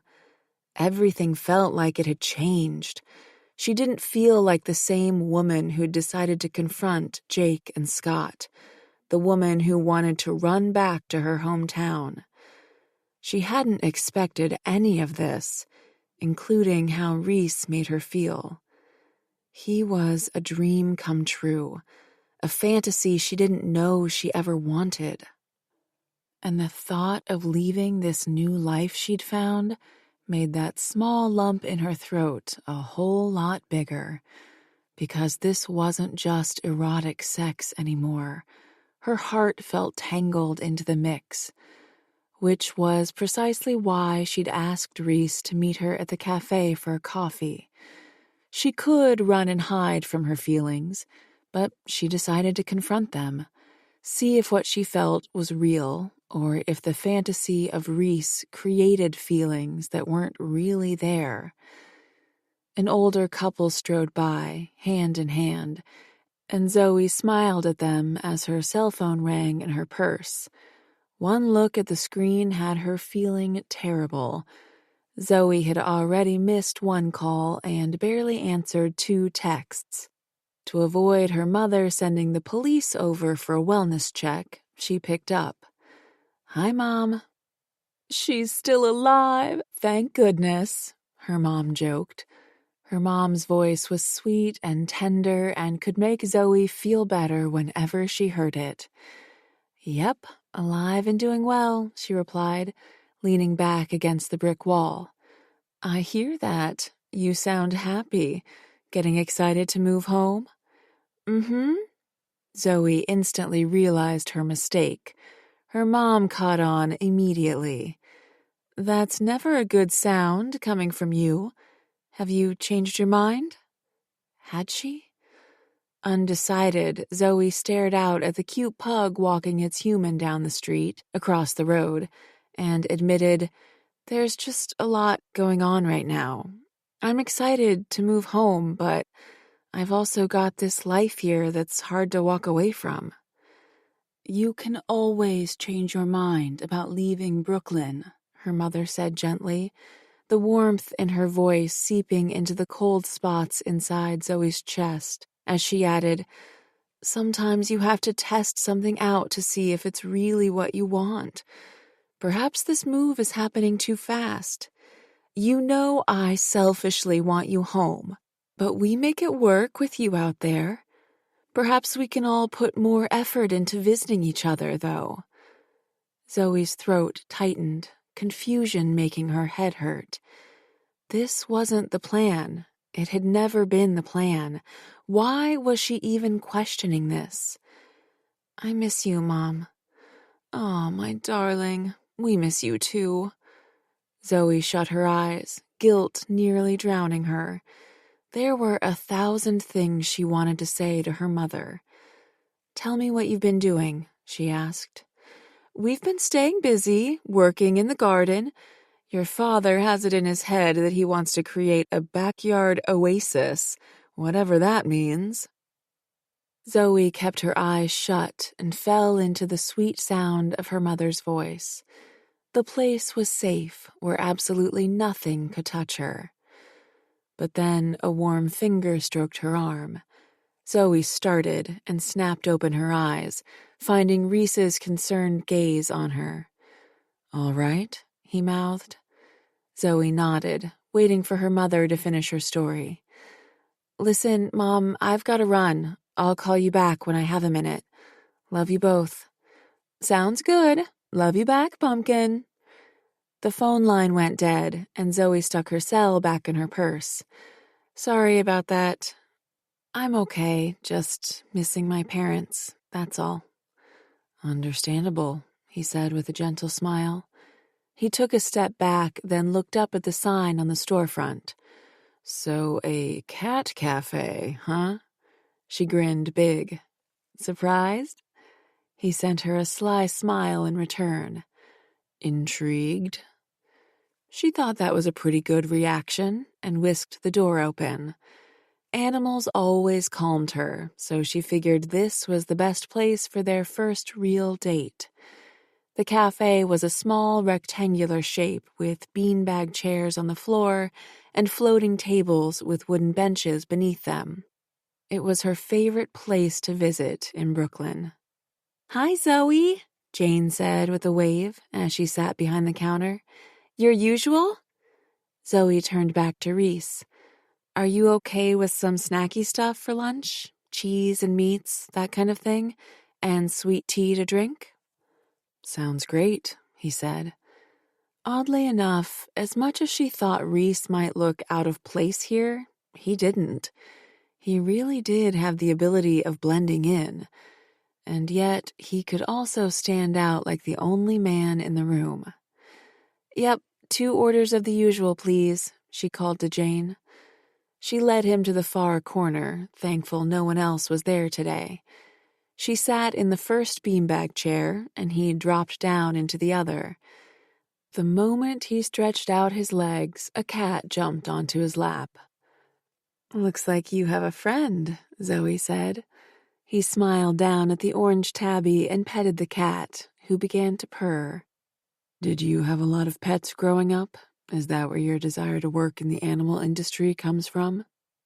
"I had as many pets as my parents would allow," she explained with a laugh, reaching out to stroke a passing white cat who didn't seem interested in Zoe. All the animals at the cafe were rescues that had been brought in for socialization before finding their forever homes. For as many cats as she could see, there were just as many in hiding spots, too afraid to come out. "I've had a hamster, a couple guinea pigs, and a cat, Oscar, who passed away a few years ago. Did you have any pets?" Reese shook his head. "Boarding schools didn't allow pets." She had assumed he was well educated. "You never went to school here in New York?" "No," he explained without any emotion in his voice. "That's just the way my family has always done things, for generations." "I can't imagine not growing up around my family. Did you like boarding school?" "Loved it," he said with an honest smile. "I'm still in contact with most of the guys I knew from my years there. It's a type of family, I suppose, just different than the one I'm sure you had. But it's never been something I would consider if I had children of my own. I like the idea of having a family life, keeping my children at home with me," his gaze lifted to hers, "and with my wife." Her heart skipped a little at that. The scariest and most wonderful part was that she could imagine a life with Reese, a happy life, a safe and exciting life. She thwarted any serious talk and shifted the subject. "Can I ask why you got into the whole sex club thing?" She smiled. "Was it something you aspired to?" "Funny," he said with a snort, scratching the cat under his chin. "I assume Elise stumbled onto the story about my late girlfriend, Catherine." Zoe cringed. "She did. I'm sorry. I know that's personal, but—" "It's fair," he interjected. "I knew things about you I shouldn't because of Archer's vetting." The cat purred louder now as he stroked its back. "Cancer was cruel to Catherine." "How long did you date her?" "I met her the second day of college. The cancer came soon after that." Zoe stroked a long-haired gray and white cat that strode by, taking a handful of fur with her. She blew it off her hand. "I'm really sorry, Reese. I can't even imagine going through that." He looked at the cat in his lap again, still stroking the happy feline's back. "It was hard. She hated fate for making her sick. Watching her life end so brutally, with so much anger inside her that she had no control over, taught me no one is getting out of here alive, so you better live your life right." He glanced up at Zoe, then held her gaze. "To answer your question, I opened Phoenix because I wanted to be a part of something that gave more to people. It also allowed for me to safely indulge in the sensual lifestyle I enjoy, and keep emotionally distant while I grieved. But after a while, something shifted, and it became about more than that. Wealth gets you ahead in life, but it doesn't bring you happiness. Sex. He gave a devilish grin. Well, I've always lived an erotic lifestyle, only it used to be in secret with willing participants at private parties. First in college, then out of it. He lifted an easy shoulder, glancing back down at the cat in his lap as he continued stroking him. Now I just provide the place and protection for others to indulge too. She became jealous of that cat purring in his lap. You know, if you'd have asked me a year ago if that made sense to me, I would have said no. Being so erotic, living that kind of life, was so foreign to me. Now, he grinned. You like it. She lifted a shoulder. It's hard to imagine moving home and never partaking in such things again. A beat passed. Who says you have to go anywhere? Oh, the loaded question hung in the air, so heavy she could barely breathe. That was always my plan.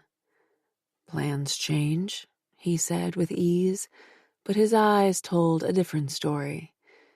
She knew she should respond, have some profound realization, but it never came. The lump in her throat she'd been pushing down rose up again, and her head felt cloudy, making it impossible to think clearly. Luckily, Jane arrived with lunch, breaking through the silence. She placed the platter on the small table next to Reese. Need anything else, guys? Zoe shook her head and gave a smile. We're good, thanks, Jane. Jane smiled in return. Enjoy! As she returned to the counter, Reese blessedly changed the subject, probably for Zoe's benefit. I thought you might like to know that Archer discovered the woman who came to your shop is a Phoenix member. Elise thought that might be the case. Zoe swallowed that lump back down. Again. Is her name really Hillary? It is, Reese said, as the cat purred louder on his lap. Do you want me to tell you her story?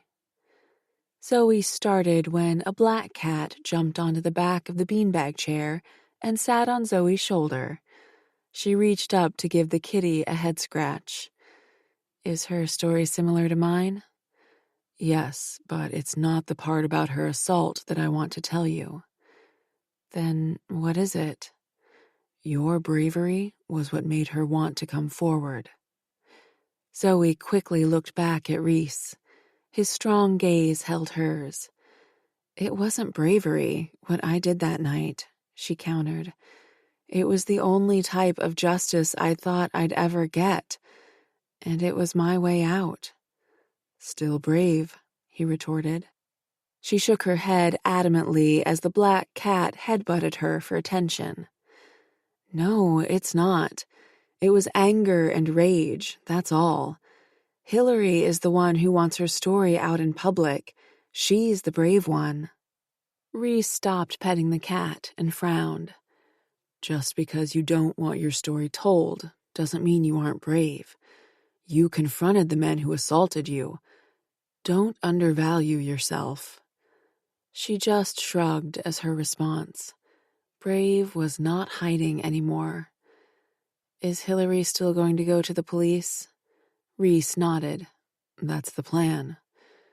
At whatever emotion crossed her expression, he quickly added, but you don't have to worry. She's going to leave you and your name out of this. Archer's heading up an investigation now to help her make sure she's got a solid case. If there are more victims, Archer will find them. Good, Zoe breathed. That's good. And yet, she felt like a coward, hiding behind her own fear. But the alternative, going forward, admitting what had happened to her, exposing herself again. Just as her head began to spin, the black cat swatted Zoe's face before jumping onto her lap. She startled and laughed. "I'm sorry," she said to the cat. "Am I not giving you the attention you deserve?" The cat purred, rubbing his head against Zoe's leg. She hurried to give the animal the scratches he demanded, and he purred even louder. "If I purr like that, will you stroke me too?" Zoe shivered at the heat in Reese's voice. She glanced up into his knowing, devilish smile. It was as if he knew she needed the mood lightened. She didn't know how he did that, like he knew exactly how to get her out of her head. Always seemed to say the right thing. To be there for her exactly how she needed him to be there. Be so in tune with her. Purr, no, but growl? Absolutely. His eyes flared. "Be careful what you ask for, Zoe." Like a switch he seemed to control, all the confusion in her mind slowly lifted, his strong stare an anchor where she attached herself. Drawn into him, she leaned forward, bringing her mouth close to his. Should I be afraid? That smile returned, hotter this time. "Depends."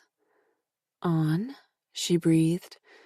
His gaze greedily scanned over her lips before his smoky eyes lifted. "If you want me to take you into the bathroom and fuck you." "You wouldn't do that here," she laughed softly.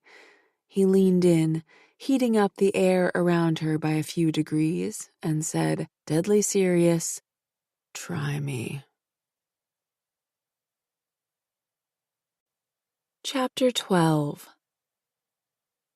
Incredible days had turned into unforgettable weeks.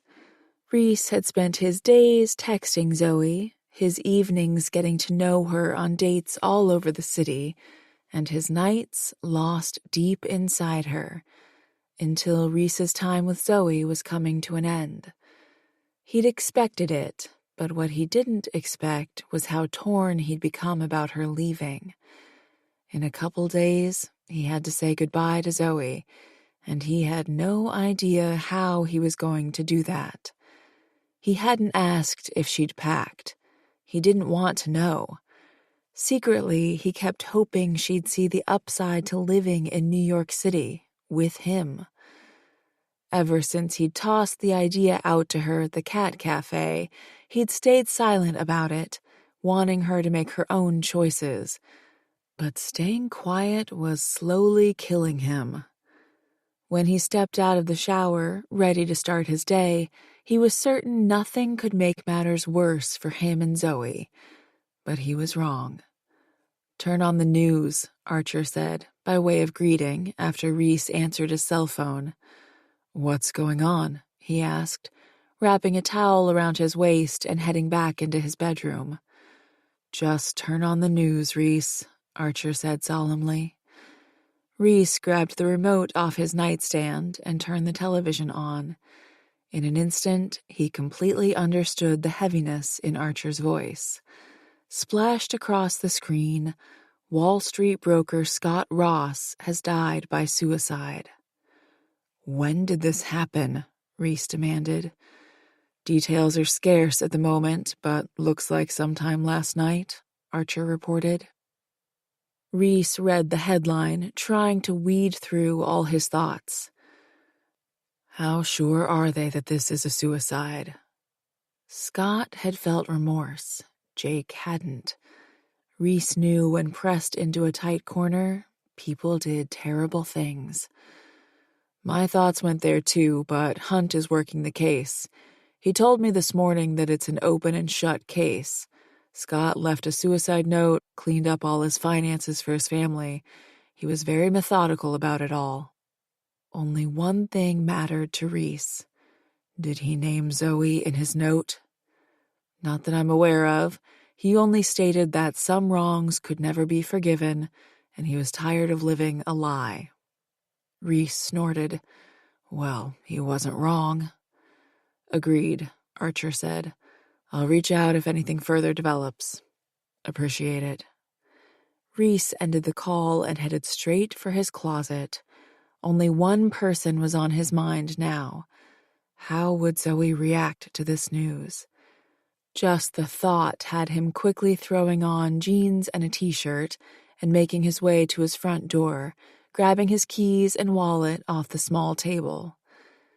In quick time, he reached the parking garage and sped out in his sports car. Zoe's place was far, and with traffic, it took him longer than he would have liked to arrive at the loft on the shipyard. Every minute, every second, feeling like a lifetime. A phone call to Zoe was faster, but would be impersonal, and certainly not how Reese wanted to break the news. He needed Zoe in his arms. After he found a parking spot, he sprinted through the building and knocked on her door, only belatedly realizing how early it was. A quick look at his watch revealed it was 7:30, but when the door whisked open and he caught sight of Hazel's sad eyes, he knew he hadn't gotten here fast enough. "Zoe?" he asked. "She's in here." Hazel opened the door wider. Reese found Zoe sitting on the couch, her legs pulled up tight to her chest, her red-rimmed eyes locked on the news. He made it inside in 3 large strides, and the moment he got close, Zoe's eyes landed on him. Something in his chest broke, yanking him forward until he dropped to his knees in front of her. "Don't look at me that way. Do you hear me, Zoe?" Her chin quivered. Tears welled in her sweet eyes. "I did this to him." "No," he said firmly, taking her shaky hands in his. "This is not on you. Scott did this to himself." "If you need us, we'll just be in my room." Reese recognized Elise's voice from behind him, but he never looked back. He couldn't look away from the dark despair on Zoe's face, the blame heavy in her features. A feeling he understood intimately, one he'd felt for a long time after Catherine died, when he could do nothing to save her. But Zoe wasn't Catherine, and Reese was ready to battle this storm. "Talk to me," he said, cupping her face. She leaned into his hold, her eyes fluttering shut. "I just can't stop thinking about that night you confronted him. He looked so remorseful." Her sad eyes met his again and held. When he apologized, it was clear he was haunted by what he'd done. "He should have been haunted," Reese reminded her gently, holding her face tightly, keeping her attention wholly on him. That guilt was his to bear, and only his. "Maybe," her chin quivered. "Maybe not. I wanted justice, but I never wanted to destroy him." He wanted to remind her that Scott had destroyed her for a long time without any care, but that wouldn't help. To be so cold wasn't in her heart, and he cherished that about her. He joined her on the couch, gathering her in his arms, close to him. When he rested his chin on the top of her head, he said, "Feel what you feel right now, but tomorrow, let that go. This isn't on you, Zoe." "Then why does it feel like it is?" she cried. He locked his arms around her, wishing he could bear this for her. Hell, he wished he could take all of this away.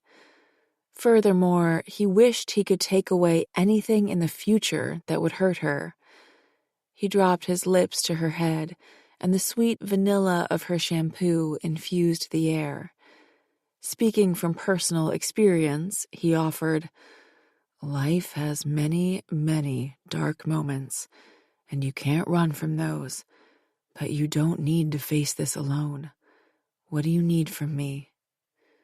"Just this," she said, her voice small. He tightened his arms further, hoping, praying, this would somehow ease her suffering. with the warmth of her body against him, washed with vulnerability and sadness. He had to shut his eyes against the familiarity, against the moment when he was powerless to help someone in pain. He thought he could avoid this feeling forever, would run if he ever felt it again. He didn't run. He stayed. "Tell me what you're thinking," he eventually said, breaking the long silence. She paused, a heavy pause. When she spoke again, he couldn't hear tears in her voice. "I'm thinking that this was not the outcome I wanted. I just wanted to feel better, you know? I didn't want my actions to end in someone's death." His stomach turned, and he locked his arms around her. "Your actions didn't result in someone's death. Scott's actions did." He leaned away to tip her chin up to him, meeting her despondent stare. "People make their choices. You made yours. Good things will come from that. Scott made his. His weren't good choices. Nothing good can come from that." Her eyes searched his. "You think Scott deserved this fate?" "Yes." She held his stare for a beat. "No one deserves death." "But death happens regardless," he countered. "It's coming for all of us." Reese knew that lesson. He'd seen death rip apart Catherine until all the good in her was gone, replaced by anger that her life was cut short. So many dreams unmet, so many needs and wants unfulfilled. He brushed Zoe's hair away from her face, tucking it behind her ear. "You can let this consume you, or you can realize that none of this is in your control. Not what Scott and Jake did to you, not their responses to it." He had never crossed the line he was about to cross, but he crossed it easily now. "I'd like to show you something. Will you come somewhere with me?" Her eyes searched his. He swore she nearly said, "I'll go anywhere with you." Instead, she said, "Okay, yeah." They wasted no time getting in his car, and they stayed silent on the long drive back into Manhattan, through morning traffic. When he pulled into the cemetery, he caught the moment when Zoe went statue still. He drove up the hill and around the slight corner before he pulled over beside Catherine's grave, then got out. Zoe followed him, stopping next to him as he stared down at her gravestone. He hoped what he said next would have an impact, help even a little. "I loved Catherine, loved her more than I thought I could love anyone. She was everything I wanted in a woman. She was caring, fun, and had such a zest for life." His throat tightened, but he breathed deeply again, pushing back the emotion to get through this. "Until her cancer diagnosis." Zoe's warm fingers tangled with his, her other hand wrapping around his forearm as he continued. "I never would have believed what happened after that, the way Catherine changed." "Changed how?" Zoe asked gently. Reese kept his focus on the tombstone. It had a slight purple tone, Catherine's favorite color. "You always see inspirational stories about cancer, the way a person fights so bravely for their life. Catherine tried to fight for a while, but the cancer was aggressive. Chemo couldn't even touch it. She got so sick." "I'm so sorry, Reese," Zoe said, tears in her voice. He couldn't look her way, couldn't get through this if he did. The plan had been to do surgery once the tumors shrunk, but the chemo wasn't shrinking the tumors. They were getting bigger. His throat tightened, his breathing became hard. He shut his eyes, reliving the look of rage that had crossed Catherine's face.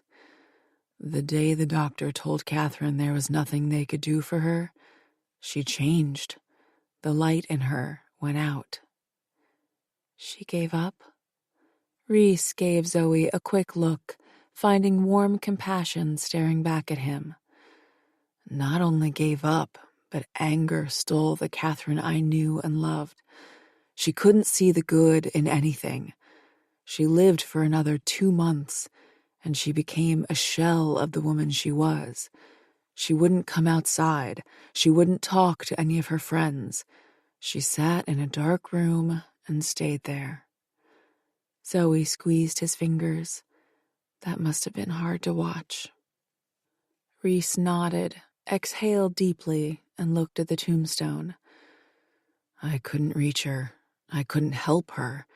I could do nothing to save her. But worst of all, I couldn't find my way back to her. When she died, she screamed in a way that will forever haunt me.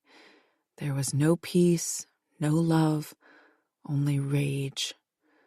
He glanced sideways at Zoe. I know what you've gone through is horrible, inconceivable, but don't do what Catherine did. Don't let something consume you until all that you are, all that makes you, you, is gone. Promise me that. He wasn't sure what showed on his face, but she quickly threw her arms around him, holding him tight. I promise, Reese, she whispered. I promise. You'll call me if you need me? Reese asked, standing at Zoe's front door after they returned from the cemetery. She was still processing everything he had told her, but the one thing that stayed with her was that Reese made a whole lot of sense to her now. He'd seen someone die before their death. That had to change a person on every level. More importantly, Reese was no longer a fantasy. Not anymore.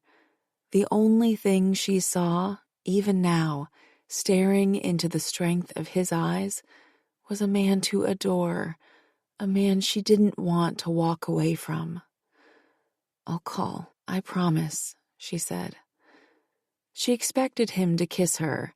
He surprised her by gathering her in his arms, holding her tight, and dropping a firm kiss onto her forehead, the most tender thing he'd done yet. She knew by the locking of his arms that he didn't want to let go. Part of her didn't want him to, either. When he finally leaned away, a pillar of strength, as always, he said, No matter the time, I'm here for you, all right? She gave a small smile, hoping he saw the honest gratitude at his sharing his story with her, something obviously incredibly painful. Thank you. I appreciate that. He simply nodded and released her, although she could see it pained him to do so. As he headed back to his car, she watched him. Fate was a funny thing. Without Catherine's death, Phoenix never would have happened. Without the assault, she wouldn't have met Reese. Without a doubt, both of their trauma and pain shaped them. She couldn't help but wonder if all this was meant to be, and that made her head hurt more. He went home? Zoe glanced over her shoulder to find Hazel and Elise standing in the doorway, doing a not-so-great job at hiding. Yeah, Zoe said, turning around to face them. I thought it was a good idea to have some time alone to process all that's happened. You want to be alone? Hazel said solemnly. Not alone, alone. They moved out of the way, and Zoe stepped inside, sliding her arm through Hazel's. But more like alone with you, the two greatest friends a girl could ask for. Okay, phew. Hazel smiled a little, giving Zoe's arm a tug and leading her down the hallway. Once inside her bedroom, Zoe climbed in the middle of her queen-size platform bed, while Hazel and Elise sank in on either side, the mattress bouncing beneath them. Boxes filled the room, No evidence that Zoe loved her life with Elise and Hazel. The flower-patterned duvet was crumpled from the night before, a reminder of the hurry in which Zoe had gotten out of bed after Elise told her what happened to Scott. Silence settled in, a comfortable one.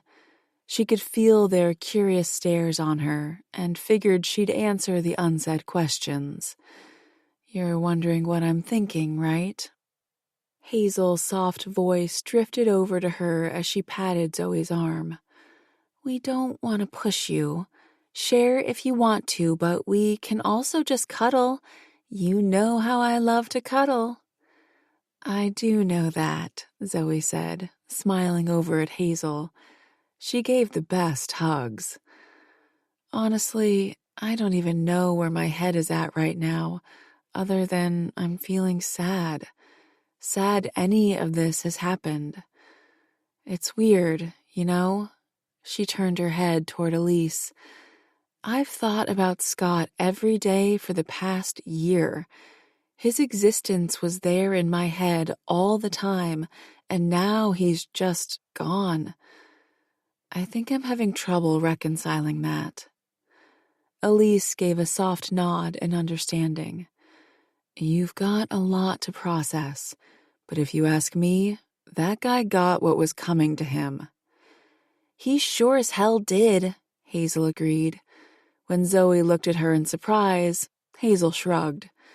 "I know I'm not usually one to wish harm on anyone, but we all answer to someone. Scott's choices could only lead him down one path." Zoe leaned her head back against her pillow and closed her eyes, letting the quiet darkness fall over her. "Reese said the same thing, and I know you're all right. But when Reese confronted them, Scott apologized to me. It felt sincere." "Yeah, but the thing is," Elise countered, "that was an apology for you, not for him. Maybe he was trying to right a wrong to make you feel better. I imagine he lost all the good parts of his soul when he stood by and let what happened to you happen, and that's what drove him to do what he did." The thought of anyone being in that much pain had Zoe fighting back tears, her throat squeezing up tight. "But isn't that sad? How long does someone have to pay for something they've done wrong?" Elise's voice turned harsh. "Forever, Zoe, because that's how long you have to deal with it too." With that statement, Elise had made things very clear. Zoe opened her eyes and glanced between her friends. "Yeah, but I don't want to deal with this forever," she acknowledged. Hazel and Elise exchanged a worried look before Elise said firmly, "You're not thinking of hurting yourself." "Of course not," said Zoe, taking her friend's hands and squeezing tightly. "I've always known I had to keep going, no matter what. But I guess after that picture came out, I was on autopilot, just trying to survive what had happened. I kind of just took one step in front of the other to keep moving forward. But then I met you two, and everything changed." "Because we love you," Hazel said. Elise smiled. "We do, so much." "And I love you both too," Zoe smiled as well, the same lump rising in her throat again. "At the same time, I think that's what's so confusing. You see, we had a plan. Get my type of justice against Jake and Scott at Phoenix. That's what drove us for a while." Elise caught on. "But then things changed." "Everything changed," Zoe agreed with a nod. "After my night at Phoenix, I thought I'd walk away and move home with the money I needed to get my life back on track. But ever since that night, every time I think about leaving, I get this lump in my throat. I know that's because I don't want to move away. I don't want to leave either of you." "Then don't go," Hazel implored. Elise squeezed Zoe's hand tightly. "If we've given you the impression that we want you to go, I'm sorry. We really want you to stay, but we thought you needed our support, that's all." Zoe's voice quivered. "I did need your support, but I don't think it's as simple as wanting to stay or leave. I'm not sure I have a choice in the matter." Elise pushed up, giving a fierce stare. "You have a choice in everything, Zoe." If only it were that easy. To a point, I agree with you. I had the choice to walk through Phoenix's doors. I had the choice to take Reese up on his offer to spend more time with him. I even had the choice to cross over that line and let my heart get tangled up in this wild fantasy I've been living. Hazel's brows drew together. "I'm waiting for the bad in all this. Reese is a total catch." "Which is exactly the problem," Zoe said. "He is a catch. I wasn't supposed to feel like this, because no matter how good things are right now, the truth remains, what happened with Jake and Scott is never going away. No matter what I do, no matter that there is so much good in my life at the moment." She smiled between them. "I've got these two best friends who mean the world to me. I've got this amazing guy showing me this incredible life I never would have believed existed. I'm actually trusting people again. I'm feeling things I refused to let myself feel before. And yet, hanging over all that is the constant reminder that, in a split second, everything can go wrong. Here in New York City, I cannot escape what happened. I fear taking the subway. I'm terrified to accept a drink I don't see poured in front of me. It feels like there's no escape." Elise's expression said, "Don't escape. Fight against it." Of course, she never spoke those words aloud. Elise wouldn't. That wasn't her style. Instead, her friend gave her a knowing look. "Just trust in yourself and your judgment. You've got this. And no matter what happens, if you decide to stay or leave, we'll be here for you."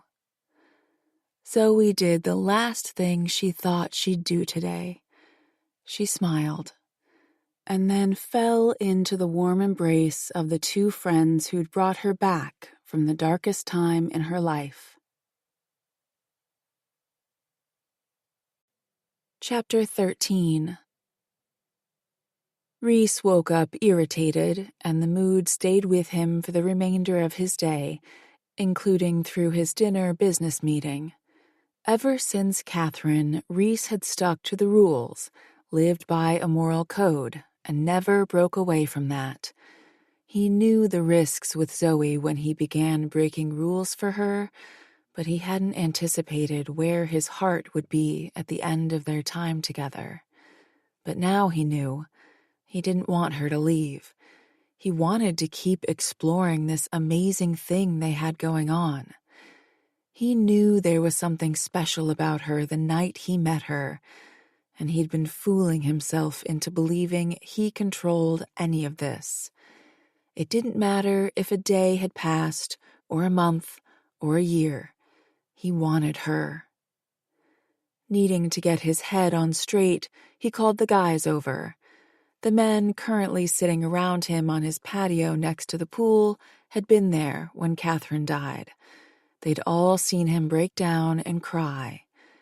For the last hour, he admitted everything, including that, while throwing out his rule book for Zoe, he'd also thrown her his heart. "Fight for her," Archer said, sitting across from Reese. The sparkling lights of New York City glistened across the dark sky behind him, but any light in Reese felt diminished. It's not that easy. Why? Kieran asked, a glass of whiskey resting on his thigh. It is that simple, isn't it? Ask her to stay. Ask her to move in.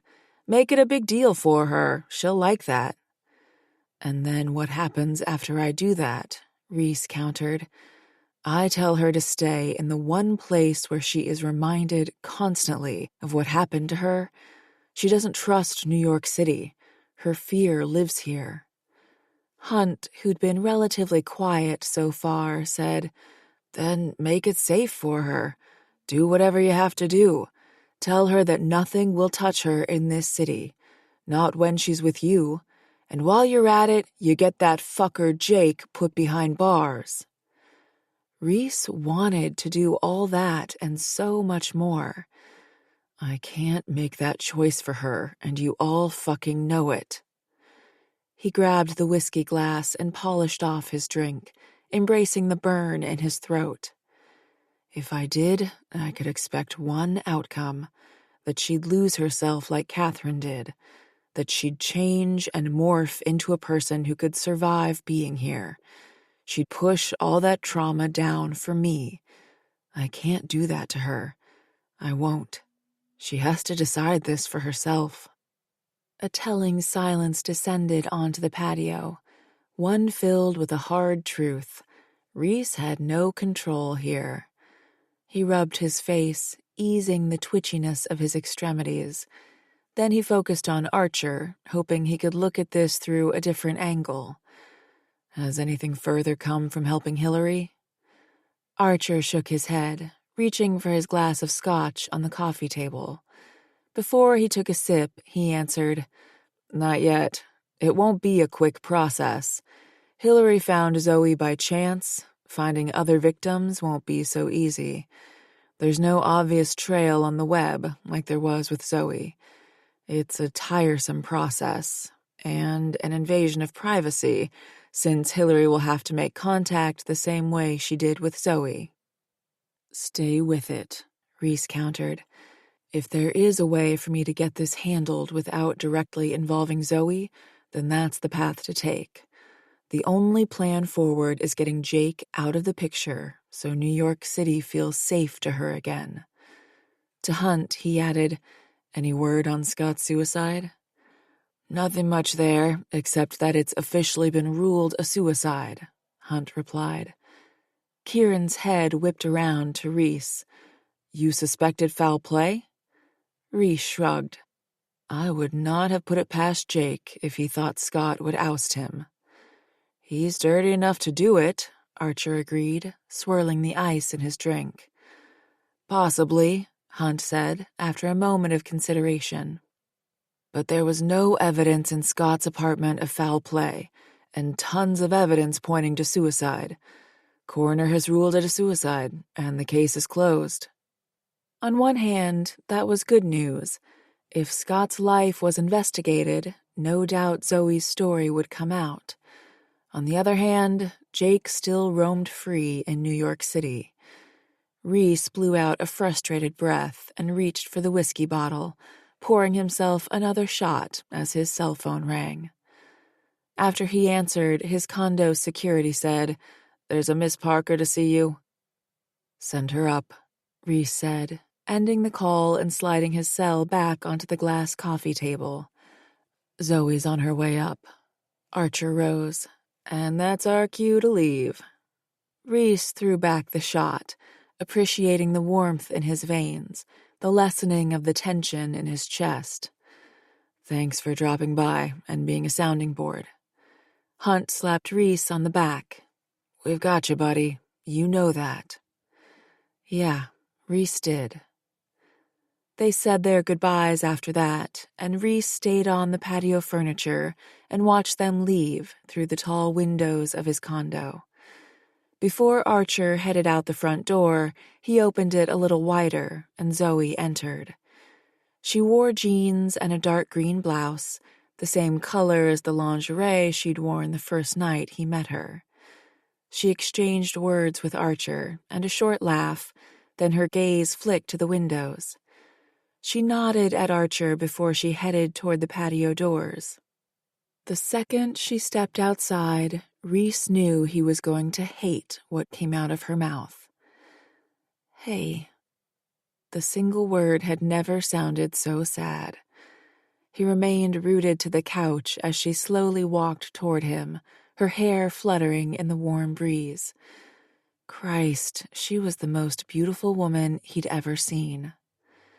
She stopped in front of him, regret in her gaze.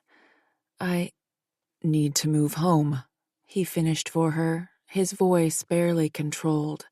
He wanted to beg her to stay, to not leave him. But New York City was toxic to her, and he couldn't be a part of the problem. He'd seen Catherine fade away into nothing. This environment, maybe seeing Jake at functions she'd come to with Reese, would do just that to her. He couldn't watch her fade away. Zoe needed to flourish.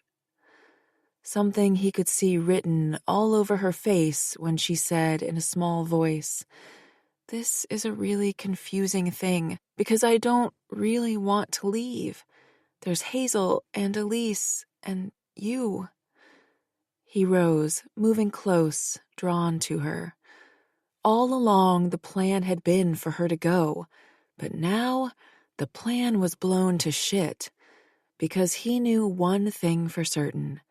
Her heart was meant for him. You deserve to go home and start over, Zoe. She took a step forward, bringing herself even closer. I didn't expect to feel like this.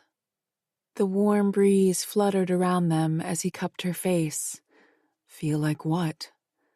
I don't want to leave you, she said so easily. That's what caught him up too. Things between them were too easy, too real, too right. I never expected this either. Never expected I would want you to stay. She gave a lopsided smile. And yet, here we are. He smiled gently, not wanting to put his own wants on her. But this also isn't goodbye, either. Just like I'm sure it's not goodbye with Hazel and Elise. You can visit, can you not? Yes, I can visit. But it won't be enough, echoed in the space between them. She added, and you can come see me, too. Easily done, he agreed. But I'll never want to leave. Every word he spoke felt odd coming from his mouth.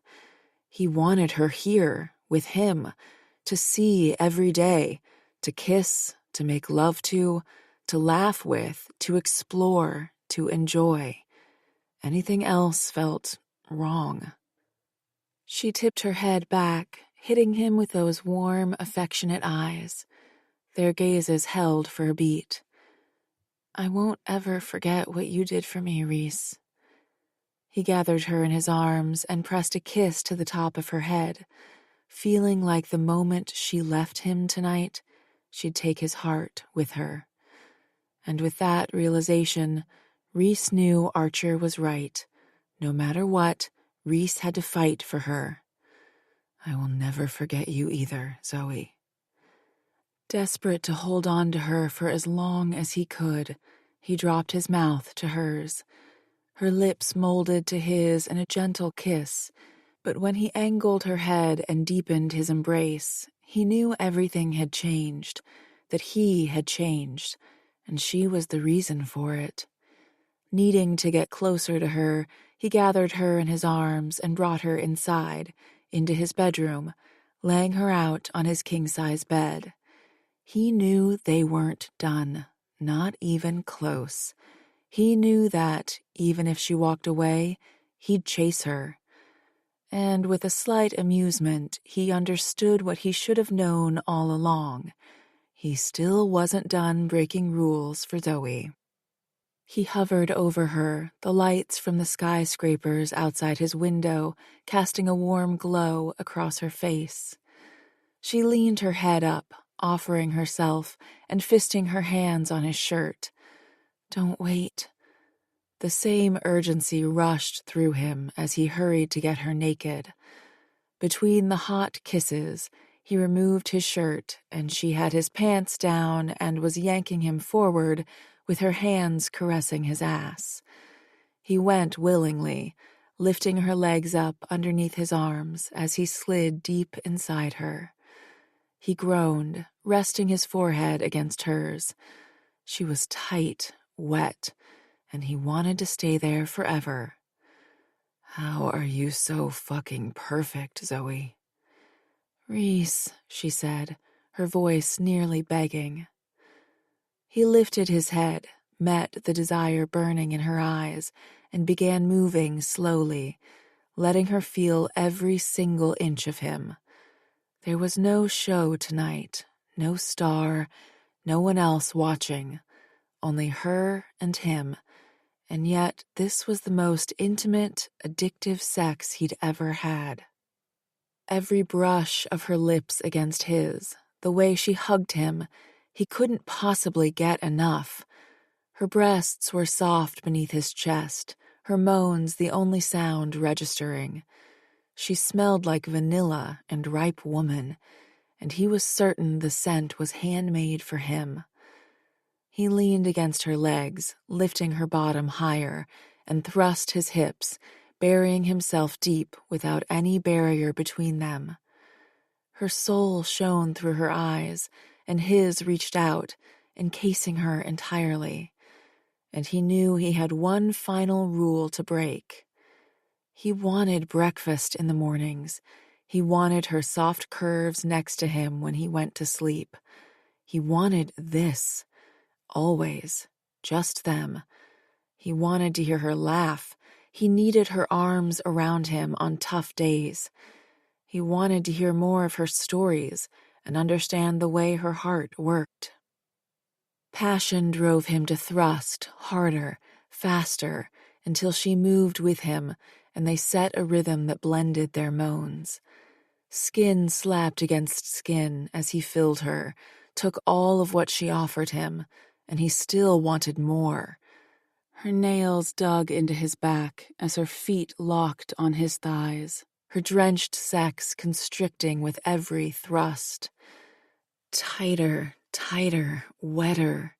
And when her screams of ecstasy washed over him, he went nearly cross-eyed at the pleasure her body gave him. He thrust forward, coming with a roar and emptying himself inside her. He knew nothing from this night on would ever be the same again, and that's exactly how he wanted it. Chapter 14. 9 days had passed since Zoe moved back to Sacramento. Each day felt longer than the last. She had turned on autopilot the moment she got on the plane to come home. She'd only brought a few suitcases and still hadn't arranged for a moving company to bring her boxes home. Slow. That's how she'd been taking all this. One step, then another, until her head wasn't so cloudy and making decisions was easier. Knowing it wasn't going to happen tonight, she grabbed the bowl of popcorn off her parents' kitchen counter and headed for the living room.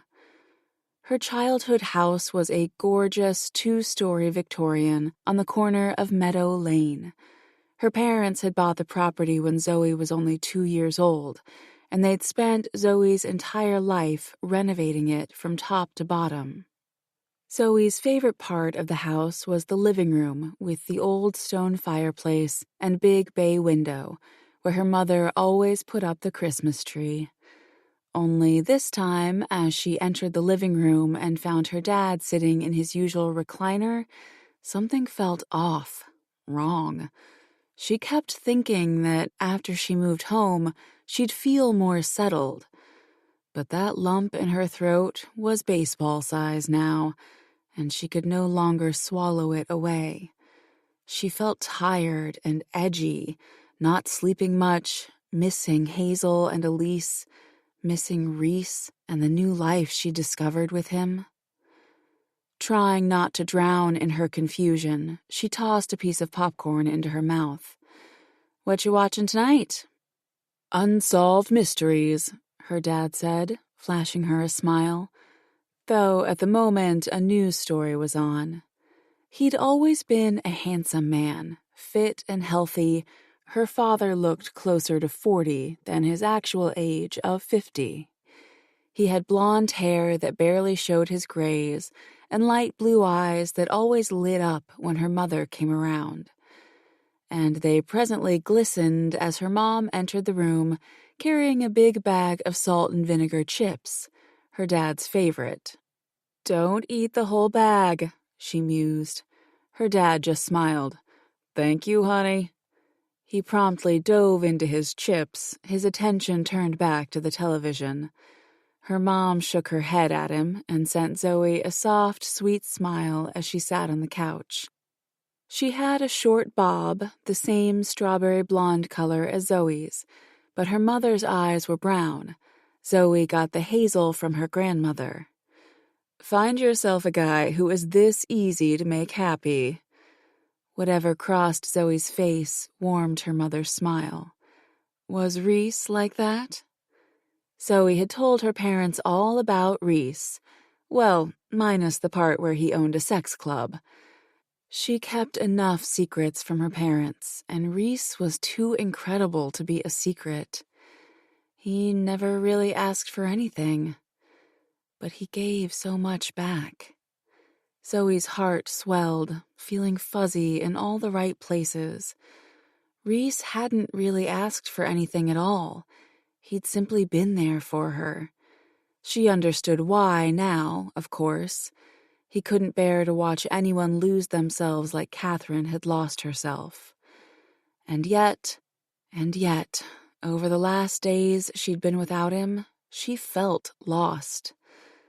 "That's what's really so great about him," Zoe added, diving her hand back into the bowl of popcorn. "He's a very selfless guy." Her mom smiled.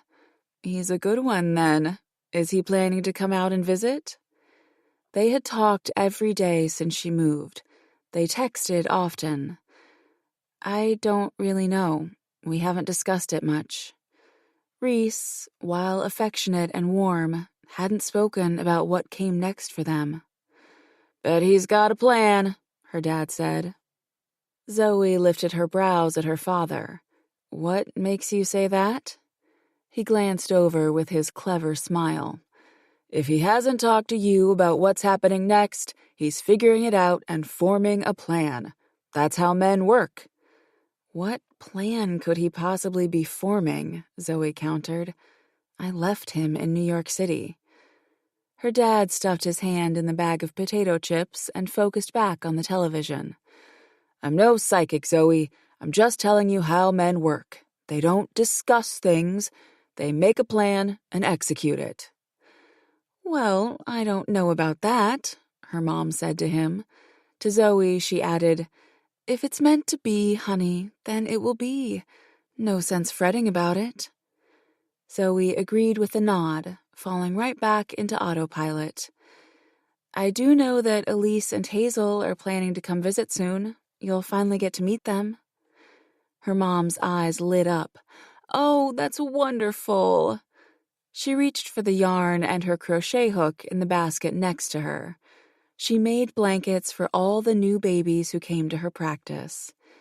Zoe had once imagined doing that for the sick animals when she became a vet. The lump in her throat felt impossible to swallow once more, and she took a long sip of her sweet tea as her mom said, "You've had all these people in your life, and it's been so strange not to know any of them." Truth was, Zoe had meant it that way. She'd kept everyone at a safe, comfortable distance.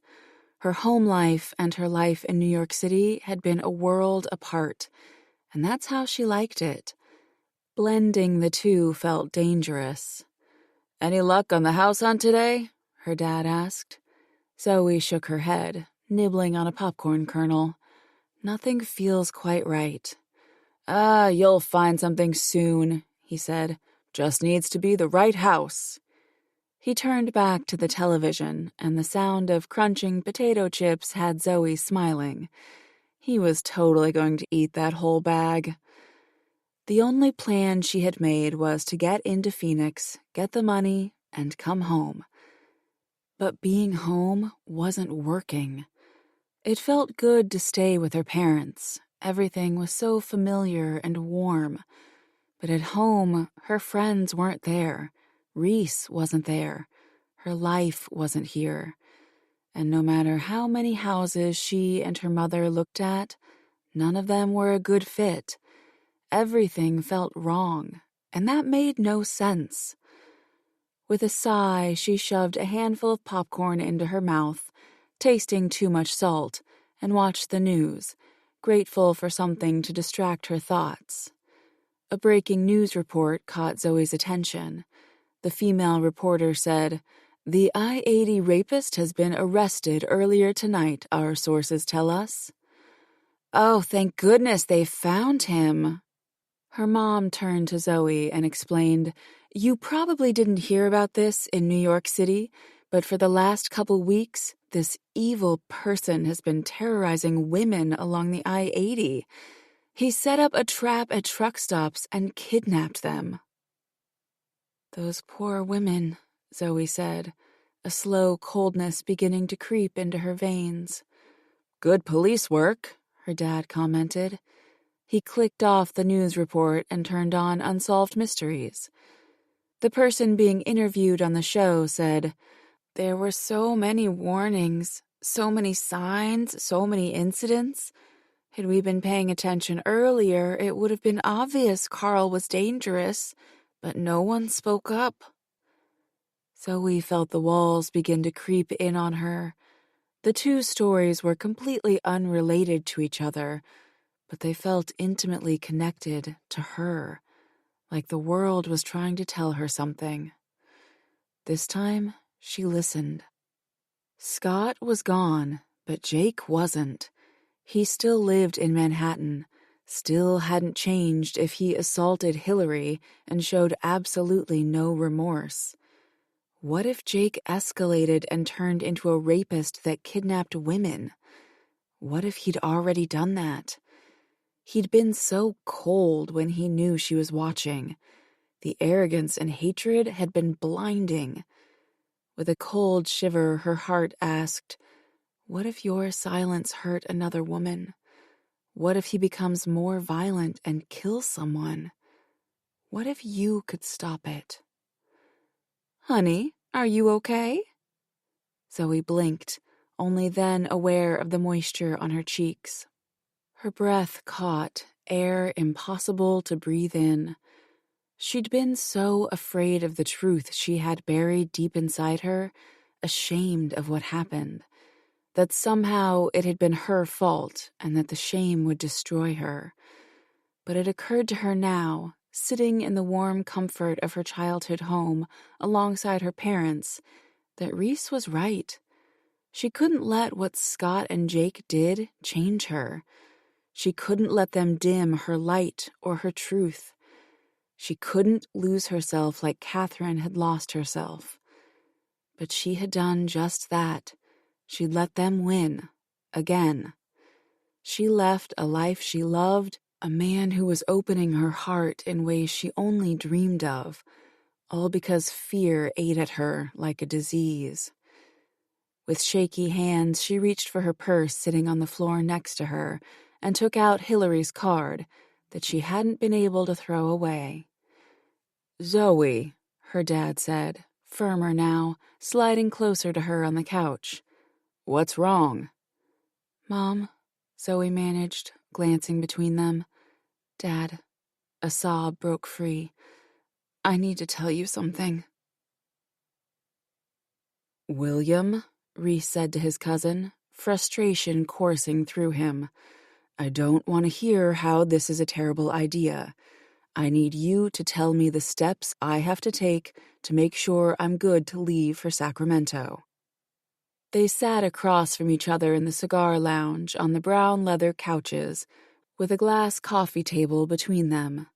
Even if they were related, William looked nothing like Reese. He was tall and lanky, with light features and 5 years younger. The bar wouldn't open until later this afternoon, But Reese had business he needed to take care of. The bartenders were already there, restocking the bars and handling the day-to-day chores. Next to the pile of paperwork was the plane ticket that would take him to Sacramento tonight at 8 o'clock. He'd done the right thing, letting Zoe leave, to choose her own path. But it made him miserable. Reese didn't have a plan, not fully, but he knew he couldn't take the distance between them. He could not ask her to stay, and he knew she'd never ask him to go. But fuck, he needed to see her again. This life without her was not one he could survive. "I realize you want me to rush this," William shot back, "but this isn't something I can do so quickly. You oversee a lot of your family's investments, and let's not even talk about your own finances." The color drained out of his face. "I don't even know where to begin on this. You are the face of the Harrington fortune here in New York City." Reese knew if he left New York City, he'd shake things up. He needed to have this all squared away, because he knew once he got to Sacramento, there was no chance in hell he'd leave again. "I know I'm dropping all this into your lap, but I've got total trust that you can handle things here in New York until we figure out how to make all this work." William shot a look of disbelief. "Fuck, Reese, I am not you. You've got meetings scheduled for the next month. You honestly want to bail on those?" He blinked twice. "Okay, what the hell is going on? Are you having a mental breakdown? Do you need help? I can get that for you." Reese had never been so certain about anything before. And yet, he understood William's concern. Reese never acted impulsively, but time and time again, Zoe made him break his own rules. He leaned his elbows on his bent knees. He couldn't tell his cousin the reason he was leaving was for Zoe. That news would get to his father, and the last thing he wanted was for Zoe to be the target of his father's wrath for being the reason he left his responsibilities behind. Reese knew how to thwart his father. Zoe did not. "My sanity is fine. Reschedule important meetings over Zoom. Go to dinner meetings on my behalf." Because that's how finance worked. Schmooze the right people, keep contacts and close relationships tight.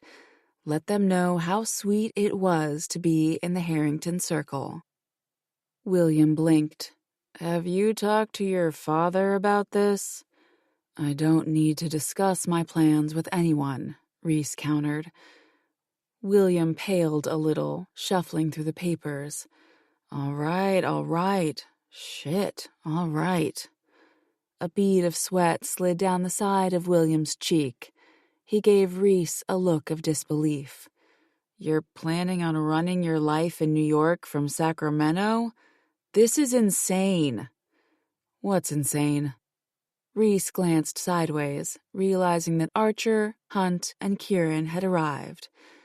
Reese had hoped to have his conversation with William wrapped up before then. "Give us a minute," he told William, who looked slightly wobbly as he rose. "I'll go have a drink at the bar," his cousin said. He nodded a greeting to Reese's friends before leaving the sitting area. Kieran chuckled at the retreating William. "What did you do to him? He looks ready to puke." Reese exhaled deeply as they all took seats around him. This was the hardest part. "I wanted to wait to tell you all this until I had everything lined up, but I'm moving to Sacramento." The silence was deafening. Reese chuckled. "I don't think I've ever rendered you all speechless before." Archer countered, "I don't think you've ever hit us with such a bombshell before. When did you decide this?" "It's been in the works since the night Zoe told me she was leaving," he explained, hating the sadness he noted in his friend's eyes. "It's not an easy decision for me. I didn't come to it lightly, But you're right. I need to fight. For her? Hunt offered. Reese nodded. She can't do New York City, and understandably so, but I can do Sacramento. It's just going to take some planning. Archer cocked his head. She's the one, then. I think we all knew that from day one, Reese smiled.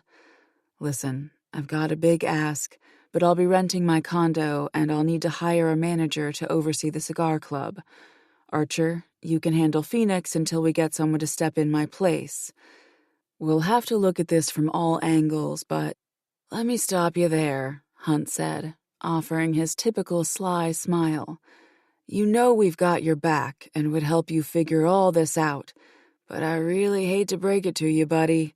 You're not going anywhere. Reese tipped his head back and let out a frustrated breath.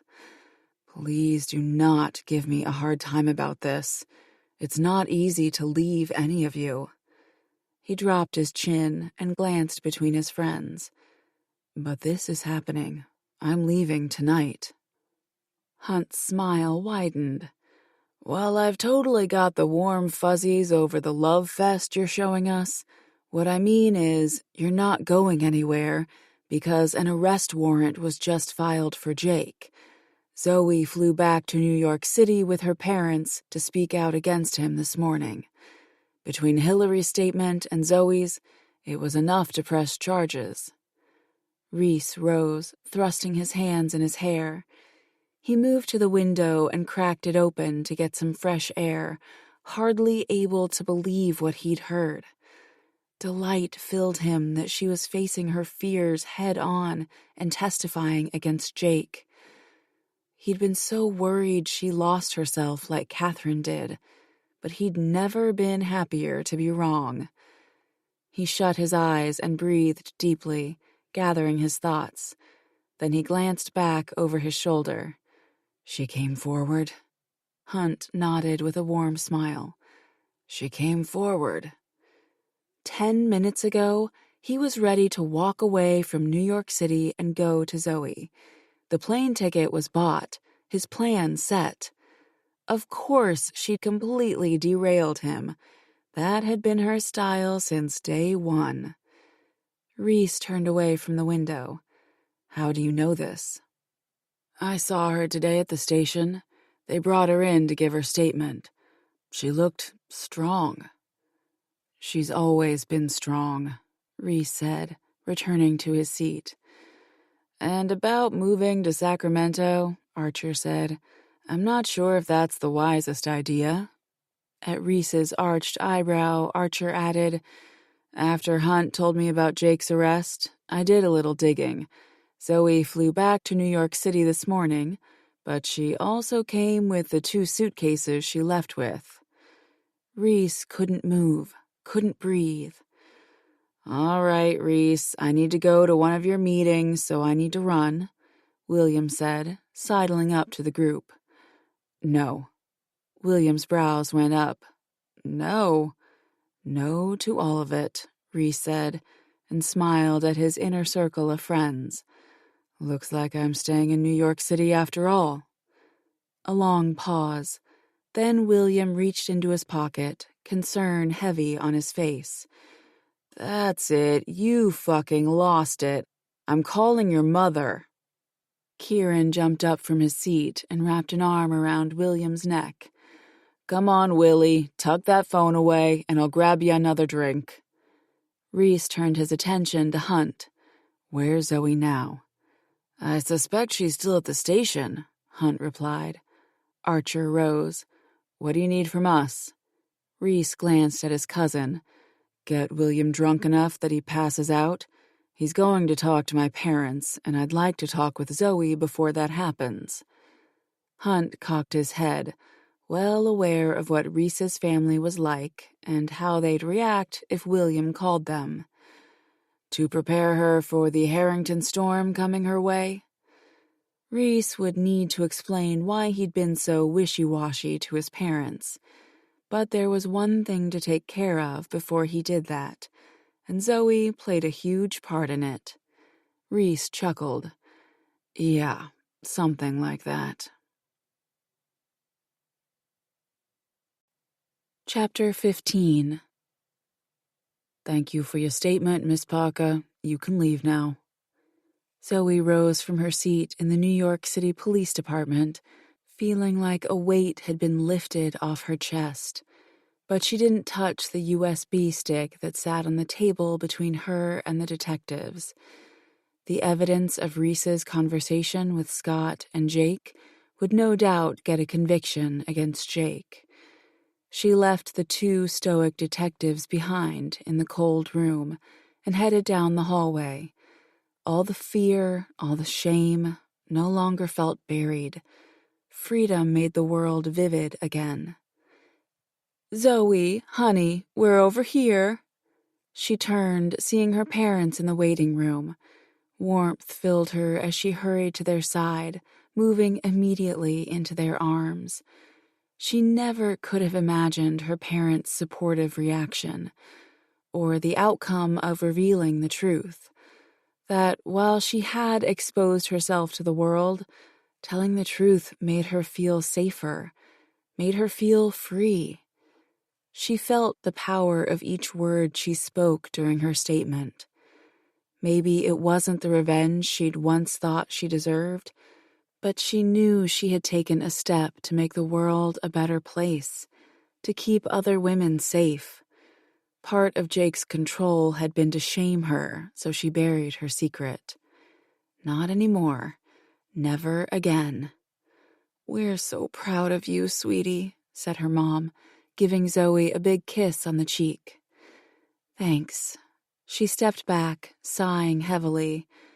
"Honestly, I'm just glad that's all over. Those detectives are intense." "You did good," her dad said, ushering them through another door. "I can only imagine how intimidating that interview must have been." "Just a little," Zoe admitted, with a soft laugh. When they moved out to the large open foyer of the police station, Hillary rose from the couch near the wall of windows. "Did it go okay?" she asked, after rushing forward and gathering Zoe in her arms. "Yeah," Zoe said, hugging her back. It felt good to say what happened aloud. Actually, easier than I was expecting. "I know exactly what you mean," Hillary said, backing away. "Feels good to stick it to him, right?" Zoe laughed softly. "Definitely." "Hey, Hill."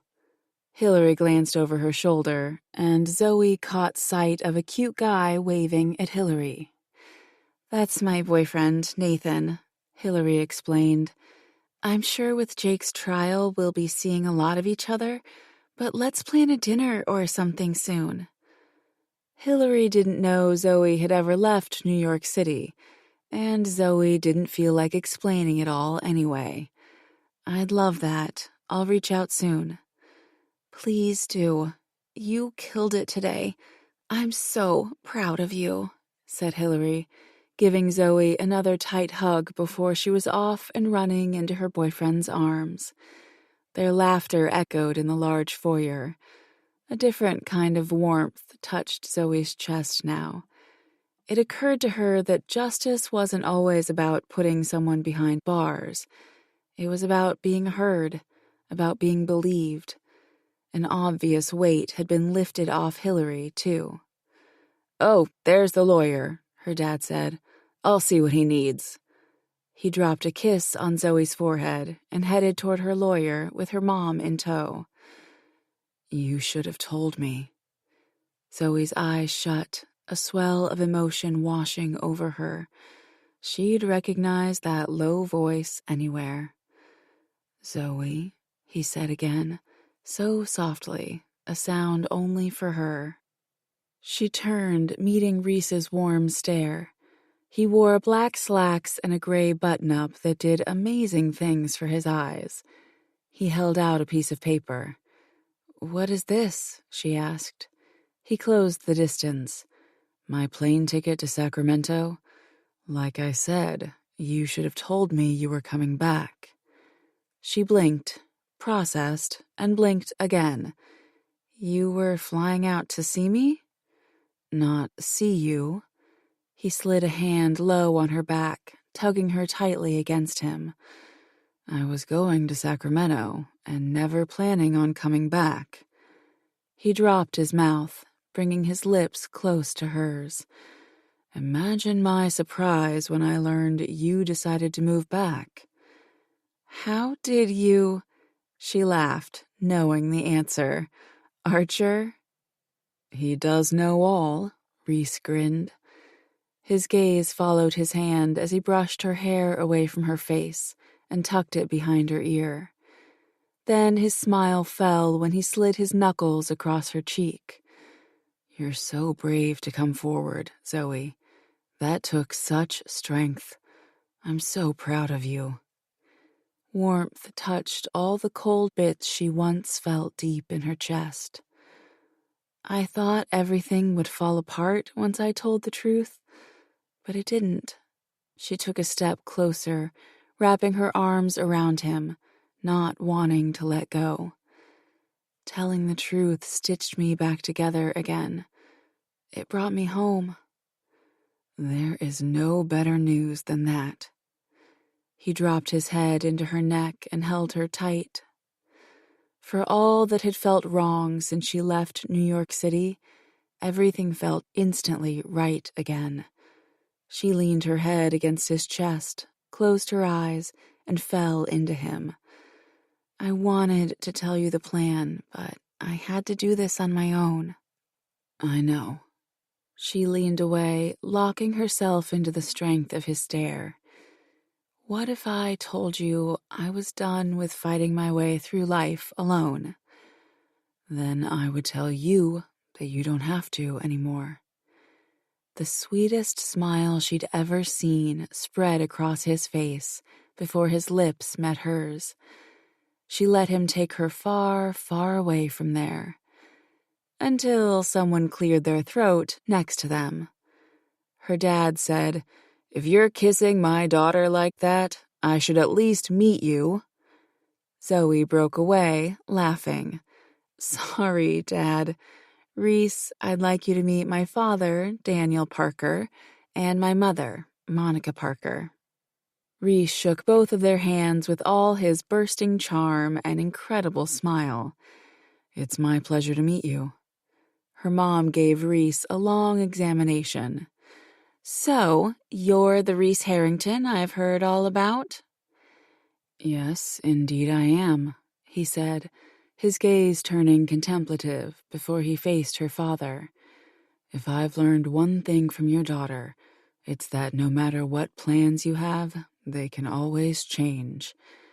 While I had other ideas about how this would go, I suppose having you here saves me a step." He sent Zoe a dazzling smile before addressing her father again. "Sir, I'd like to ask your blessing to ask your daughter to marry me." Her mom squealed, her hands covering her face. Zoe blinked frantically, wondering if she'd heard him wrong. The world spun away as Reese continued. "You don't know me yet, but I promise to take care of Zoe, to treat her with the same love and respect you've obviously shown her. Most of all, I promise to give her the life she deserves." He hesitated, shooting her an intense look that stole her breath, before adding to her father, "We don't need to rush this. I'm sure you want to get to know me, but if she agrees, I can't fathom spending another day not knowing that she'll be my wife." "Oh, Daniel," her mother said, grabbing her father's arm. Zoe still blinked, knowing she should say something, do something, but only managed to gawk. Her father laughed at whatever crossed Zoe's face. "By the way she looks right now, I'd say you've done something right so far, son. But this choice is, and always will be, Zoe's." Time slowed as Reese moved in front of her and bent down on one knee in the foyer of the police station, not seeming to care that a crowd had gathered. There are far more romantic ways of doing this, but you know, and I know, all that matters is the happiness we've found in each other. You left once. I'm damn determined to never let that happen again." He opened a box, revealing a princess-cut diamond ring. "Zoe, I have fallen wildly in love with you. Nothing makes sense without you. Everything is right when you're close. We deserve a win in life. Will you marry me?" Zoe stared into Reese's smoky eyes and said the easiest thing she'd ever said in her life. Yes. Because when the bad had happened, the good seemed so far away. Now he was right there, offering her a lifetime of happiness, and she knew she'd fallen for him too. She threw her arms around him, hearing her mother crying beside her. "I love you, Reese," she said in his ear. He caught her in his arms and kissed the ticklish spot on her neck. "I love you, Zoe." Chapter 16. Later that night, sitting behind his desk in his office in Phoenix, Reese was unsurprised when both his parents demanded to talk through Zoom. He wanted to give Zoe some time to process the engagement before she had to face his parents. But as was his life, his family wouldn't wait. While they were decent people, they were also spoiled, entitled, and most times a lot to handle. For now, Zoe stood off to the side of his desk, biting her thumb, her worried eyes never leaving Reese.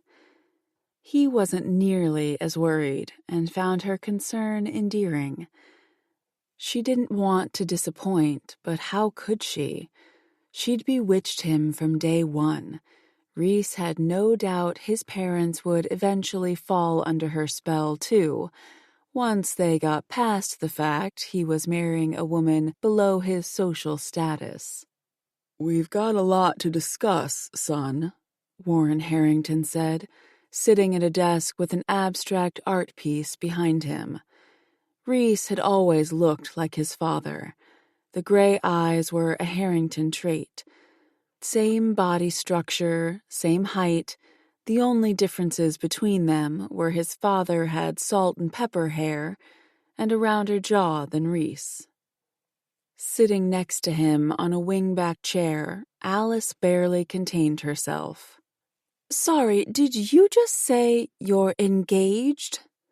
His mother's light blue eyes were huge, her face barely moving from the Botox that kept her looking like she was in her 40s. "You heard me right," Reese confirmed. He didn't need to explain anything to his family. He only owed explanations to his chosen family.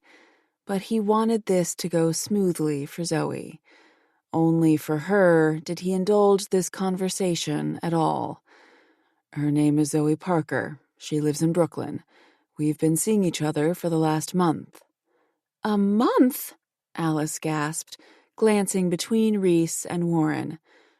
"Reese, isn't that a bit quick?" "Certainly is," he agreed. "And you're sure about her?" Alice asked. "Quite sure," was Reese's reply. Warren scrubbed at his smooth face, his eyes lifting to the ceiling.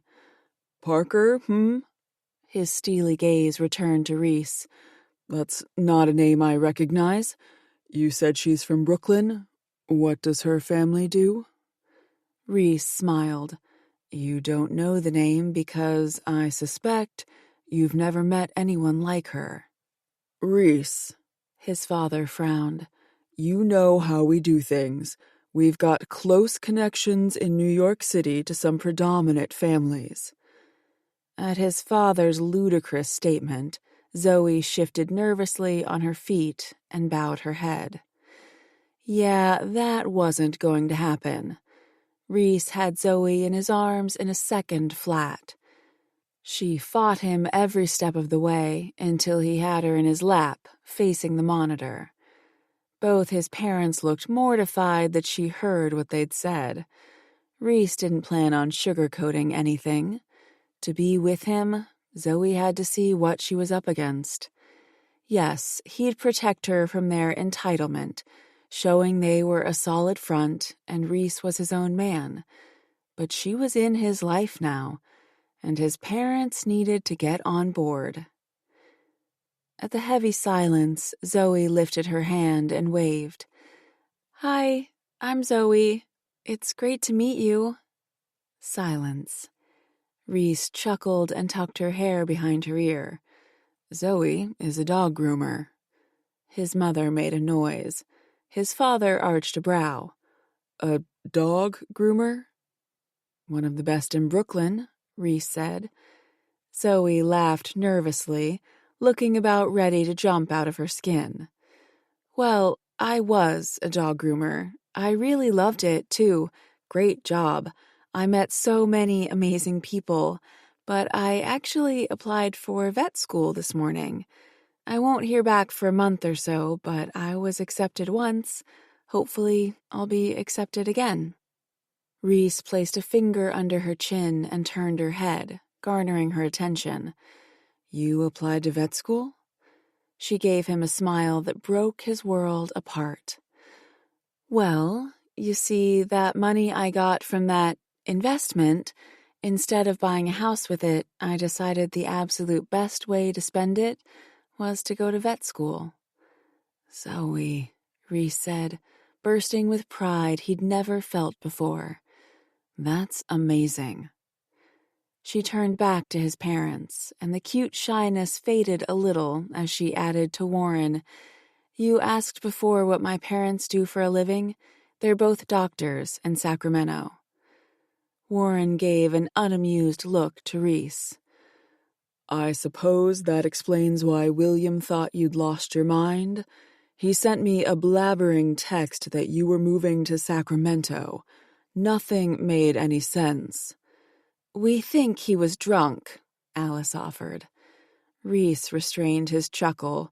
He'd have to thank the guys later. "I decided that staying in New York City suited me better." "Good," Warren said in a hard voice. "We need Harrington blood in the city." Reese ignored that comment and looked at his mother as she asked Zoe in a sweeter voice than before, "What sort of doctors are your parents, Zoe?" "My mom's a family doctor. She has her own practice, and my dad's a vascular surgeon." "How interesting," Alice said with a tender smile. "I suppose we'll have to arrange to meet them." Zoe returned the smile. "I'm sure they would love to meet you both." Alice glanced at Reese, then at Warren, then at Zoe. "Well, there is much to do to plan a wedding." "No," Reese said. Warren's brows shot up. "No." "No planning," Reese said, kissing Zoe's shoulder. He fought his grin at the way she wiggled against him. He looked at his father. "No big production. We're having a private ceremony with close friends only. Both of you are welcome to attend." He appreciated what his parents had given to him growing up. He'd always do what needed to be done to keep the Harrington name a solid force in New York City. But his life was his own, and Zoe was all that mattered now. His father grimaced. Alice couldn't sit still.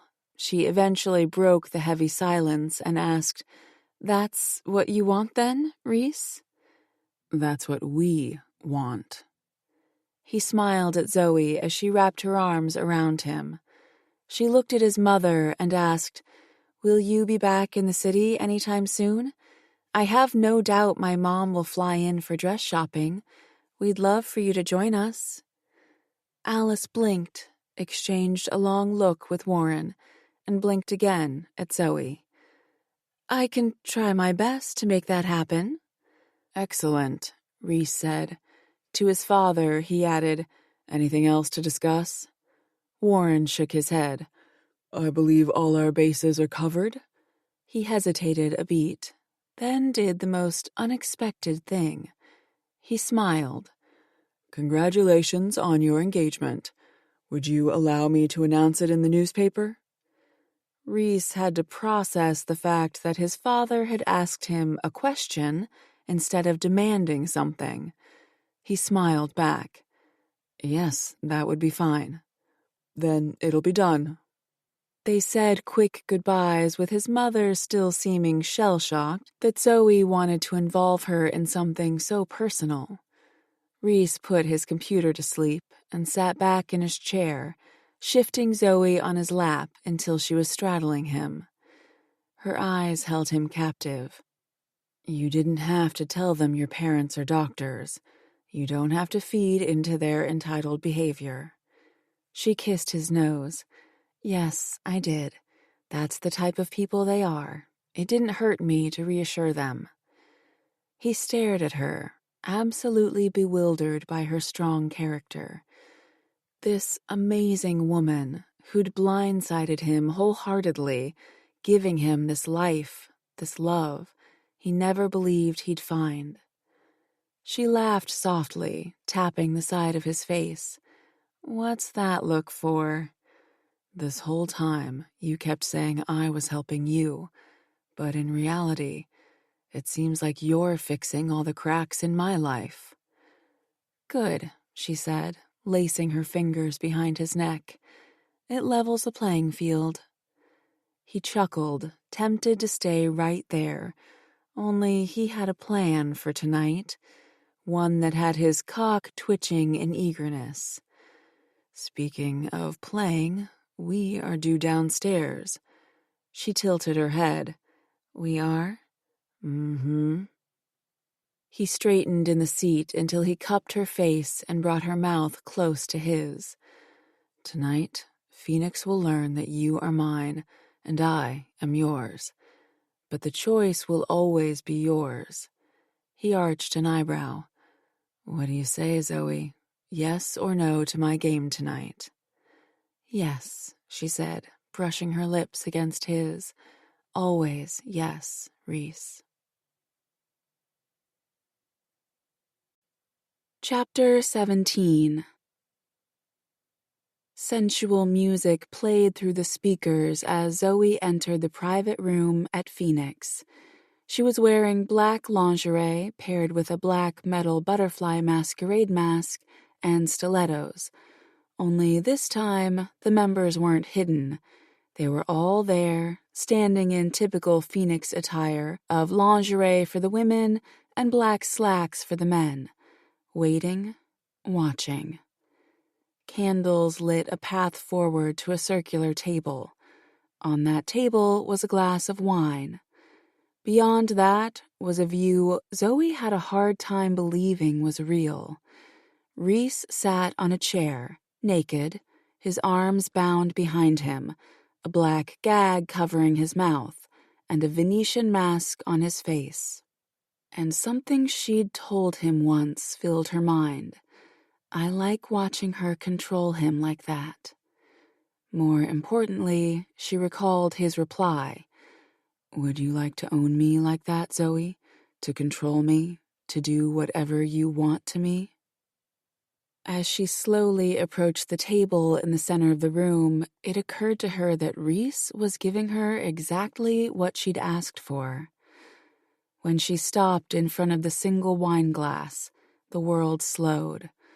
To all those in the room, except for Reese's inner circle of friends, the significance of the wine would be unknown. No one knew what Zoe did, that Reese had asked for one thing going forward, her trust. She looked at the wine glass, waiting for her heart to race, for the desire to run, to rush over her. It never came. She took hold of the glass and looked into Reese's fierce stare as she took a long sip before lowering the drink back to the table. His emotion-packed eyes pulled her forward, but with every step she took, she felt more free, like she was shedding the parts of herself that Jake and Scott had hurt. Now she was stepping into the future with Reese. The sensual energy in the room washed over her, taking her to a place where she left all her inhibitions, all her insecurities at the door. She felt every muscle in her body working to get to Reese, every single beat of her heart. She focused on the breath sliding through her lungs, the magic that this crowd created, the freedom she felt. When she stopped in front of him, she stared into his smoky gray eyes that promised her the world, and she wanted to give him the world back. Now, in front of him, she understood the meaning of the silk gag in his mouth, that tonight she had full control. But she realized she didn't want that. "I always want to hear your voice," she said, untying the silk from behind his head and letting it fall to the ground. "You drank the wine," he said, no question in his voice, only pride. "I drank what you gave to me."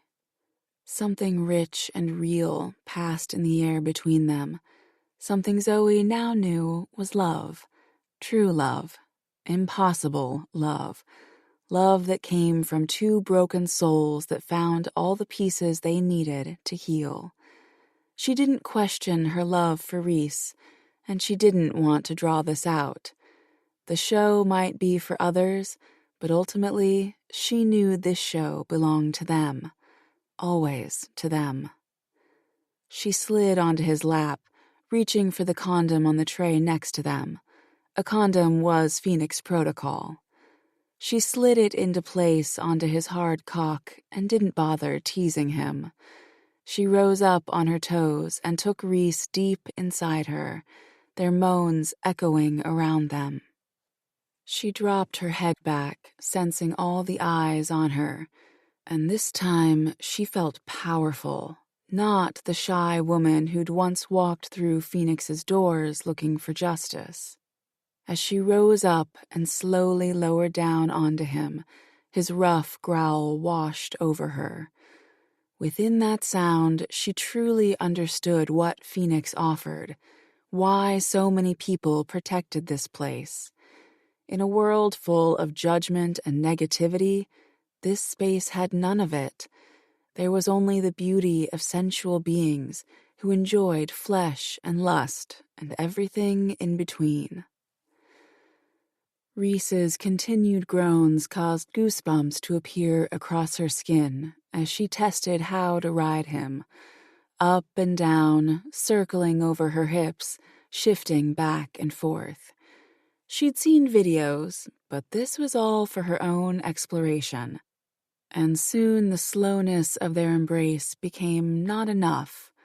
She saw the flex of Reese's muscles, the quiver of his body as he fought against the binds holding him. She lifted her hands to Reese's neck, noting the bulging veins beneath her touch. Holding his gaze, captivated by the love staring back at her, she began to bounce. The fullness of Reese became exactly what she needed, what she craved, and she moved faster now, harder. Under his powerful stare, she found everything she'd ever wanted, and all the things she didn't know she needed. He was her protector, her savior, and she knew for certain she was his home, the one he'd almost had but was stolen away, the one he deserved as a child, the one she would make safe and warm for him. Lost in all her emotions and the truth of what they gave to each other, she dropped her mouth to his. Through every rock of her hips, she let go of all her insecurities, her hesitations, her worries. To the one man who deserved her without restraint, she gave the eroticism she knew he hungered. "Come for me, Reese," she said roughly in his ear. She lifted up, leaning back to ride him hard, fast, massaging her breasts with her hands. His gaze flicked to her chest, his pupils enlarged and darkened with lust as his muscles flexed once more against the bindings holding him. His teeth bit down on his bottom lip, his masculine grunts a sound Zoe would chase forever. Leaning forward, she gave his neck a hard nip and demanded in his ear, "Don't make me wait." Not a second after, his body tensed, trembled, and then he roared, every muscle in his spectacular body stretching over taut skin. And she went over the edge with him. Sometime later, voices and moans drifted into Zoe's ears as Reese chuckled against her neck. "Look behind you." Breathless, Zoe found the strength to glance back and couldn't stop her surprised gasp. Behind them, an orgy had erupted. Some couples were already having sex. One woman was giving a man a blowjob while another man had his head buried between her thighs. She knew Hunt, Kieran, Archer, and Lottie were in there somewhere, but she couldn't make anyone out. All she saw was skin, passion, and pleasure. Reese chuckled again, drawing her gaze back to him. "It seems every rule gets broken when you're around." She laughed softly, her legs feeling like jelly, but she didn't want to move. Not yet. Well, the rule really is that no one can touch the participants in the show. Besides, you can't really blame them. Look at you. Anyone watching you would be driven wild. "Me?" he retorted with a dry laugh. "Zoe, that was all you. The beauty of you, the sensuality of you, the innocence. It's captivating, not only to me." "No, Reese, that was all you. The strength of you, the eroticism of you, the power. It's captivating, not only to me." He tossed his head back and chuckled freely. "Then shall we say it's us that drive people wild?" "Yes," she agreed, with every mended part of her heart. "It'll always be us. Forever, Reese. Forever, Zoe." Epilogue. "That's the last of it," Reese said, dropping the final box onto his kitchen floor a few days later. "Feels like home yet?" he asked, pulling Zoe in close. "You're here, so yes." Happiness spread across her like a warm bath as she leaned up and pulled his face down for a kiss. Everything was perfect. Sure, moving out of the loft came with a little sadness, but at least she was only a subway ride away instead of states away. Besides, the truth was, they were all so happy Zoe came back, it didn't matter where she lived. And Zoe was absolutely certain about marrying Reese and sharing her life with him. She was even happy to be living in Manhattan, something she never thought she'd be able to feel here. "You two are so stinkin' cute," said Hazel, opening up one of the boxes to help Zoe settle in. Hunt was helping her. "Your entire love story is just so wild and perfect and just all the wonderful things." "Thanks, Hazel," Zoe said, releasing Reese to give her a tight squeeze. "But you're still going to come over for cuddles, right?" "Yes to cuddles." Hazel gave a knowing look and pointed at the pool outside. "But I also see poolside margaritas in our future." "Oh, I am so here for that," Elise said from the kitchen, where she began unwrapping Zoe's favorite mug. "Yes." The front door slamming open cut Zoe off. Archer stormed in, ready to kill someone. The vein in the middle of his forehead looked like it pulsed. "Where is she?" he growled. Reese's brows shot up. "Where is who?" "I suspect he's looking for me," Elise said, raising her hand. Archer took a few steps farther into the condominium and slammed the door shut behind him. His knuckles were white, his body trembling slightly. His eyes narrowed into slits at Elise. "You." Elise grinned, batting her lashes at him. "Hello, Archer." Thick silence filtered into the room. No one dared break it, not with Archer looking a second away from smashing something or punching a wall. His nostrils flared. "You think you're funny?" "Most days, I'm utterly hilarious," Elise said, leaning her hip against the countertop, still grinning, all teeth. Zoe glanced between them, barely able to breathe against the tension in the room. "Do you know what happened?" she asked Reese. He shrugged, eyes set firmly on Archer. "What happened?" Archer snapped, his eyes bulging out. "What happened is that woman," he pointed at Elise like he held a dagger in his hand, "signed me up for every woman's magazine subscription on the fucking planet. I have spent the last 3 hours trying to get out of the yearly subscriptions." Silence descended until Hunt roared with laughter, and everyone followed suit. Elise grinned from ear to ear, her eyes dancing. "Sucks, right? Having someone invade your life and make choices for you." "Nothing about this is funny, Elise," Archer growled. "I didn't do anything like this to you." Elise hesitated, scrunching her nose, then shrugged. "Well, it is kind of funny, and yes, you did do the exact same thing. Do I need to remind you that you got your dirty hackers to hack into my personal computer?" "My hackers aren't dirty." Elise gave him a bored look, reaching for another newspaper-covered mug in the box. "They are as dirty as they come. They do bad shit, and they were inside my personal computer." She looked back up at Archer, her gaze flipping him off. "You don't like me going into your personal life? Stay out of mine." Zoe watched the stare down. She turned to Reese next to her. "They're going to kill each other." "It's likely." He watched them a moment more and shook his head, laughing. "Or fuck the living shit out of each other. One of the two."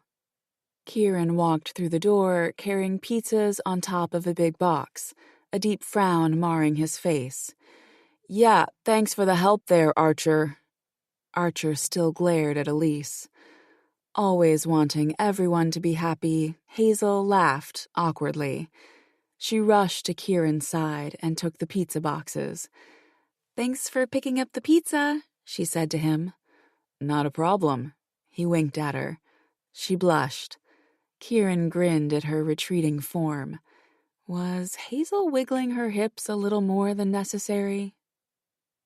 Zoe basked in all the happiness. For a long time, it had only been her, Elise, and Hazel. Now their days included these men, and she couldn't wait to see what would happen for them next. Things really did have a funny way of working themselves out.